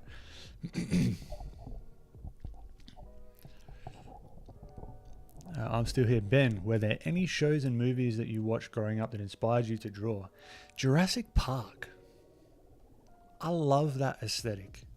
I absolutely love there's something about Jurassic Park that just is like nostalgia overload for me. Like I'd love to do some more like creatures and dinosaurs but like James Gurney-esque sort of stuff. I think that would be really fun to play and experiment with.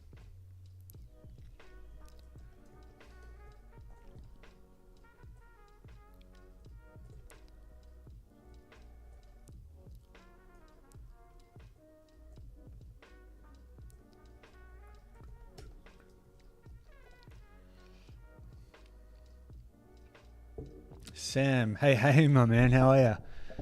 I got your message on Messenger. I didn't have time to reply. We'll get you on a stream. What's today? Tuesday.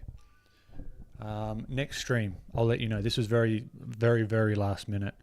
And I just sort of threw on the camera. But definitely, man, we'll get you back on here. But you have 2 middle names as well.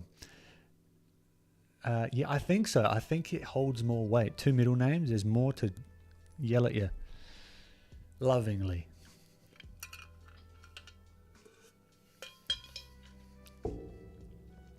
Oh, Grace, you have to get up in 4 hours. Grace is go to bed. I mean, I'm not your dad. I don't tell you what to do, but sleep is very important. All right? Believe you me. I used to do the whole all-nighter stuff. Was never worth it. But I appreciate you popping in anyway. Watching you at 3 a.m. while drawing. You guys are nuts. You guys are absolutely nuts.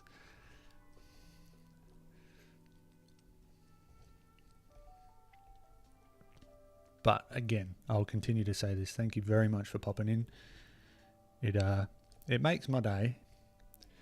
Just being able to sit and do what I do and have a bit of a chat. It's really, really fun. And I hope you're enjoying it as well.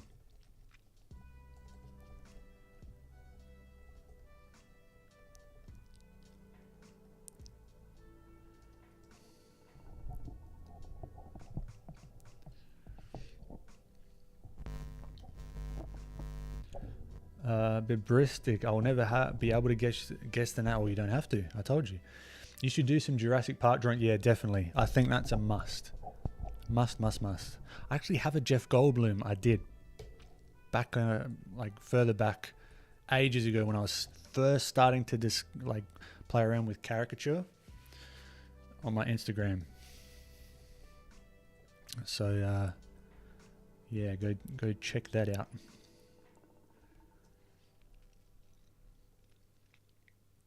What's cool Dino stream it is. Speaking of James Gurney, did you ever watch the Dinotopia HBO series? I never did actually, no. That would have been great though. Denzel, long study session. Yeah, I know, right?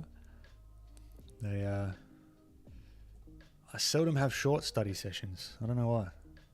Could be at a detriment to, I don't know why, but I'm enjoying myself. So we just roll with it.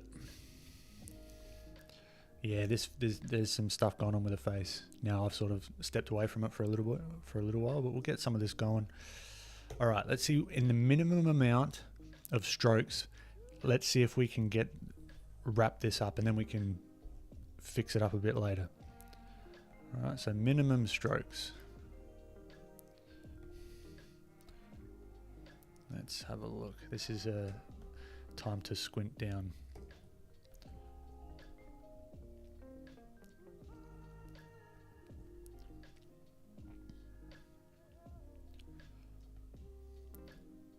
Okay. Let's get this saturation, knock that back. Okay.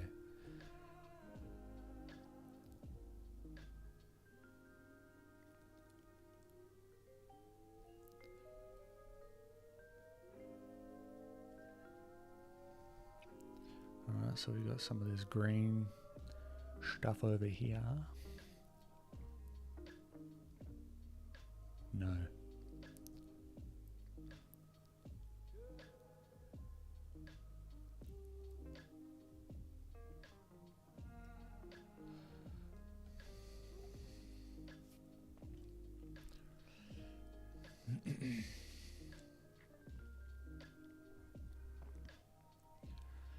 CMG, what time is it for you, Ben? It is 4:44 p.m. The day is still young, my friends. We've got so much more, so much more, so many more possibilities.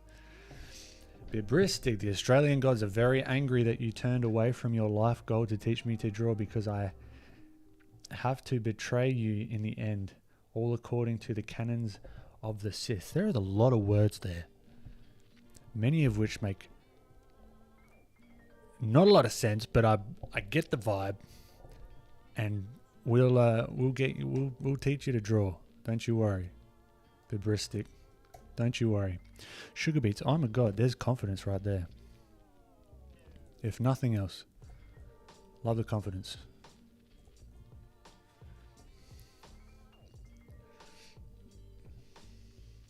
I'm the god of this stream.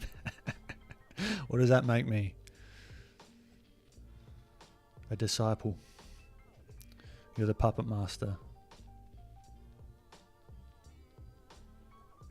I mean, the chat's like 3/4 of the fun of this stream, in my opinion. For me, at least. And the art, yeah. But it's I'm enjoying myself.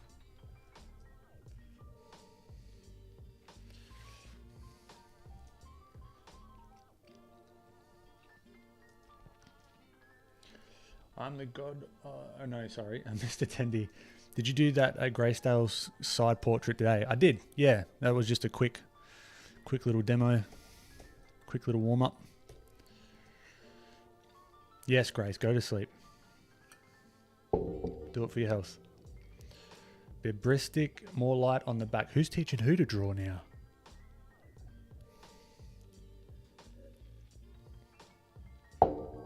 All right, CMG, great to have you again. Sorry, I'll stay all of the stream someday again. Yeah. No stress at all. You go, do your thing, and again, appreciate your popping past. It was great to have you.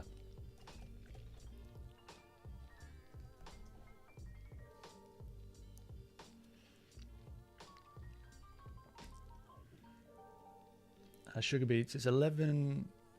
Oh no, sorry, it's 1:15 here. Whoa, not super late, but late enough to be like, should I go to sleep soon?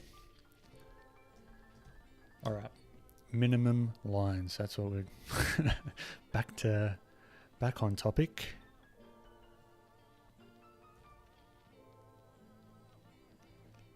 Minimum lines, minimum shapes. Let's say.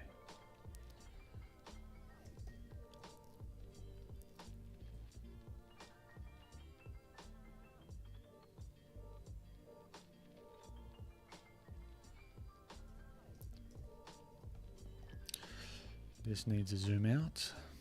Yeah, that face is all fucking over the place. It's all here. Here needs to be... I need to rethink my actions on this one. No liquify tool here. We're doing it the old-fashioned way.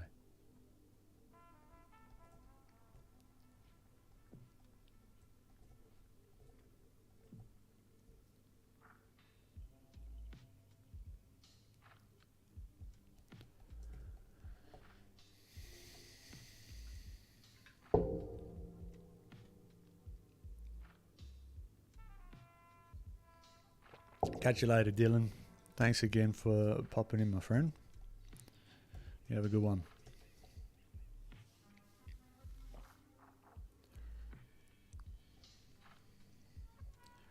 Le Grand. I'm reasonably able drawer, but my digital line work is messy. I can make good lines on paper, working from the elbow, holding the pen horizontally, but can't seem to manage it digitally.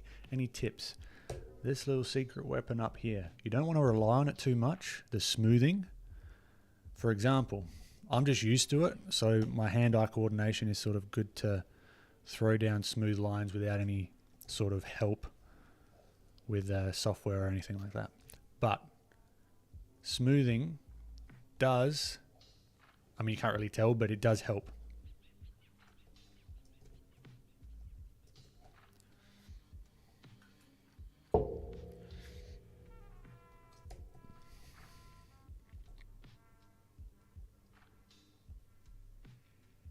All right, this, even with all these shapes, right?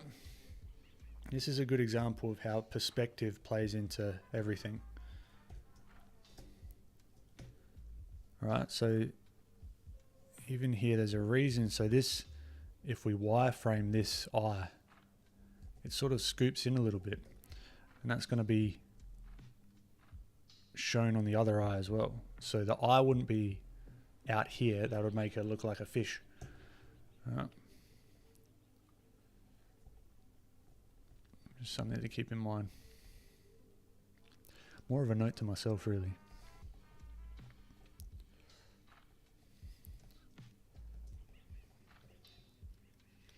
And this cheek is too bulbous.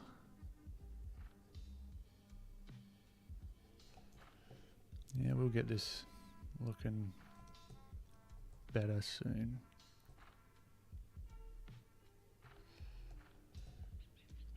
All right. I need a 5-minute break. Let me write that here. Whoop. New layer on top.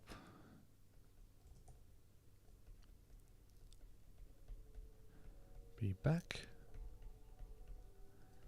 in 5.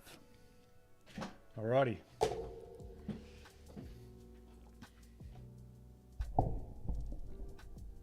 I shall see you shortly.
Bibristic.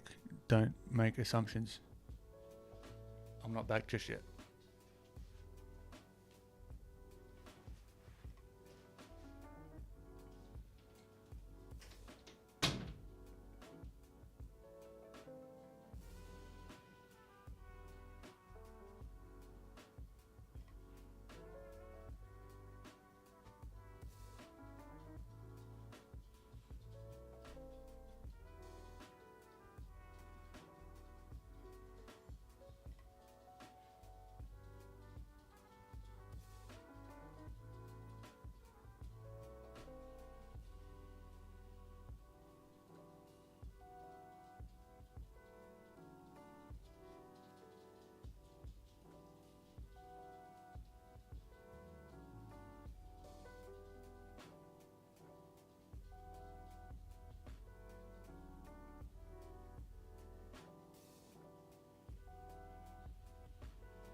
I am back.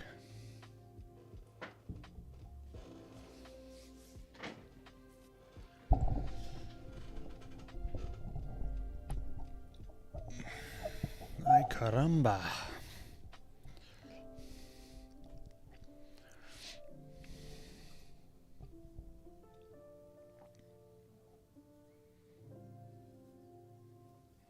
Sugar beets.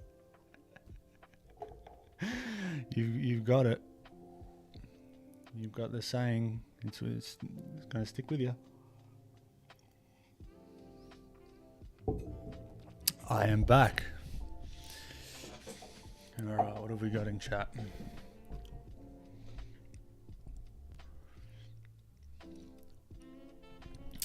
Denzil, how often do you plan to stream?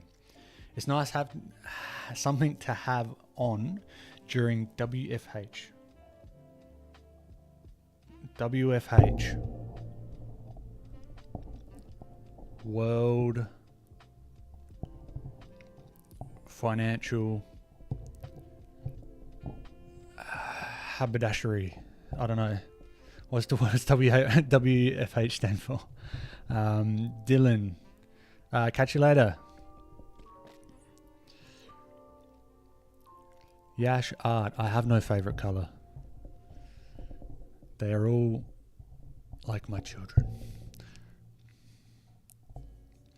Catch you later, Graces. Or Grace.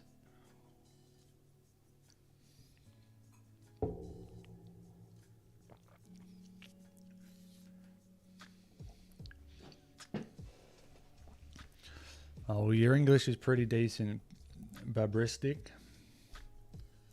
I understand you.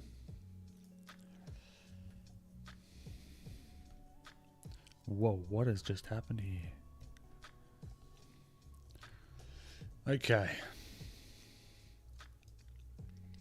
Work from home. Yeah, that makes sense. That makes sense. Seems like I'm out of the loop with knowing what WFH is. Thanks, Rishi. Oh, as long as it's not annoying, I'm pleased that it's of value to you, and it's good just to have one in the background. All right, let's continue, shall we? This is just, I'm just being super indulgent with this one. Just going at my own pace. Nothing really, no stress with it, having a chat. It's good times.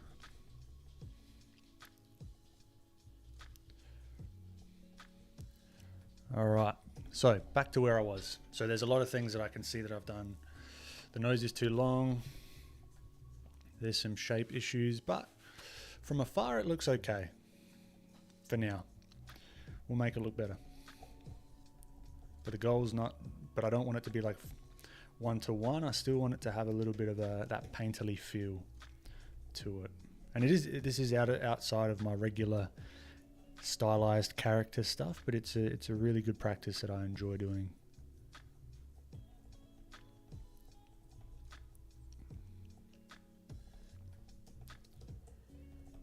So let's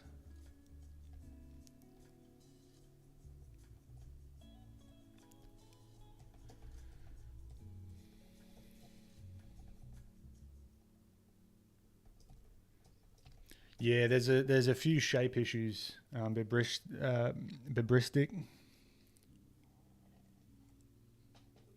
Mr. Bear, 12 a.m. watching a master. You're too kind. Definitely not a master. But I appreciate the kind words regardless, and great to have you.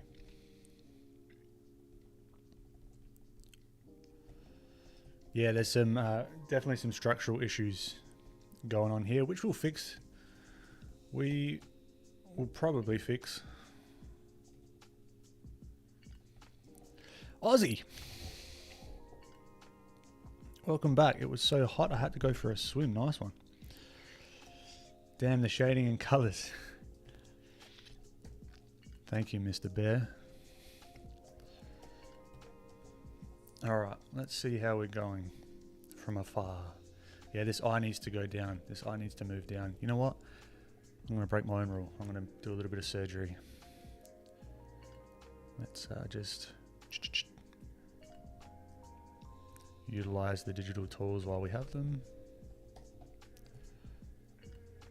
And don't tell anyone. See, it's like nothing ever happened. Don't worry about it. Yazzers, what time is it for you? It's 5 p.m. for me. Now this ear needs to be more upward.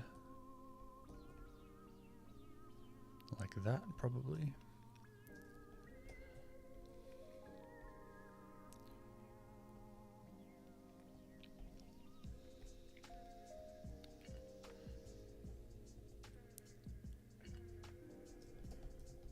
Alright, so then we got these little things, just pop, pop, pop.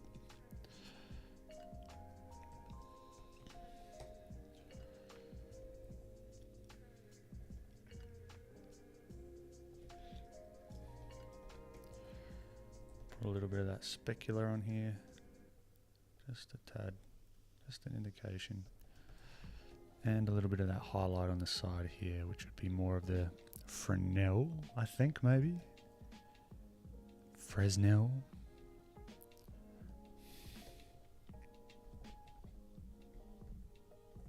No, is it Fresnel? Probably, maybe. Maybe not, I don't know. Rim light, I guess. So she's a little bit hunched over, so we've got to take that into account.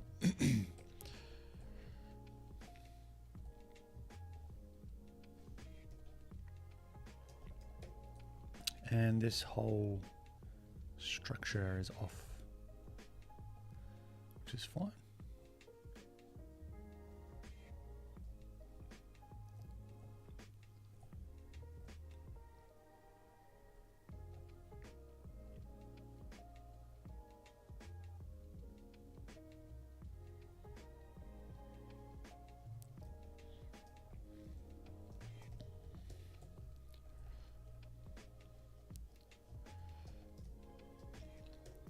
Yeah, this whole mouth part. Looks like she's got a bit of a mustache, so we're going to fix that. But okay, not going to go too noodly on the face for now. We're going to sort of see if we can make this feel a little bit more cohesive. Big words here on stream. Cohesive. Bibristic, I have an early morning. What time's it over there, Bibristic? Mr. Bear, digital is difficult. I feel traditional gives me a more stable hand, but then we got the amazing brushes and I'm just in awe. I appreciate it. Well, look, the brushes really aren't like, they're cool, but I could get a similar kind of look with like a round Photoshop brush. It's, the brush is maybe 5% of the look and feel, I guess.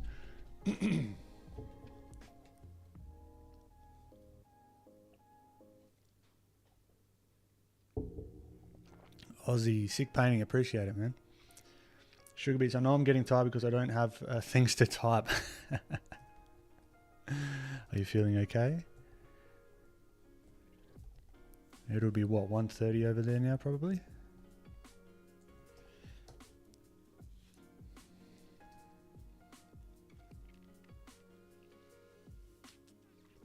Oh yeah, Yaz's. I've found myself doing the old Phantom Control Z on paper before. I was so disappointed in myself. Just a force of habit.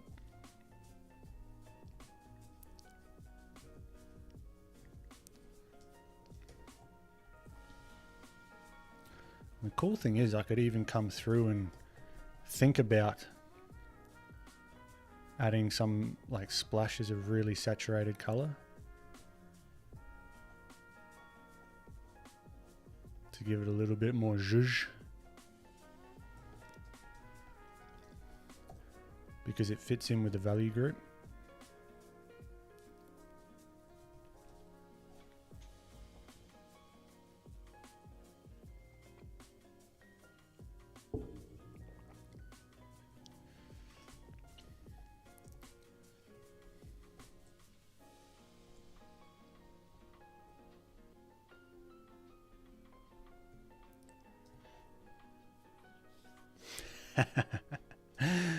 Yeah, I've done the old pinch and zoom on paper before as well. Okay, cohesive. Let's add this. See if we can squint down, get the lighting feeling better on these little things.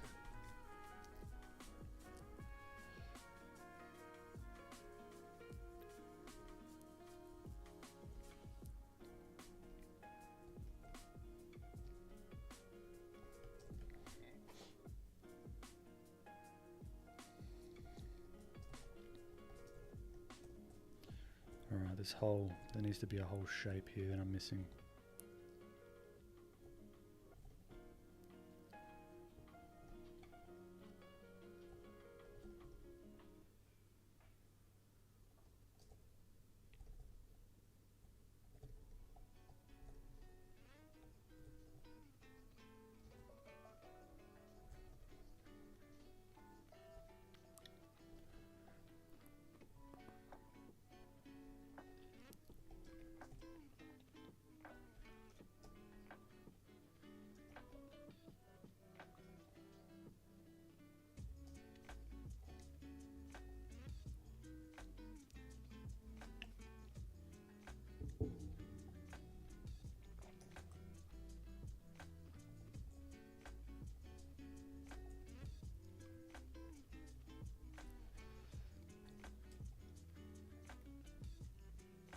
Okay.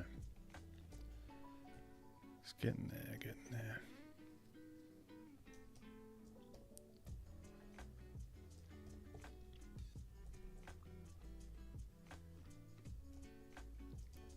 All right, let's go back to the background. Let's clean this up to give us a little bit more room to play with the background. And then we can add in our background shapes where they make sense.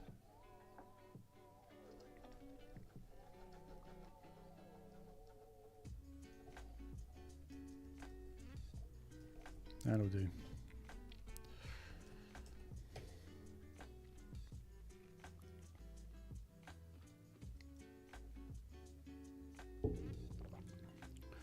Bibristic, I'll probably go. Then I'll watch your streams from the beginning. Thank you for spurring me to draw. I'll write to you, man, so that you don't forget me. Say kind words at party. Catch you later, Bibristic. Great to have you. You have a good one.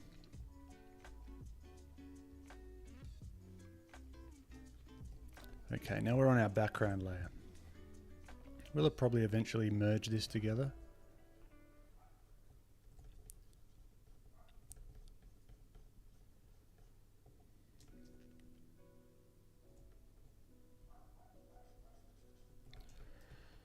I want to sort of darken up some of these values now. Oh, dogs. Dogs, dogs, dogs. Shish kebabs.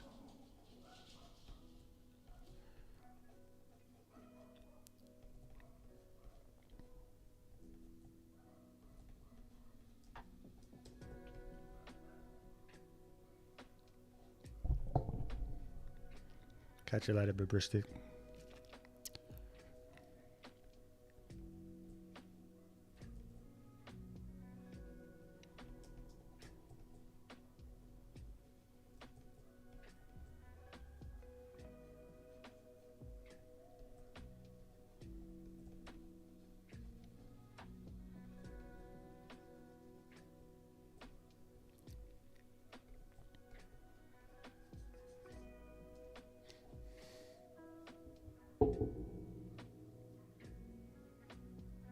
Oh man, that's pretty cool, Sugar Beats. That's very cool. And also hi dogs.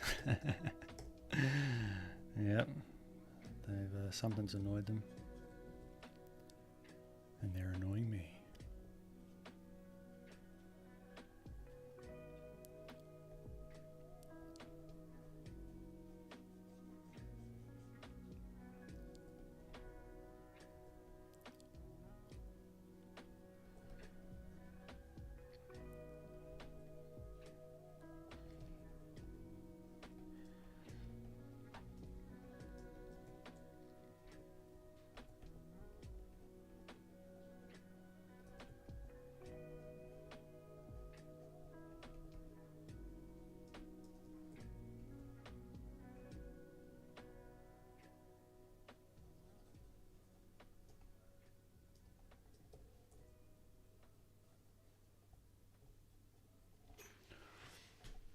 Yazes, do you ever look at your work and think, damn, I really made that? That's amazing. Not particularly. On very rare occasions. Particularly if I'm trying something new and I'm like, huh, I did it. But then I kind of understand the illusion. So it's not so amazing to me anymore, if that makes sense. It's kind of like if someone tells you the magic trick. You're like, oh, okay, that's how it's done.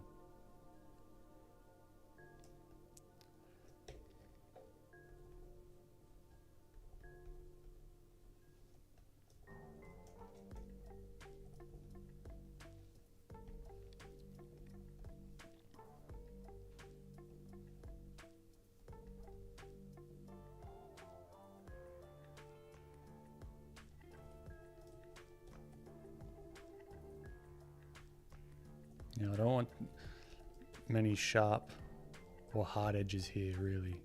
I want to keep this pretty soft in the background.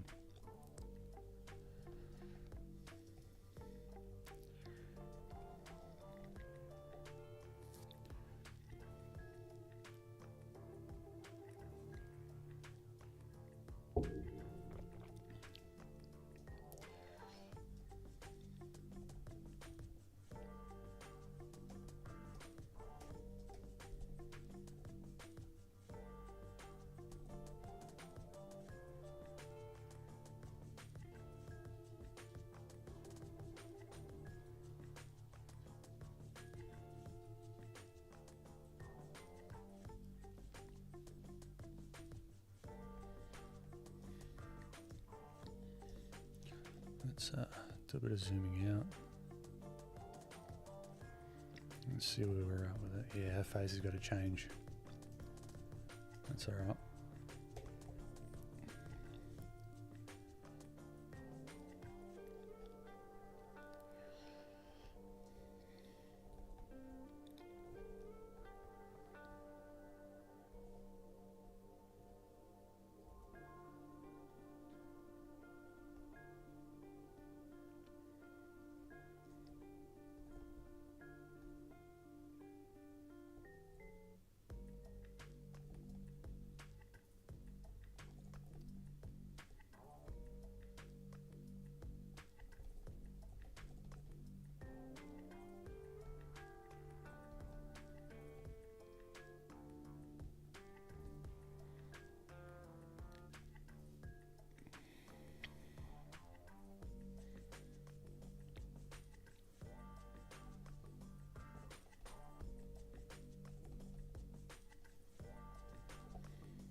I had so many pictures I drew, but she brainwashed me to get rid of it. Who is she?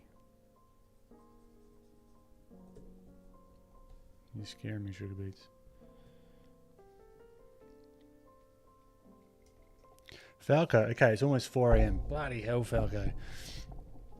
I think it's time for bed as well.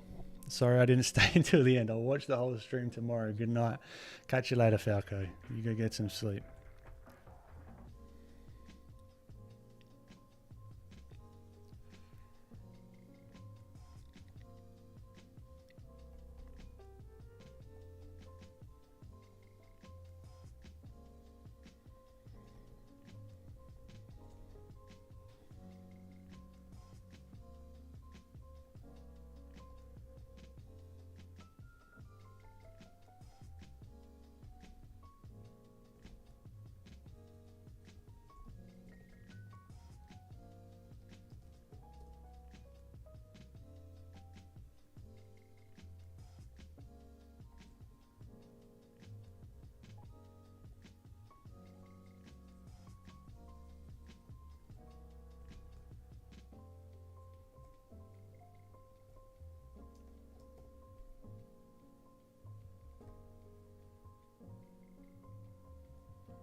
No, I don't know if the first part of the story showed up.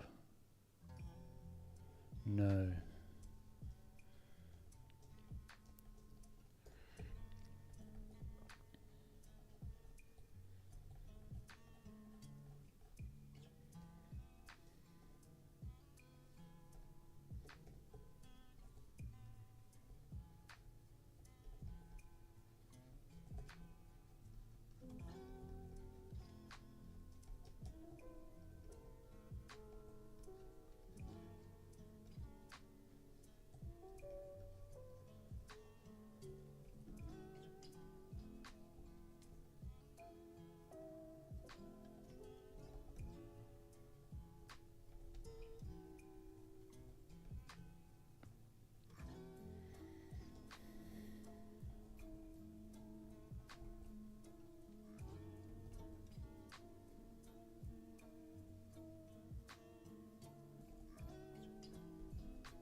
What the heck, Sugar Beats? That teacher should be fired.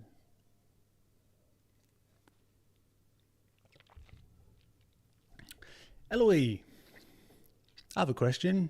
You know, I'm reading what Eloise says. Assuming that you are going to publish it on Instagram, how will you disassemble this drawing? I feel that it is difficult. I'd probably show the process, like the time lapse that I've got going on here, how it sort of was broken down if I was to put it on Instagram. Oh, the music stopped. Oh no.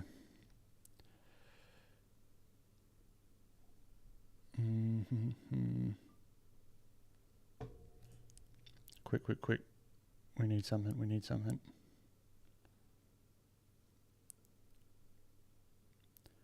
What a low rhythmic drones.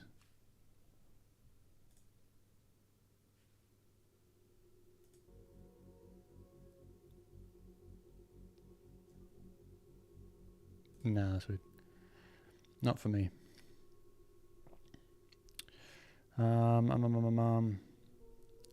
Old school funk. Okay.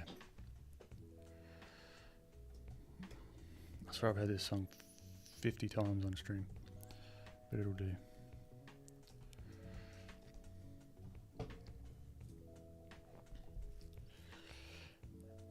Oh wow.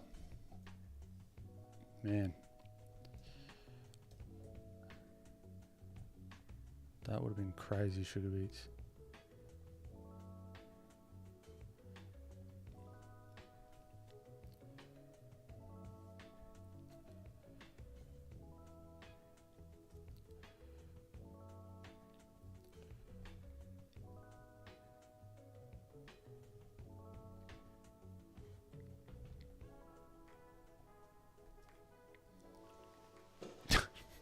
Do we?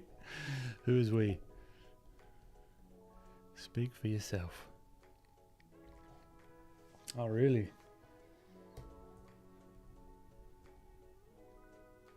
Well, I hope you're staying safe is the main thing.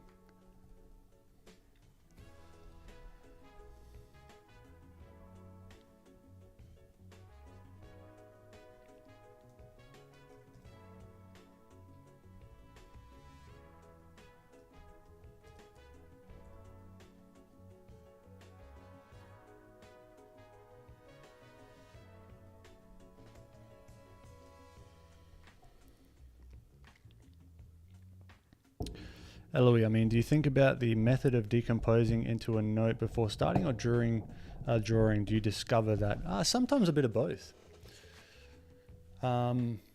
These paintings I have a little bit less experience of breaking these down because they're less like structural, if that makes sense. But yeah, it's a good question. Because I mean, I could pull like all these sorts of things apart. Like, why is this a little bit saturated here? How I found like some of these greens in the transition between the light and the dark. The simplicity in the background when you're zoomed right in. This looks like nothing, but then you zoom out and it sort of fits in the scene, kind of thing. So there's like all these different elements that I could talk about, and then it's just distilling down the ones that make the most sense and what I found interesting.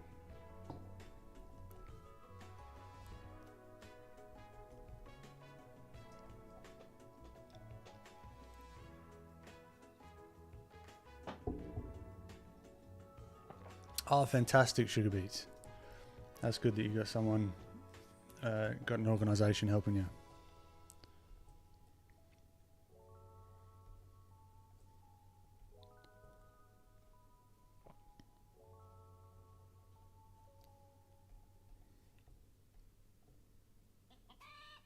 No, not this freaking song.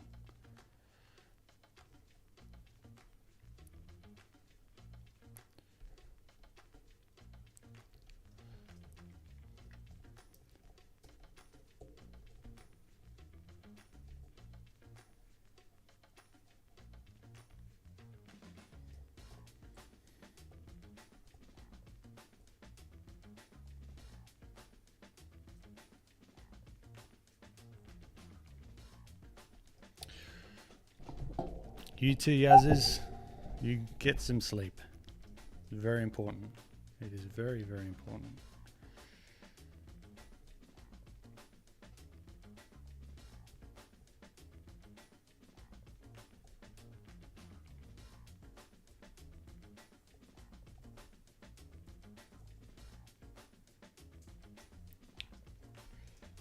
I have not watched Mr. Oh, maybe when I was younger.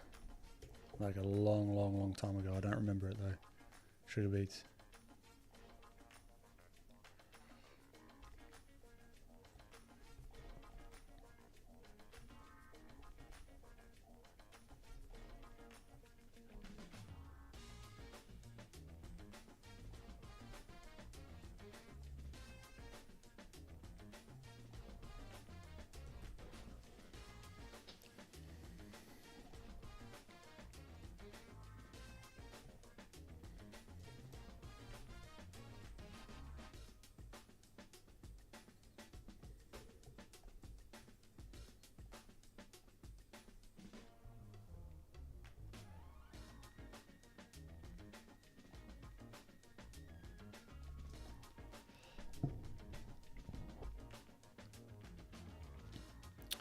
Arthur, do you really have to think about its form and how it wraps around in space all the time?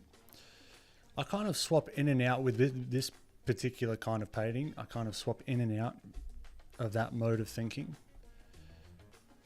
Like for example, here.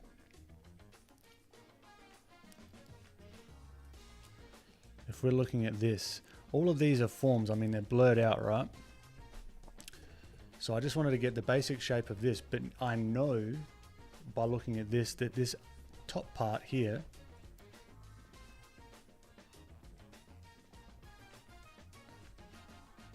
is going to be catching more light, right? Same on this side, not as much as here. So that's thinking about the form wrapping. Same as here. So this is like a cylindrical object.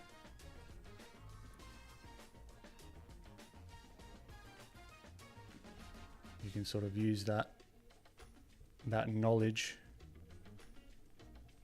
of sort of like the 3D forms, let's say, to better sort of make the forms feel like they're wrapping around. But I want to keep this really soft, like all the edges really soft because it's blurred out.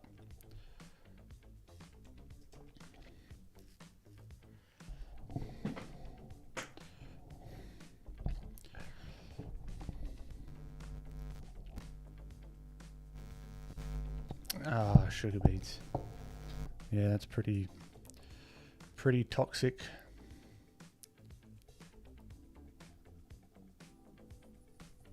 Pretty bloody toxic environment to be in. Aussie, quick question.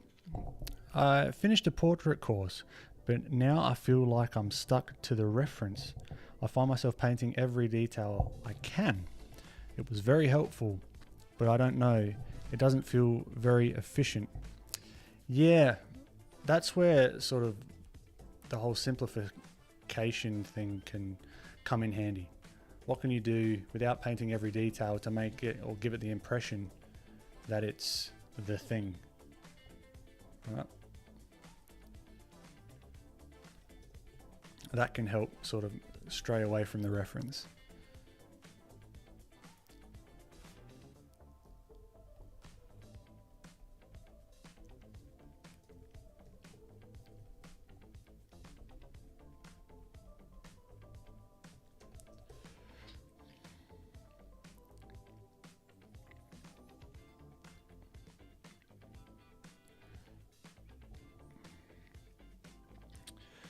Aussie, a perfectionist.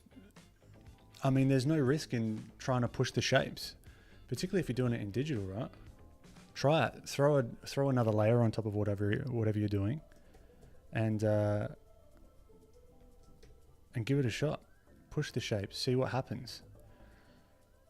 I used to have that like fear of like changing stuff up.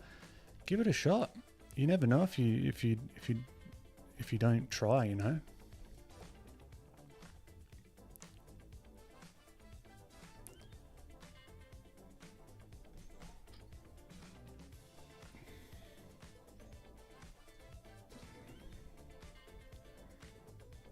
Yeah, I don't know where this fear comes from. I used to have it as well. I still kind of do have it, but like, oh, I don't want to mess it up. I don't want to da da da da. But if you start thinking that, okay, this is just another practice piece, why not try it out? Particularly, especially because it's digital. You've got a lot of freedom to just play.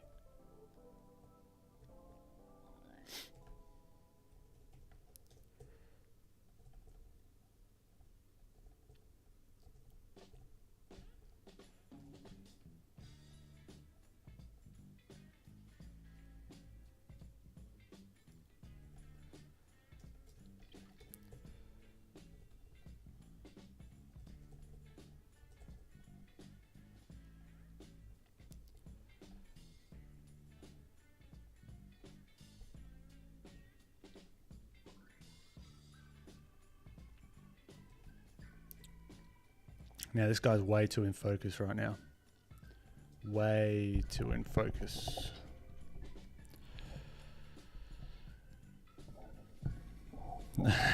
Nice, like, because sugar beets oversharing time. No, you're fine, sugar beets.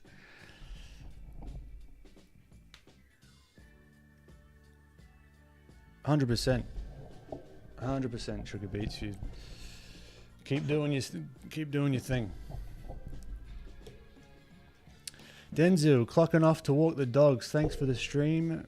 You're a beast. Appreciate it, Denzel. Thanks for popping in.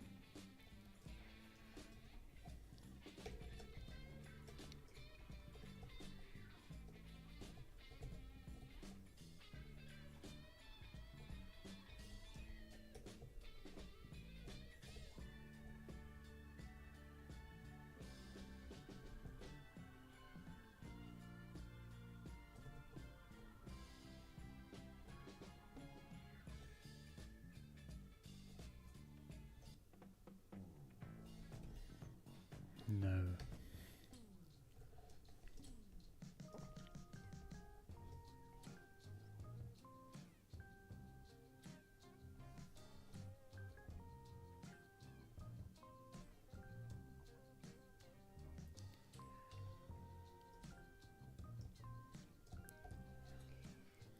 I think my Apple Pen is breaking on me, but I guess that means I need to sleep, possibly. I appreciate it, Shubi. I'll keep hydrated. Thank you. Appreciate you popping in as always. You have a good night. You too.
This is standing out too much, so I'm just squinting down. This whole area needs to be in shadow.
So I'm just trying to fuzzy out all of these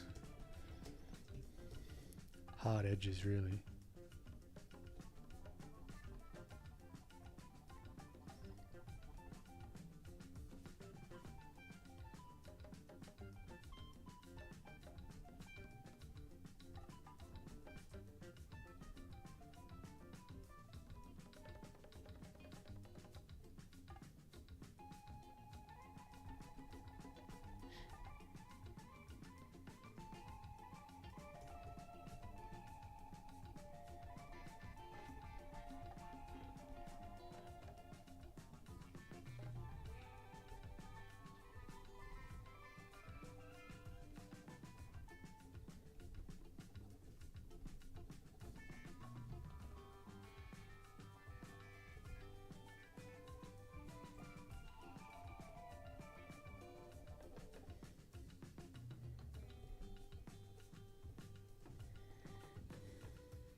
just do it moment. What's this? Nike? What's this?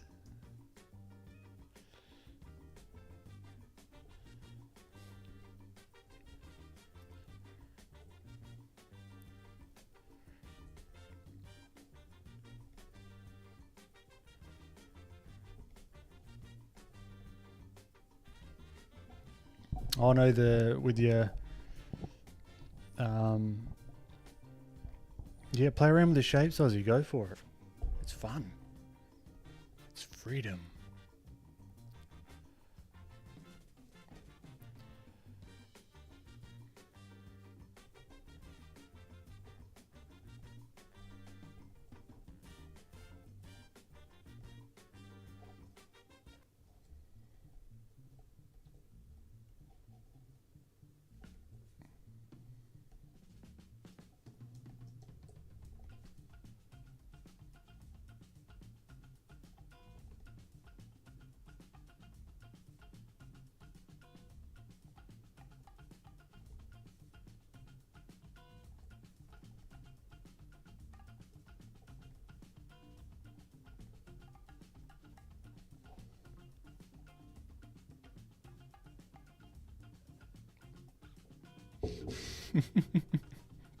Hey, look, that's a. I'm just gonna make the eyes bigger and call it a day. That's progress.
Ozzy, I was wondering if in the future you'll do critique streams.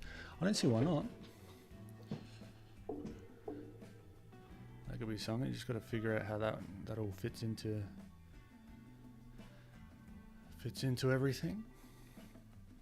But that'll be fun. That'll be really fun.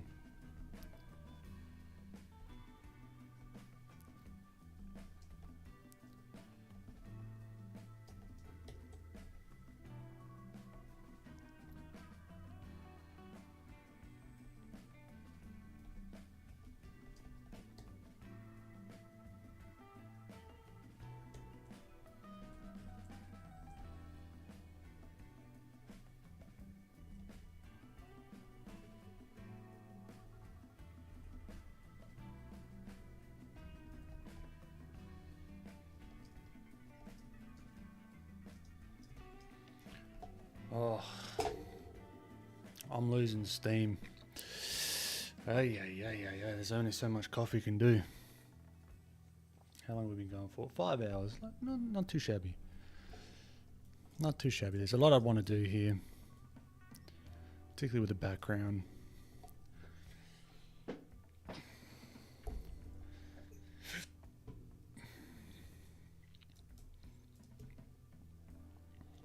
Yeah, I think I'm well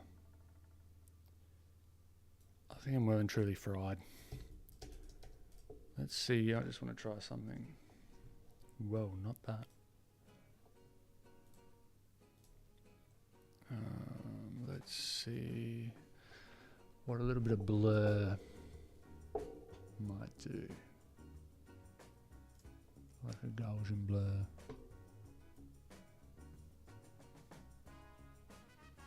Does a lot. Whoa, too much.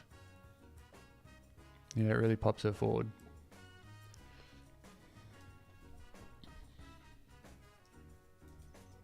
You mess around with the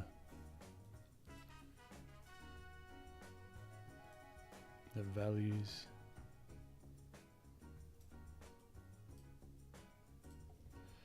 So that's before. No, that's before. That's after. Doesn't do too much. I still like it being painterly though, so. Alright, I think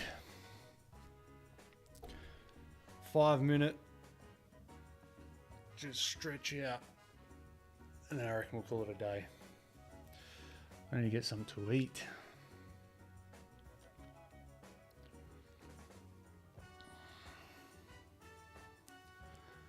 Oh, well, look, great stream.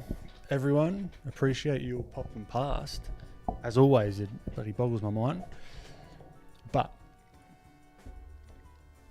it's an absolute pleasure to be drawing in front of you all. I hope my rambles today were not too insufferable, because I'm running on very minimal sleep. And yeah, this has helped me get through the day without, or at least until 5:55 p.m. without napping and ruining my sleeping pattern. So I thank you very, very much. And yeah, so this is sort of where we got to. And looking at it now, there's so much to do with it. Lots of little tweaks here and there, but it's a good little study. A fun study, and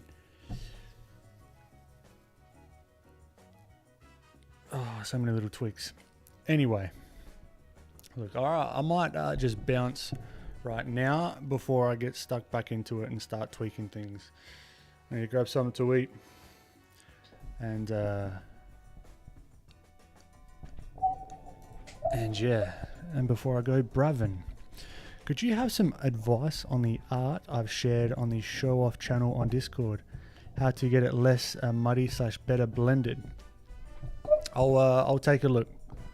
I'll take a look. Maybe not today, but I'll pop in, let's say tomorrow. I'll see if I can pop in and give some quick tips. Catch you later, Eloise. Appreciate you popping in. Catch you next time, Bravin. Thank you again for popping in. Thank you, Ray. Good guess on my mum's name. Ray is the winner of the stream, everybody. What a random bloody chat we had today. But it was fun. Keeps it interesting. And I have fun with it. So anyway, I'll leave you all to it. You have a great rest of your day, your night, your afternoons. And I'll catch you on the next one. All right. See you later, everyone.